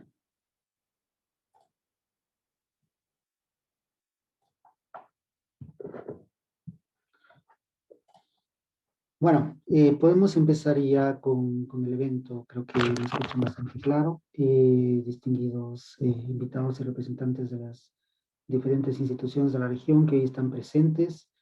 Todos los invitados de las diferentes regiones, diferentes países, de todas las regiones. Excuse me, sorry to interrupt you. I Yeah. think we have an issue with English channel. I don't hear English. Hello, do you hear me? English both? Yeah. Now it's fine. Thank you. Sorry about that. Dear Pablo, can you please start again? We haven't had the interpretation yet. Gracias. Bueno, creo que ya estamos listos para empezar. Les agradezco a todas las personas que se han conectado, distinguidos invitados y representantes de las diferentes instituciones a nivel mundial, de las diferentes regiones que hoy están presentes, damas y caballeros. Para mí es un gran honor iniciar la primera sesión de la segunda edición del evento regional Coloquio 5G, el acceso a Internet, que es el ITEC 2021. Este año se desarrolla en el marco de un evento global de tecnologías emergentes para la conectividad, cuyo tema es la aceleración de la transformación digital en países LDCs, LLDCs and SIDS. En la mañana tuvimos varias sesiones, ya que hemos empezado en las otras regiones, desde las tendencias en tecnologías emergentes para la conectividad y la transformación digital, y también tuvimos la ceremonia de apertura con la participación de autoridades de diferentes ministerios y autoridades a nivel mundial de todas las regiones y de la Unión Internacional de Telecomunicaciones también de los sectores de la UIT. En esta ocasión tendremos la participación en esta sesión de dos ponencias de expertos de las comisiones de estudio de la Unión Internacional de Telecomunicaciones, del sector de estandarización y del sector de desarrollo, que es el señor David Day y Ahmad Reza Sharafat. Para empezar hoy, le doy la bienvenida como introducción al señor director regional de la Unión Internacional de Telecomunicaciones para la región de las Américas, el señor Bruno Ramos. Por favor, señor Ramos, le paso la palabra. Por favor, continúe.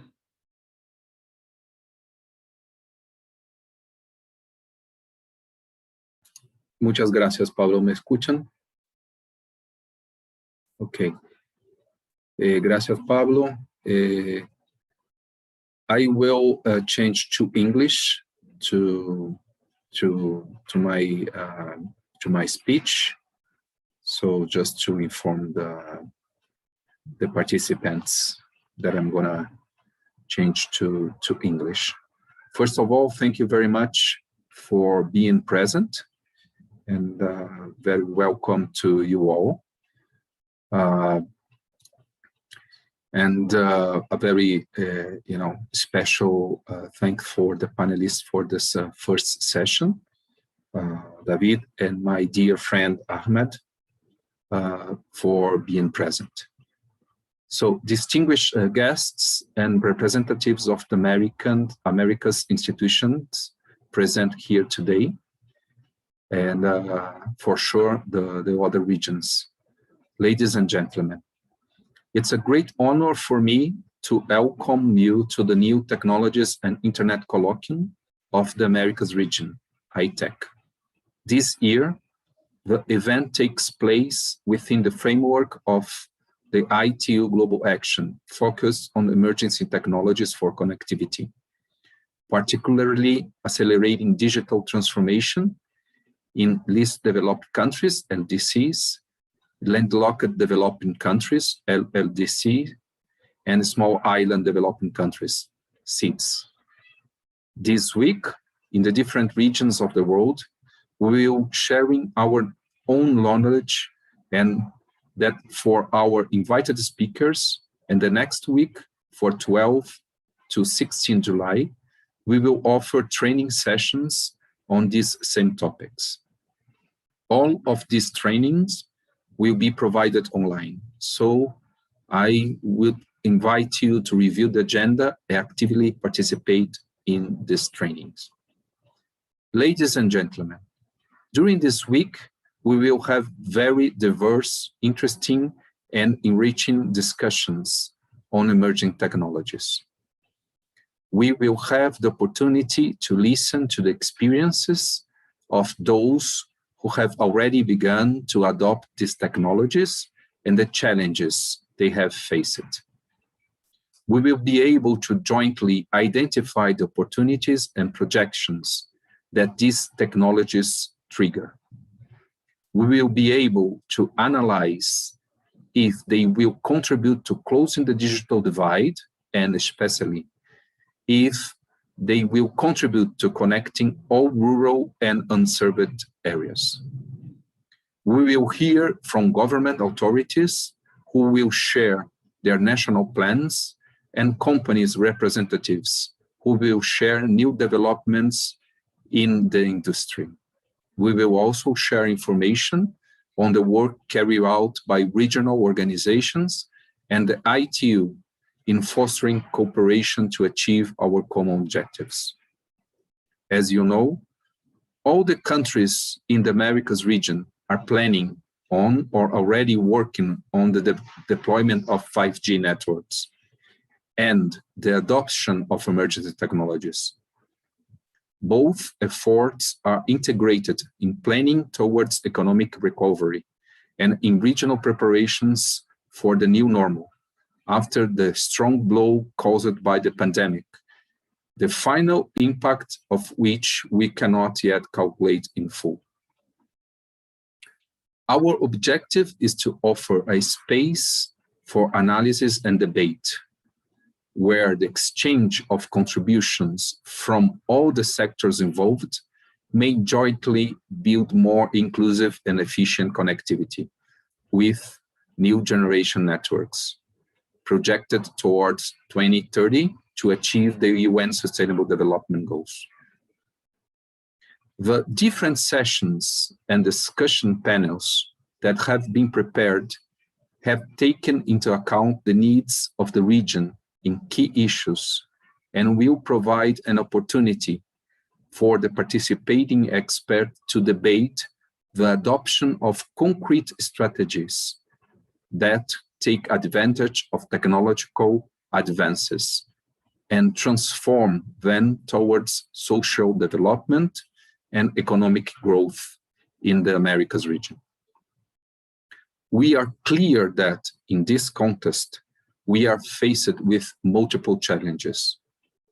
For example, it is necessary to swiftly adapt regulatory frameworks so that rapid technological advances are quickly translated into tangible benefits. We must work on the adoption of innovation systems that dynamically integrate the contributions of all stakeholders. It is essential to have a transparent and efficient management of the spectrum, and also to provide a conducive environment so that service providers can bring the benefits of technological advances to the entire population. Dear friends, through technology cooperation schemes, the ITU provides its experience, knowledge, and human resources for the development of activities, projects, training programs, and concrete actions, bridging distances in order to promote the benefits offered by ICTs, reduce the gap digital, and move towards the global objective that leaves no citizen behind. I gladly reiterate the invitation to the discussions and training sessions that will take place in these 2 weeks. Likewise, I invite you to be part of the work that the ITU develops continually in these study groups. With the pandemic, we have perfected the procedures for remote participation in these meetings where, throughout the year, all aspects of emerging technologies will be discussed together with experts from countries around the world. Dear friends, to finish, I leave you with a thought. The appropriate use of information and communication technologies, the adoption of emergency technologies, the deployment of next generation networks, the implementation of efficient processes, the establishment of interconnectivity, the construction of smart cities and communities will help us build a better world. At the ITU, we are working to facilitate the use of these technologies, connect the unconnected, and promote the different applications that reactivate countries' economies for the benefits of each one of us. Thank you very much. I give the floor back to Pablo for continuing the panel. Thank you, Pablo. Muchas gracias, señor Ramos. Excelente. Gracias por sus palabras de bienvenida.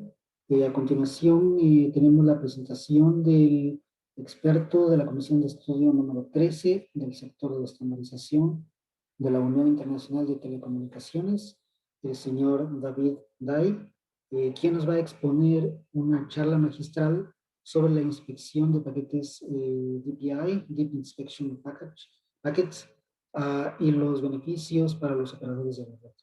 Con el título de su presentación, Ayer, Hoy y Mañana para la sensibilización de la red en el sector de estandarización de la OIT. Por favor, señor David, le paso la palabra a usted.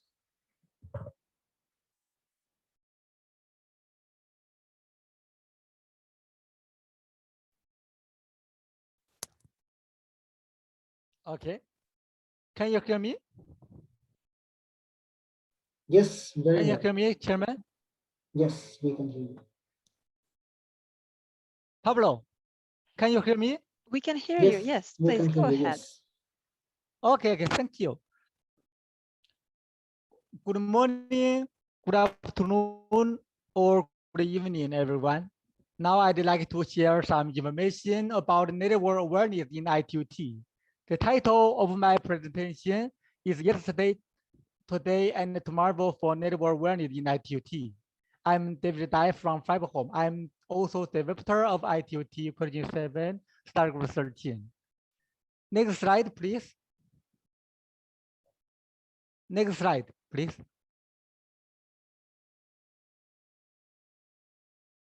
Okay, thank you. My report includes 5 aspects.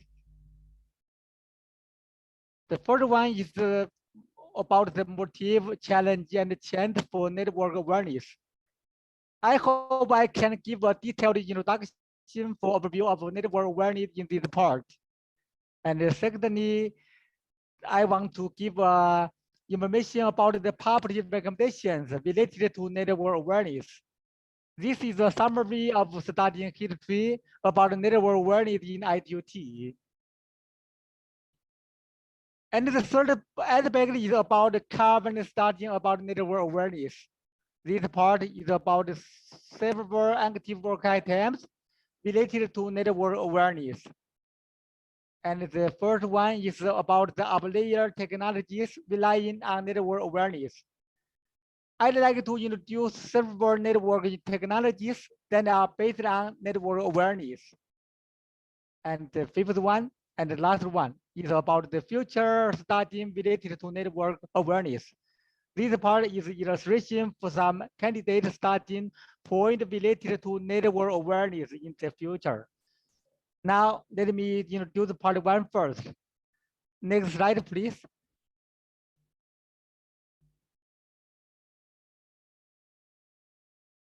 And first, we've got a question. Why does network need network awareness related technologies and methods? We can find the answer in this slide. You can see from top half of this slide, when network awareness is ampersand, the network is similar to a blank box, and the trouble is brought to both network service provider and the network user. On the other hand, when network awareness is applied to network, the situation becomes totally different.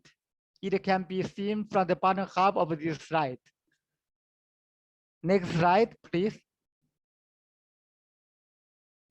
Now let's take a look to the evaluation process for one of the network awareness technologies. That's the network service application awareness. Traditionally, layer 3 protocol, layer 4 protocol, and layer 4 port is enough to identify a kind of service or application. However, with the development of the network, many things are changing. On the one hand, many service applications try to share the same layer 4, layer 3 protocol, layer 4 protocol, and layer 4 port.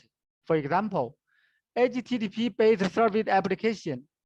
On the other hand, some malicious and harmful traffic try to use an allocated layer 4 port in order to disguise itself as normal traffic. So port-based method is not efficient. Then deep packet inspection come to play an important role. No matter how harmful traffic disguises itself, DPI can capture it perfectly. Nevertheless, when some security measures are applied to the next network problem occur to DPI, then the motive for DPI be convergent with artificial intelligence and machine learning technologies. Now I'd like to give a brief introduction for DPI. DPI is one of typical network awareness technologies. According to ITU-T Y.2770, channel packet inspection is only responsible for basic protocols, and the middle packet inspection can handle the extended protocols such as layer 4 plus. Only deep packet inspection can process the whole data packet, including payload of the packet. So it can be announced that the deep packet inspection is able to handle everything of the packet. There are general two kinds of deployment.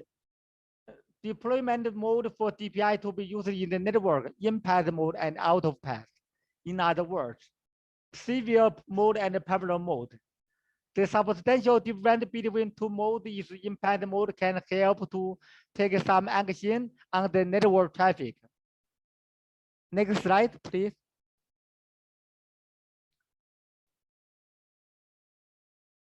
Okay, thank you.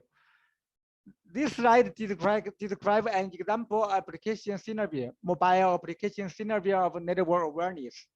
In fact, network awareness can be deployed in many network entities in mobile network.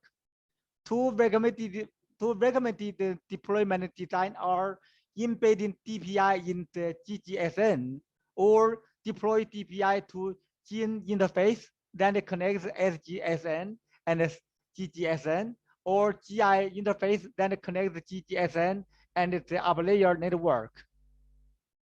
Next slide, please. Another example of application scenario can be seen in this slide. That enterprise application scenario of network awareness. In reality, DPI can be very beneficial to enterprise network. For example, network rate can be detected by DPI, then network security can be enhanced. The left part of this slide illustrates the aspect. The right part depicts that DPI help to improve resource utility of the enterprise network. Next slide, please.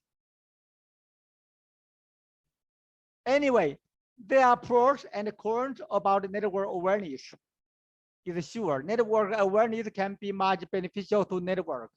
It can enhance network function and improve network performance.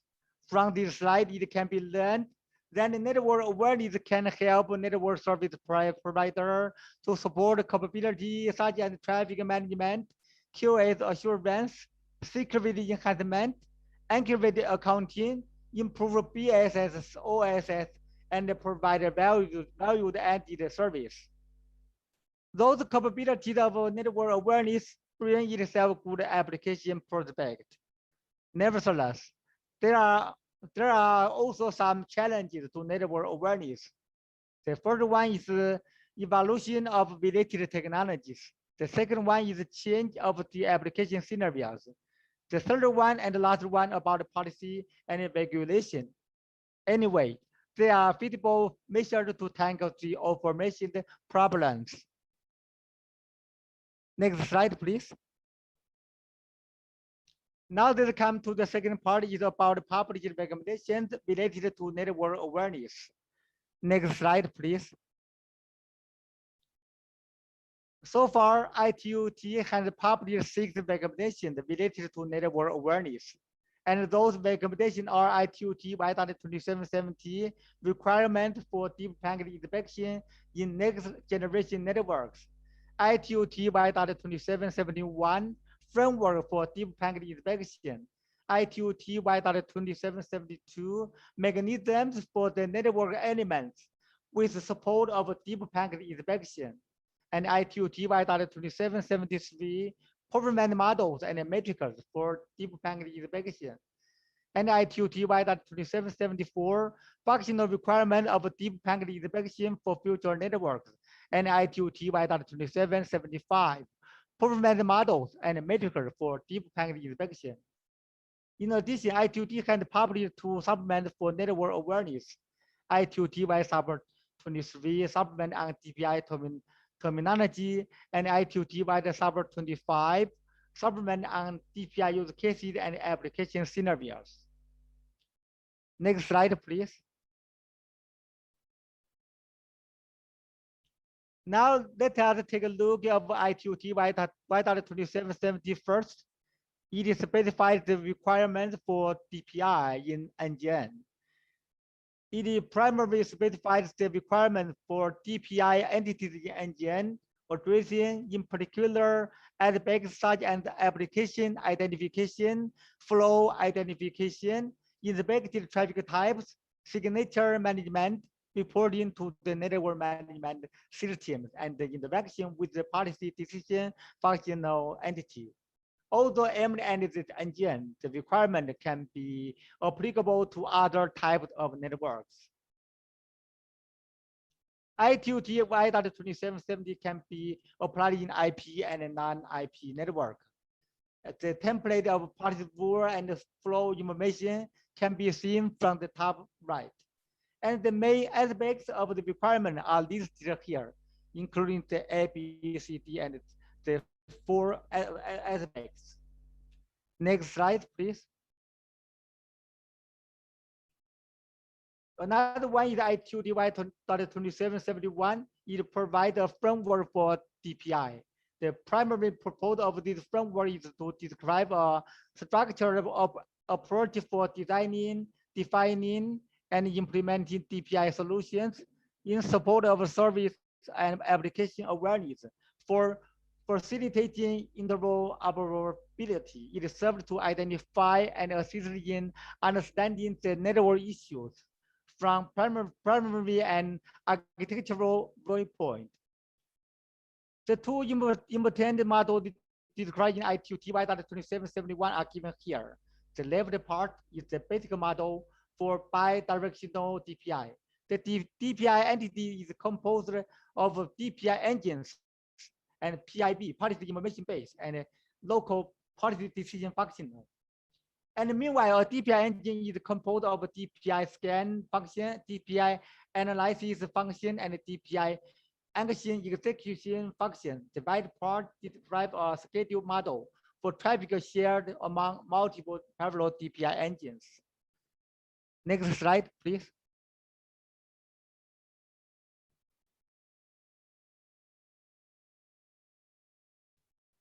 The next one is ITU-2772.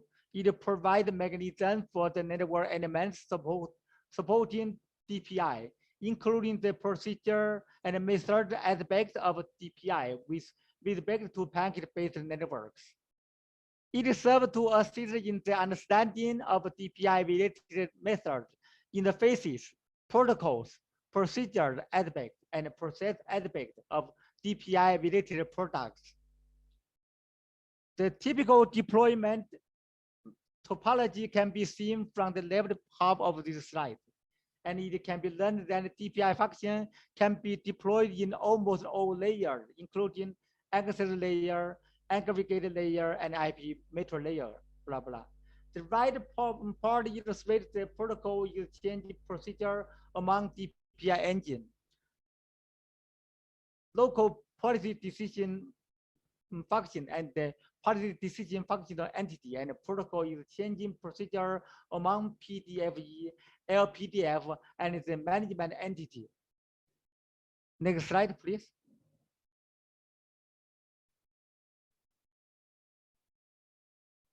The next one is ITU-2773. It specifies the performance models and metrics for deep packet inspection. It specifies the DPI specific performance models and measure points of DPI performance metrics. And also it also specifies the categorization method of DPI performance metrics. Furthermore, a DPI performance description template and a DPI specific performance metric are specified. The typical measure logical topology can be seen from the left half. And there are 5 measure points, such as the measure point between PIB and RPDF, and the measure point between packet increment point and DPI engine, and so on. The right part gives the 20 basic performance metrics, such as the false positive error rate and false negative error rate, etc. Next slide, please.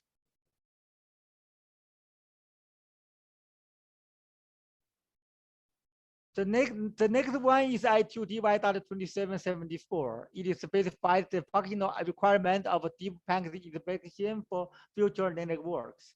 For example, LDN, NRV, and other future networks. Its scope includes the general requirement of deep packet inspection for future networks, DPI functional requirement for LDN, DPI functional requirement for NRV, DPI functional requirement for SFC, and DPI as a service, as well as DPI functional requirement for network virtualization and DPI functional requirement for evolving mobile networks. This slide illustrates the functional requirement for evolving mobile network and SFC as examples. As to evolving mobile network, functional requirement lies in 3 aspects: general requirements, interface requirement, and protocol requirements. And to SFC, we've got 2 aspects of the requirements: classification requirement and general functional requirements. Next slide, please. The next one is ITU-2775. It specifies the functional architecture of deep packet inspection for future networks. Its scope includes the general DPI functional architecture aspects, and the DPI functional architecture for LDN, and the DPI functional architecture for NRV, and the DPI functional architecture for SFC, and the DPI as a service. DPI functional architecture for network virtualization, and the DPI functional architecture for evolving mobile network. As an example, this slide describes the functional architecture for SDN. The left part is a general architecture of DPI for SDN. The right part gives an application scenario for multiple controllers. Next slide, please.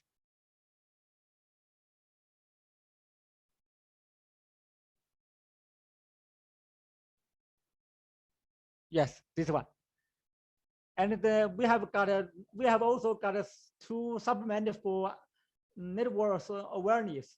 ITUT wide supplement 23 provides complementary information on DPI terminology related to the flow and application distributor, packet processing and layered protocol architectures, and defined by ITUT IY 2770. The left half of the slide illustrates the three main terms: flow distributor, application distributor, and DPI signature.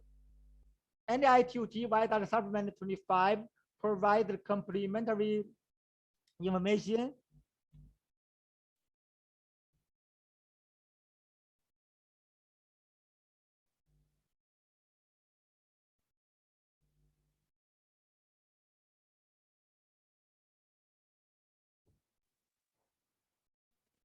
Sorry, I cannot hear you anymore. Oh, sorry. Okay. Now it sounds better. Yeah, now I can hear you. Please continue. Thank you so much. Okay. Then ITUT supplement 25 provides complementary information on deep packet inspection for use cases and application scenarios in evolving networks. Detailed use cases are specified, including the application identification and traffic detection, application performance measurement, application specific energy measurement, application statistics reporting, diagnosis and analysis, application traffic optimization and application enrichment, provision of tied service and environmental control. The application scenario of DPI in NGN, enterprise networks, and the software-defined network are specified to help guide the deployment of DPI for service application awareness in evolving networks. The right half of the slide depicts the application scenario for DPI deployed in NGN context. Next slide, please.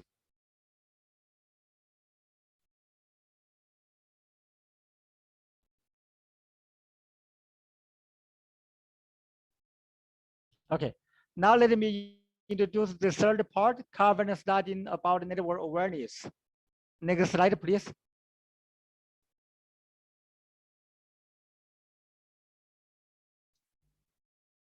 Yes. And the first one is ITUT Y.B DPI mechanism. It specifies the mechanism of deep packet inspection applied in network big data context. Its scope includes the role of DPI in big data and a data classification mechanism using DPI for network big data and data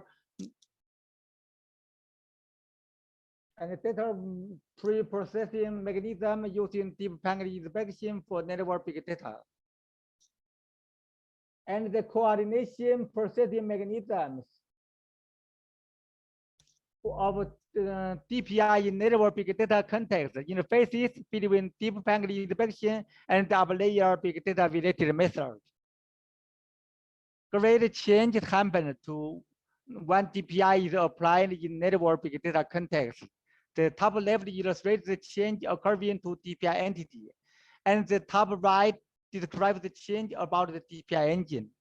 In addition, a new component named DPI meter engine is introduced in the bottom right. The bottom left depicts the parallel coordination model for multiple DPI entities. Next slide, please.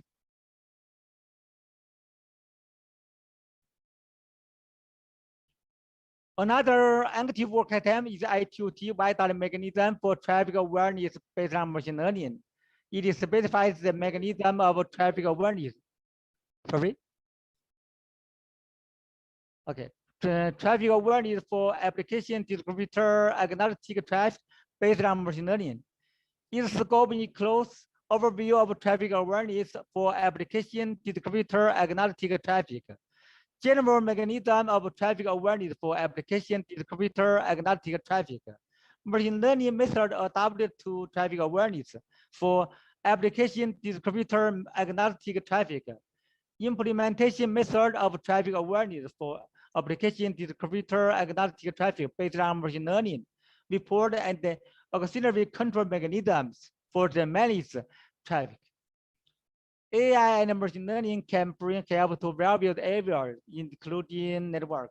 AI and machine learning can also enhance network awareness and bring more network intelligence to network itself. Traffic awareness based on machine learning is one of the network intelligence.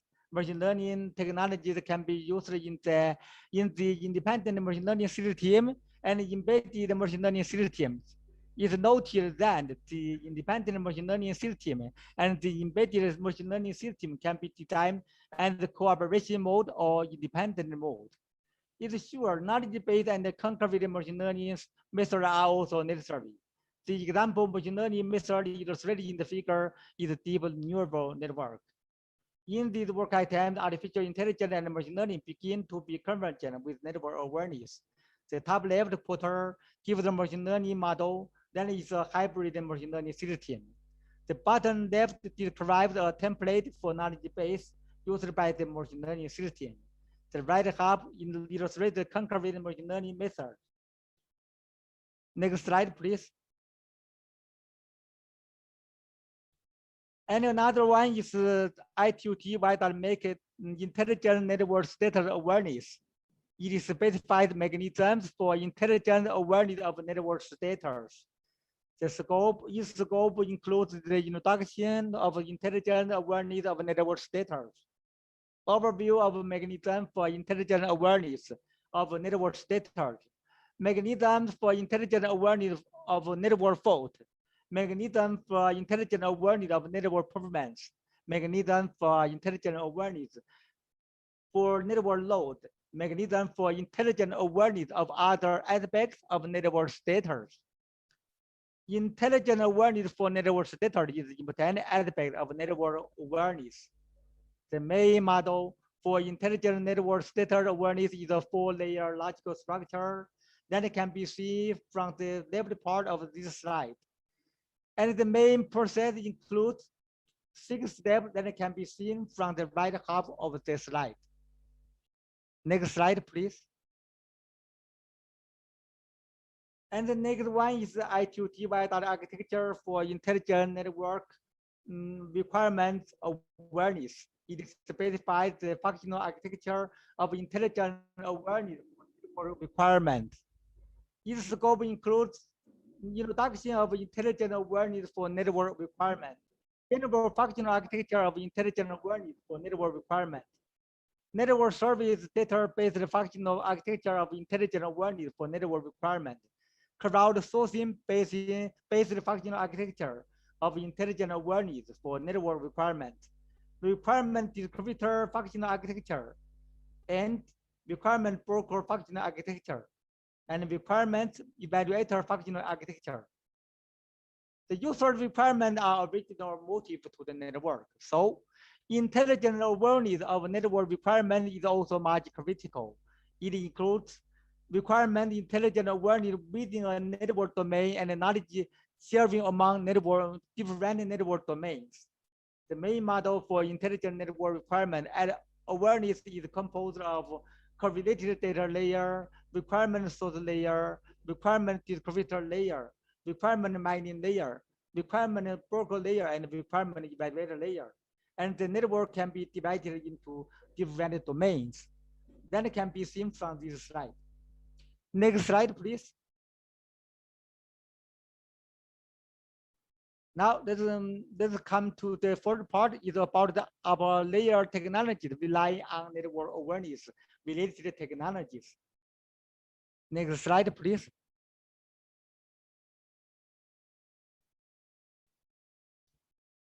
And first, I'd like to give a brief introduction of the relationship between DPI and big data.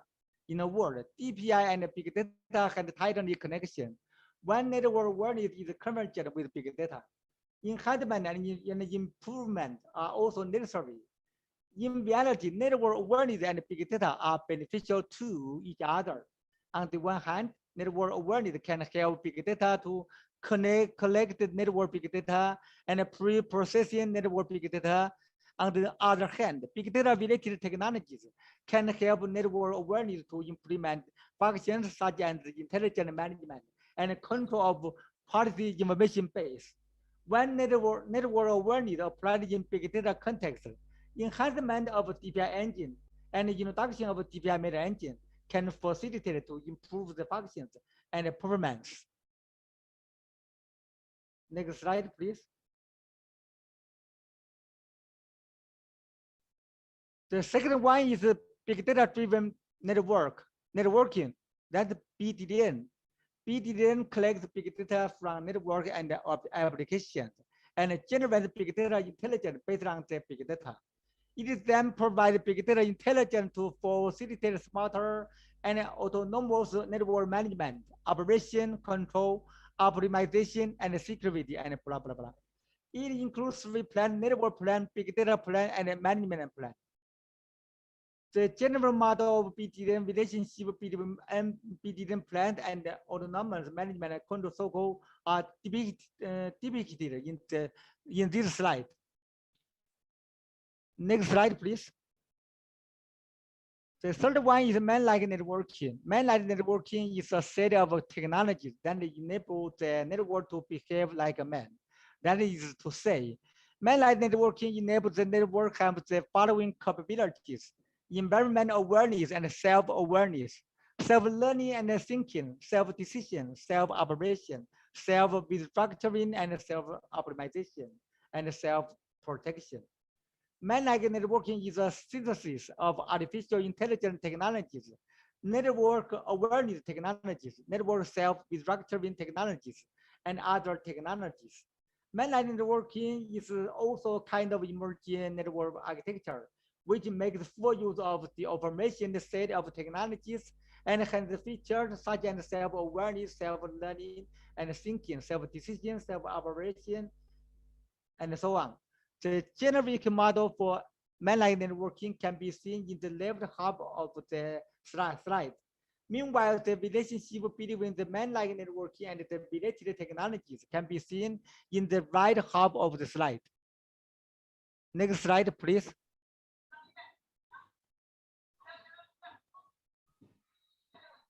Another candidate upper layer technology based on network awareness and network intelligence is a requirement defined networking.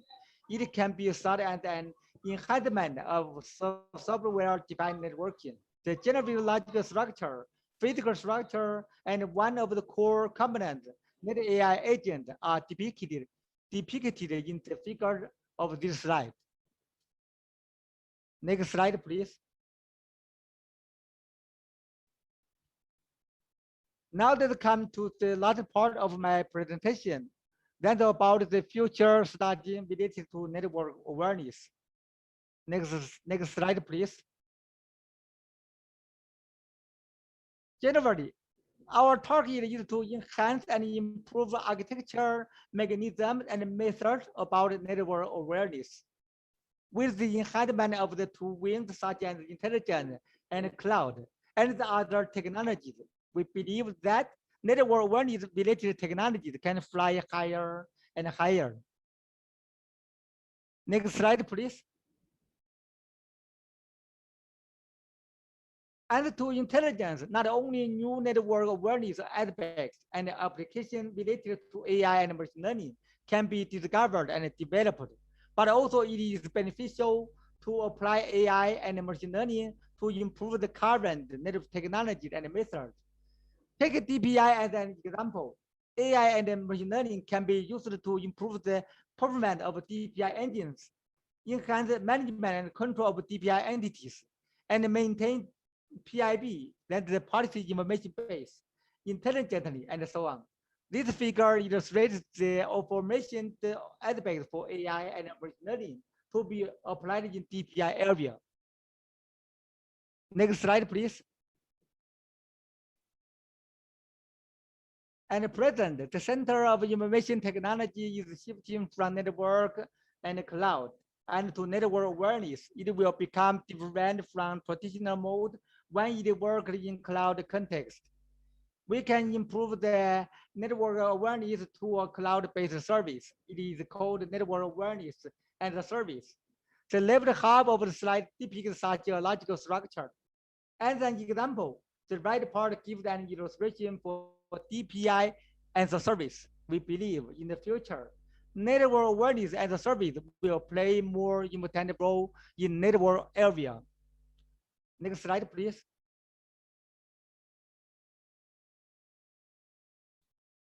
That's all for my report. If you have any questions or suggestions, I'm much happy to discuss with you. In the meantime, I'd like to say welcome to join ITUT question 7, starting with 13. Then this topic is about the deep packet inspection and network intelligence. And I'd also like to say to welcome to join ITUT starting with 13, future network with focus on IMD 2020, cloud computing, and trusted network infrastructure. Thank you very much. That's all. Buenas tardes. Muchas gracias por la excelente presentación, señora Dai.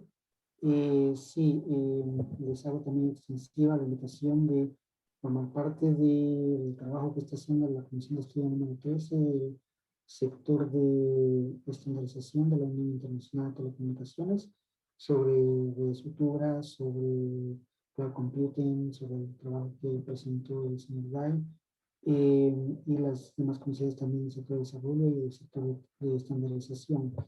A continuación, tengo la presentación del señor Ahmad Reza Sharafat, que es experto chairman de la Comisión de Estudio número 2 del sector de desarrollo de la Unión Internacional de Telecomunicaciones, que nos va a exponer una charla magistral sobre la transformación digital para el desarrollo sostenible, la implementación de 5G y la transición de 4G. Por favor, señor Ahmad Reza Sharafat, por favor, le paso la palabra.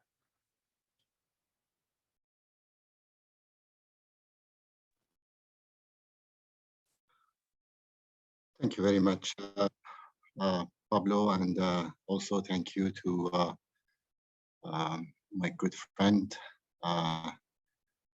who started the meeting as the beginning. Today I would like to talk a little bit about 5G and how we can have a successful deployment of 5G networks. Next slide, please. Next. So the title of my talk is Digital Transformation for Sustainable Development, 5G Deployment and Transition from 4G.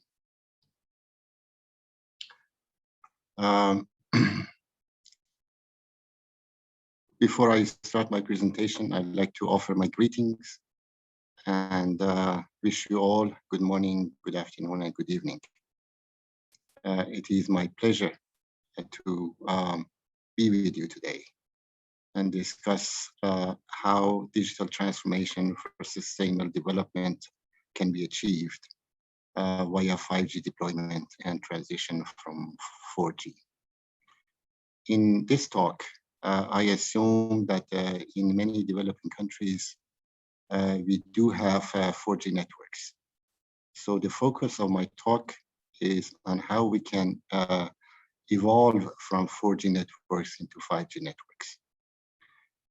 Moreover, 5G networks can be divided into two types, enterprise or private 5G networks and public 5G networks.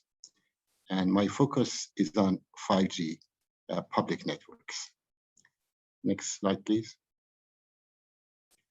So today, my presentation has 8 main parts, as explained in more detail in the following slides.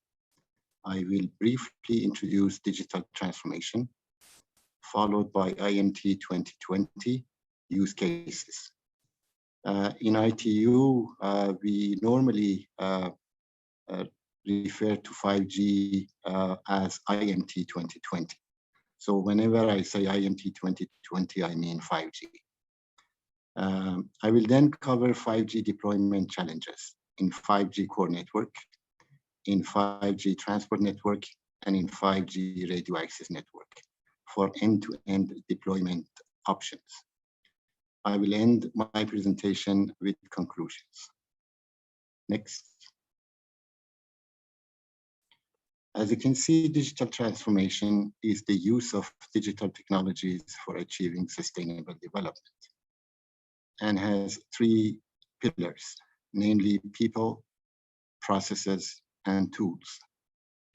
5G is a vital tool for digital transformation, and our focus today is on 5G deployment plans. In my presentation, I will contextualize various technical options for 5G deployment and discuss their impacts. Specifically, I will focus on the migration from 4G to 5G with a view to enhancing interoperability with existing networks and facilities. Next. As you can see on the left, 5G has many use cases and applications, and many aspects need to be considered simultaneously to satisfy application and services requirements. 5G services are divided. Can you go back to the previous slide? Yes. 5G services are divided into three types, namely enhanced mobile broadband, which you can see at the top of the triangle. And then we have massive machine type communication, which you can see on the left of the triangle. And finally, ultra reliable and low latency communications, which you can see on the right-hand side of the triangle.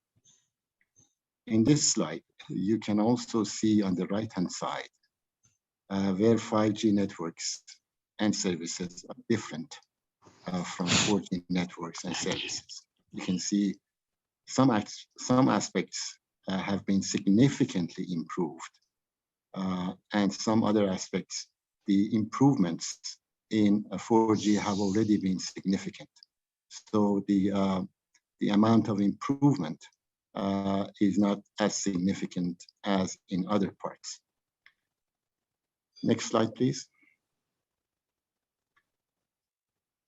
Yes. Any network, and specifically, previous slide, please. Any network, and specifically 5G networks, can be divided into three distinct parts: 5G core network, 5G transport network, and 5G radio access network, also known as RAN. Next slide, please. In 5G core network, for the deployment of 5G core network, there are several choices as recommended by 3GPP. EPC, which is an evolved packet core, is universally adopted by many 4G operators for their core network, which is LTE releases 8 to 13. Then we have EPC and EPC+, which are hardware-based and do not support virtualization. We also have EPC and EPC+, which use reference point interfaces and make their deployment more challenging.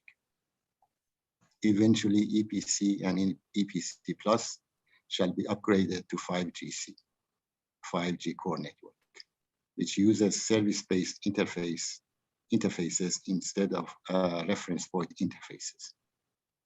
Please note that the timeline for the three choices.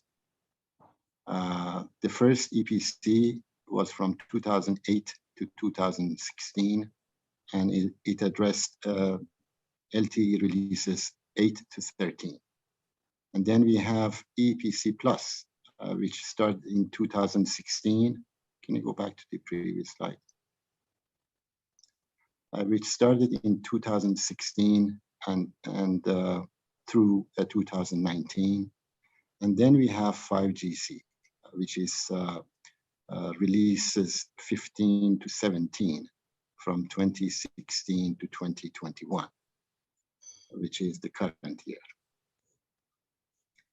So there are different stages to make the core network 5G ready. And these are shown on this slide. EPC is optional, EPC Plus is mandatory, and 5G-C is also mandatory. EPC Plus is not officially standardized, but 3GPP is encouraging the operators that have deployed LTE Advanced to deploy EPC Plus, which is more scalable and flexible due to separation of control plane from user plane in releases 13, 14. 5GC, which is 5G core, is the core network deployment for all 5G standalone networks. 5GC is easy to deploy in cloud-based networks. Besides, 5G uses service-based interface for the control plane interconnections between network functions. And moreover, 5GC supports network slicing, which enables the operator to support different 5G services. Finally, 5GC is a virtualized core network, which means it is much easier to deploy MEC-based services in different slices.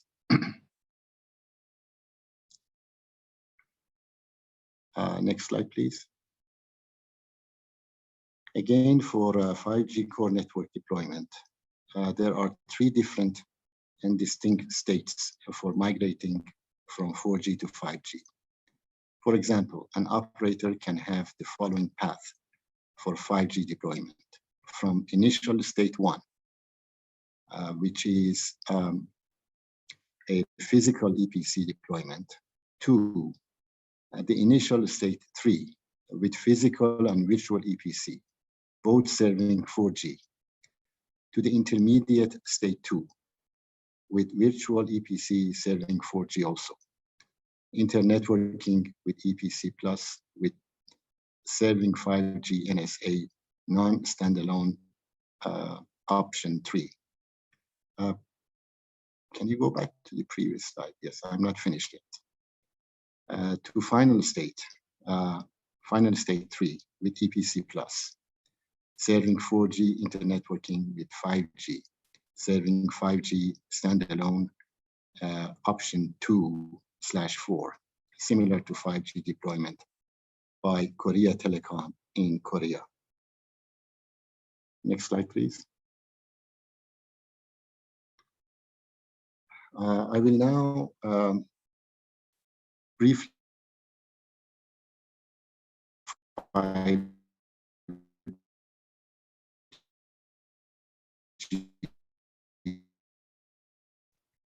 Sorry, it seems that you have some issues with the connection. We don't hear you very well.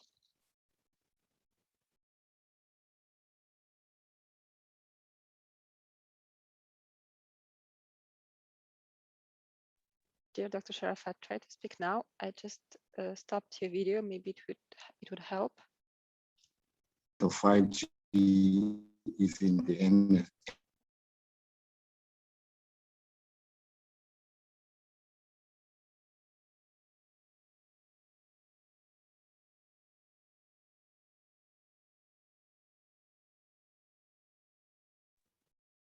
Sorry about that. We still have the issues. Okay.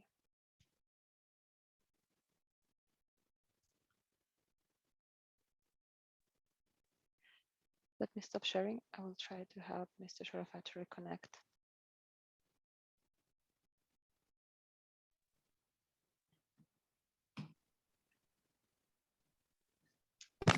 Muchas gracias. Mientras intentan nuevamente conectar al señor expositor, no sé si me escuchan correctamente mi volumen de mi voz. Yes, I can hear Okay. you. Yes, Thank you. I So, think Dr. Sharfat, he left the meeting. He's reconnecting, and we'll try to reach him. antes de, mientras lo reconectan al señor Sharafat, quisiera extenderle la invitación para el día de mañana y toda la semana, mañana, miércoles y jueves, que vamos a tener varias sesiones de discusión, mesas redondas. El día de mañana será sobre la brecha digital, la adopción de redes de nueva generación en zonas rurales, en la cual tenemos la participación de representantes de gobiernos de Colombia, de Uruguay, de Perú, de México y de Ecuador. Igualmente el miércoles tendremos la discusión, mesa de ronda de discusión sobre adopción de 5G en la región, las futuras oportunidades, proyecciones. Será una sesión bastante interesante las dos. Y tendremos representantes de gobiernos de Chile, de Costa Rica, Panamá, de Brasil y Argentina. El jueves también tendremos una sesión sobre el cambio de paradigma, la nueva vida en línea que estamos todos debido a la pandemia, cuáles son las nuevas tecnologías, proyecciones, y tendremos representantes de Ericsson, Facebook, ISOC, GSMA y LACNIC. Parece que tenemos de regreso al señor Sharafat. Por favor, le paso la palabra.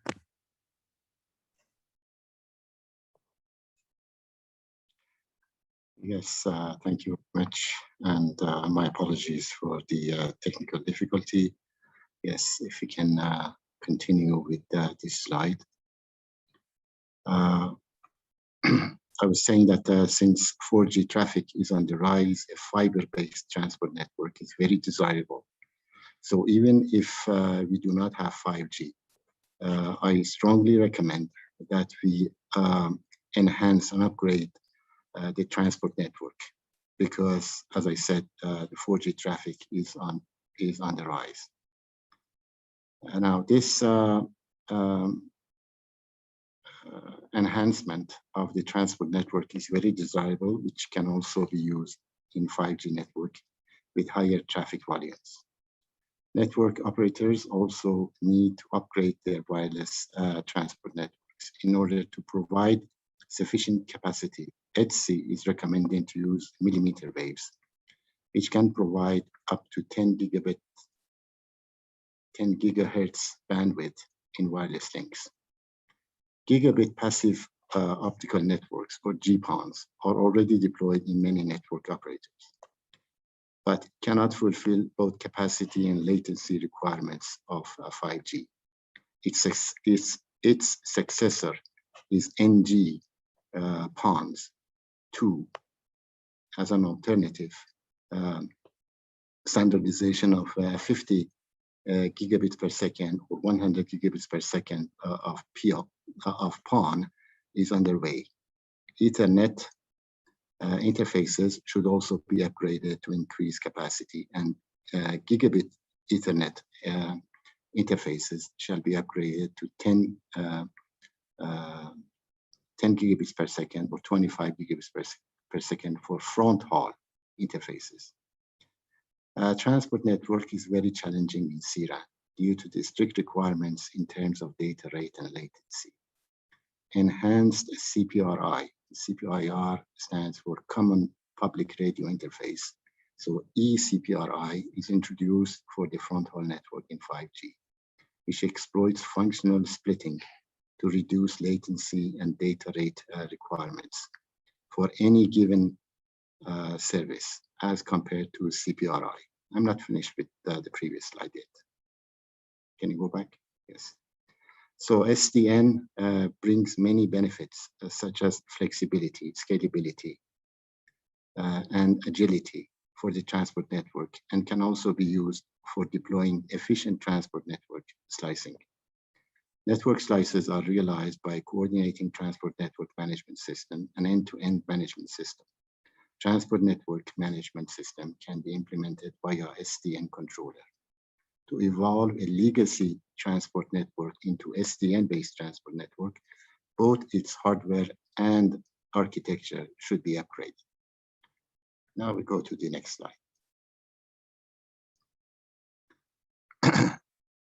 So in general, for the end-to-end deployment options, is based on standalone mode or on the non-standalone mode. In the standalone mode, ENBs or GNBs handle both data plane and control plane. In the non-standalone, go back please to the previous slide. Thank you. In the non-standalone mode, the data plane traverses both ENBs or GNBs. When the core is EPC, ENBs handle the control plane, which means that the ENBs are the anchor, and GNBs handle the data plane. When the core is 5GC, either next generation ENBs or GNBs can be the anchor. Standalone and non-standalone options are as follows. Option 1, which we refer to in this slide, is the starting point for migration from today's 4G network and refers to the standalone LTE radio network and the EPC control. Option 2 is for the last stage of end-to-end deployment, in which GNBs operate in the standalone mode and core network is 5GC. Network operators can provide independent network to vertical customers in an efficient and flexible manner. In option 3, core network is EPC in the non-standalone mode, but ENBs and EPCs must be upgraded to support ENB, GNB dual connectivity and high capacity. Also, ENBs are the anchor.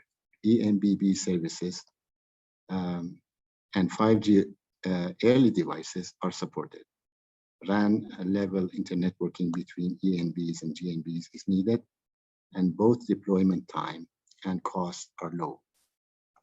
In option 4, GNBs are the anchor and operate in the non-standalone mode with next generation ENBs.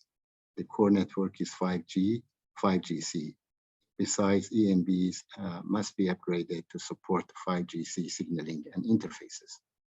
The deployment time and cost are both high in option 4. In option 5, ENB operates in the standalone mode and core network is 5GC. It does not support millimeter wave band and end-to-end network slicing. Option 5 can be used to deploy 5G in rural or urban areas to offer low latency services with 5GC. Finally, in option 7, GNBs operate in the non-standalone mode with ENBs. The core network is 5GC and ENBB services and some LLDC use cases are supported depending on the 5GC features. Next.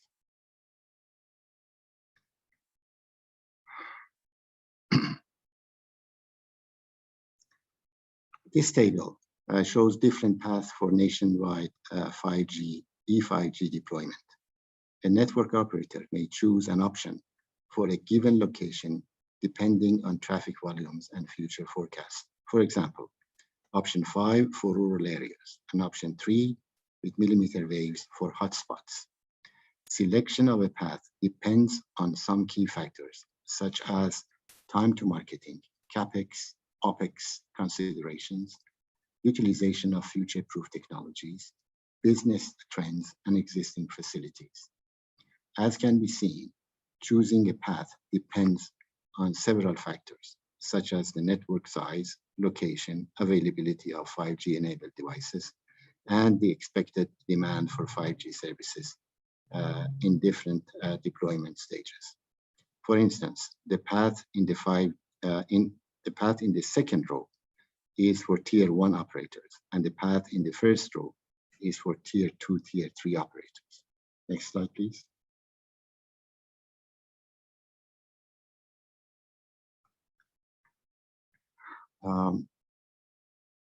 Now we cover radio access network.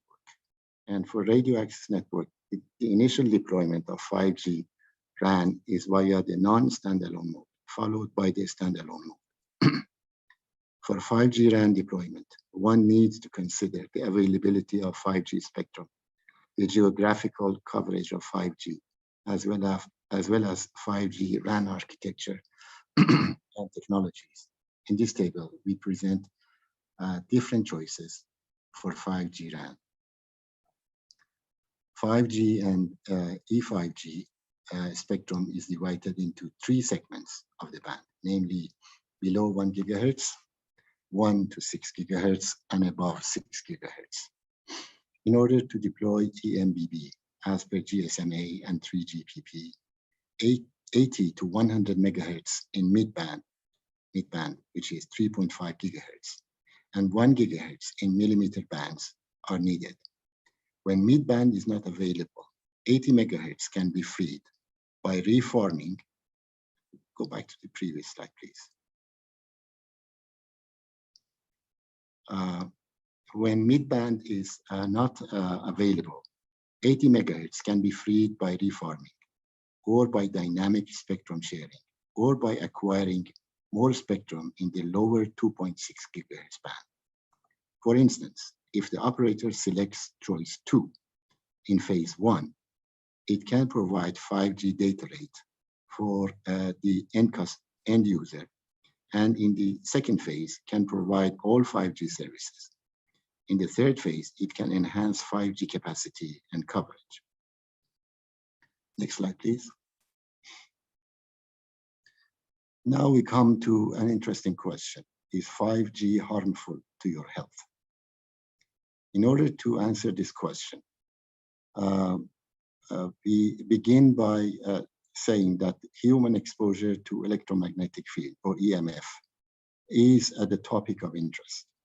And ITUD study group 2, via question 7.2, is studying this topic.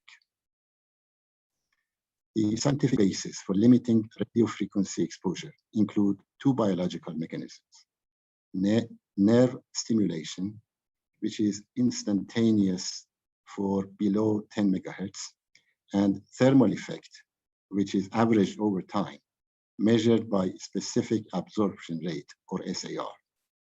There are a number of different international organizations and institutes who are currently heavily involved with setting guidelines for safe exposure. Go back to the previous slide, please. For safe exposure to 5G radio frequencies. First is the International Commission for Non-Ionizing Radiation Protection, which is called also ICNIRP. They have produced the guidelines for limiting exposure to time-varying electric, magnetic, and electromagnetic fields, up to 300 gigahertz, which is way above the 5G spectrum. They published their latest guidelines in 2020. Next is the Institute for Electrical and Electronics Engineers, also known as IEEE, which they have a standard for safety levels with respect to human exposure to radio frequency electromagnetic fields, from 0 hertz to 300 gigahertz. Their standard is referred to as IEEE 95.1-2 2019 standard.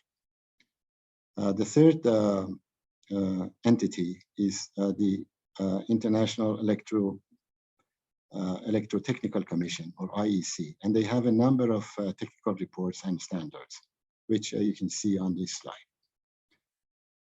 Next slide, yes. So the main international standards for measuring SAR in human head are IEC 62209-1 and IEEE 1528. Also in ITU, we have ITU-T K series recommendations and their related K supplements. In addition, ITU recommendation sector, they have a report, ITU-R SM.2452. As I said, there are some guidelines, and predominantly the 2020 guideline by ICNIRP is being very applied significantly. However, if countries are more sensitive, they can set more restrictive and precautionary limits, and that has been practiced in some countries. Go back to the previous slide, please. Yes. So administrations are encouraged to follow ICNIRP guidelines for IEEE or IEEE standards, or set more restrictive limits if they wish. The best practice is to follow ICNIRP 2020 guidelines, and this is the outcome of ITUD question 7.2 in ITUD study group 2. Next slide, please. So in this slide, we show that there are different options for the deployment of 5G radio access networks, depending on the traffic and usage in any given location. It is more cost effective to start 5G RAN deployment in locations with more users, such as hotspots. Please note that end-to-end 5G connectivity is needed for transmitting and receiving users. When a user is in an area not covered by 5G RAN, she cannot have 5G services, although she may have a 5G device in her hands. Please also note that for economic reasons, 5G deployment in rural areas is the last stage in nationwide 5G deployment. So we come to the last slides. In conclusion, 5G deployment is done in 3 steps. First, core network should be 5G ready. This can be done mostly by hardware, software upgrades. Second, transport network should be upgraded to handle new excessive traffic and avoid bottlenecks. Third is the radio access network should be upgraded to connect 5G devices and applications. 5G, can I go back to the previous slide? Yeah, 5G deployment is time consuming and require careful planning. This is something that I want to emphasize. We cannot have a 5G network overnight. So 5G deployment requires hardware software upgrades in existing 4G networks for 5G compatibility. 5G deployment requires new hardware software for 5G sites. And finally, 5G deployment requires new spectrum. So we come to the end of my presentation, and I would be happy to answer any question that you may have. Thank you very much for your excellent presentation, very enriching, very informative. I would like to open the floor if any of the attendees has any question. Yes, I can see from India. There is one question from Ms. Preet. Can you set the question, please? Can I chime in? Yes, I can hear you. Thank you so much for this informative session. At the outset, I'd like to take the opportunity for providing such an insight. I would like to know about use case study of 5G in India. What do you think, when will 5G be deployed in India, given the current scenario? I'm pretty and I'm complete.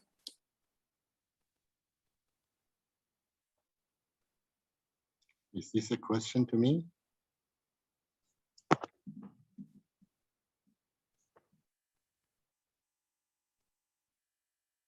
Hello, should I answer this question? Yes, for you. Okay. Well, the question is on the timing of 5G deployment in India. Of course, it depends on each country on when 5G would be deployed. As I said, 5G has different stages. The first is the core network. You have to upgrade your core network first. Otherwise, the traffic would be so huge that the core network would be collapsing. So in that respect, it is recommended to upgrade the core network first and make it 5G ready. Then the transport network, and finally the radio access network. When this would happen in any country, of course, it depends on the policies and resources available to the operators. My recommendation is that they should start with hotspots where the traffic is heavy and many users are there, because they would generate the revenue needed to enhance and expand the 5G network. I suspect because of the heavy demand in India, specifically in metropolitan areas such as Delhi and Bombay and other places, there would be trials and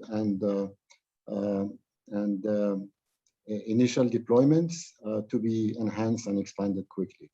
As to the timing, I'm not aware of what India has done to make 5G ready, to make the core network 5G ready, but I'm sure that they have taken the necessary steps to actually make 5G services available to their citizens.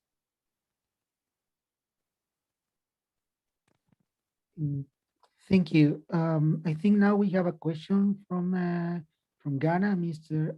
Abdullahi Antigba. You have the right Thank hand. you.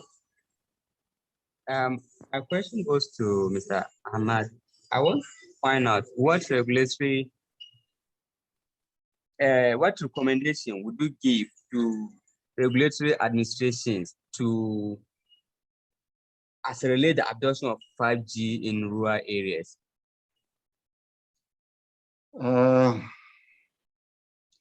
That's a difficult question, but I try. As I said, rural areas are the last stage in deployment of 5Gs, mainly because the revenue generated in rural areas are not sufficient to cover the costs of 5G deployment. So any country, the best practice in many countries is to start with metropolitan areas and then enhance and expand into rural and remote areas. What should be done in order to do that? I think the regulatory authorities can put in place some specific requirements when they issue licenses for 5G or when they make frequency spectrum available for 5G services.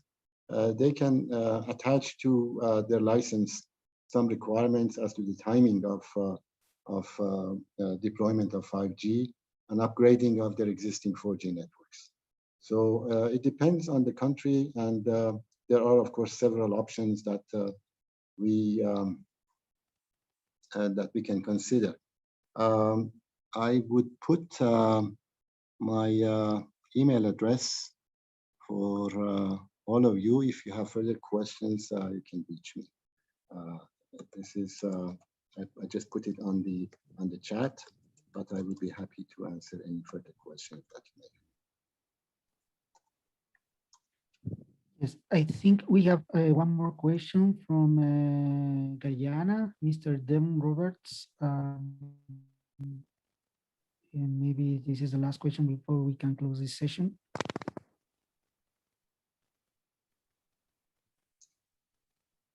I didn't hear the question. Mr. Roberts? Oh, thanks. I didn't hear you, sir. I have a question. The deployment of 5G in the populated area, the metropolitan area, does the IT, or do you have a recommendation of the amount of towers that could be placed within a particular area? Because what I recognize is that 5G technology, apparently it requires a lot more physical infrastructure and towers, apparently the range is not that wide. So is there a regulatory or recommended number of antennas or transmission systems you would recommend for a particular space, or that, or would you recommend, or would you do that based on the population? Thank you. That's an excellent question. As you may have recalled, I said that there are three different bands for 5G.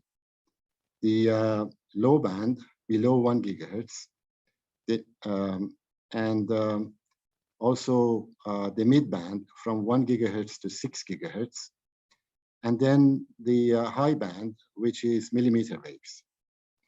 Of course, in millimeter waves, because of the characteristics of electromagnetic waves, they attenuate very quickly in short distance. So we need to have much more, as you mentioned, base stations. Now, there may be a significant time difference between deployment of 5G in low band and in mid band until we get to the time that we really need millimeter waves. Until that time, my own recommendation is that you may not need that many more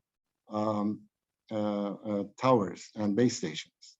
You may be able to maybe relocate some of the towers in your existing coverage of 4G in order to provide a more continuous coverage of 5G. This is, of course, with respect to metropolitan areas. In rural areas, this situation may be different.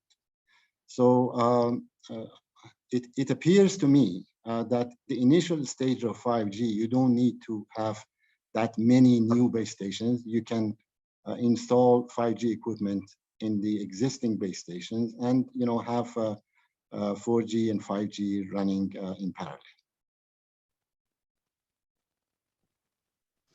Thanks a lot. Thank you for the questions and for the answers as well to the questions. As we can see, 5G is one of the revolution of the interconnection with low latency and very high connectivity, high speed. And as we did several studies here in the region and the recommendations towards the implementation of or adoption of 5G in the region, we are recommending in the study to have a national plan on implementation of 5G.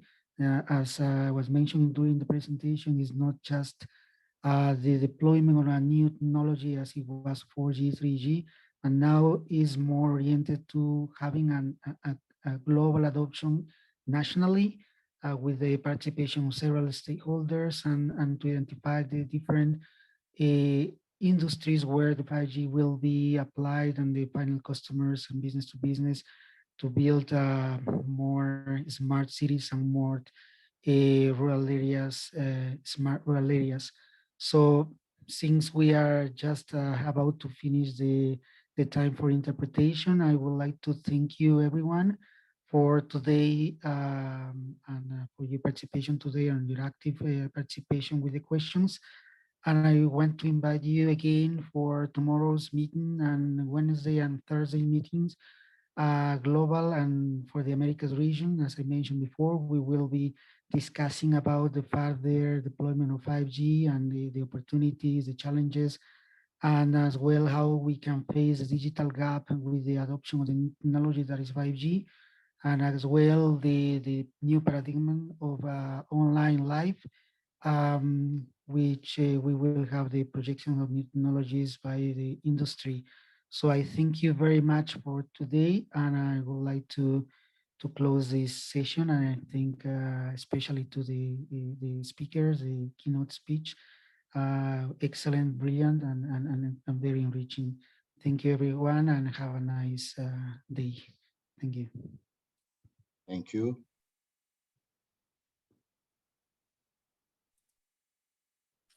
Thank you. Thank you very much. Thank you, Ahmed. Excellent. Thank you. Thank you, Bruno. Good to see you again. Good to see you. Good to see you. There was a hand raised by Oman. If they're present, maybe you can answer.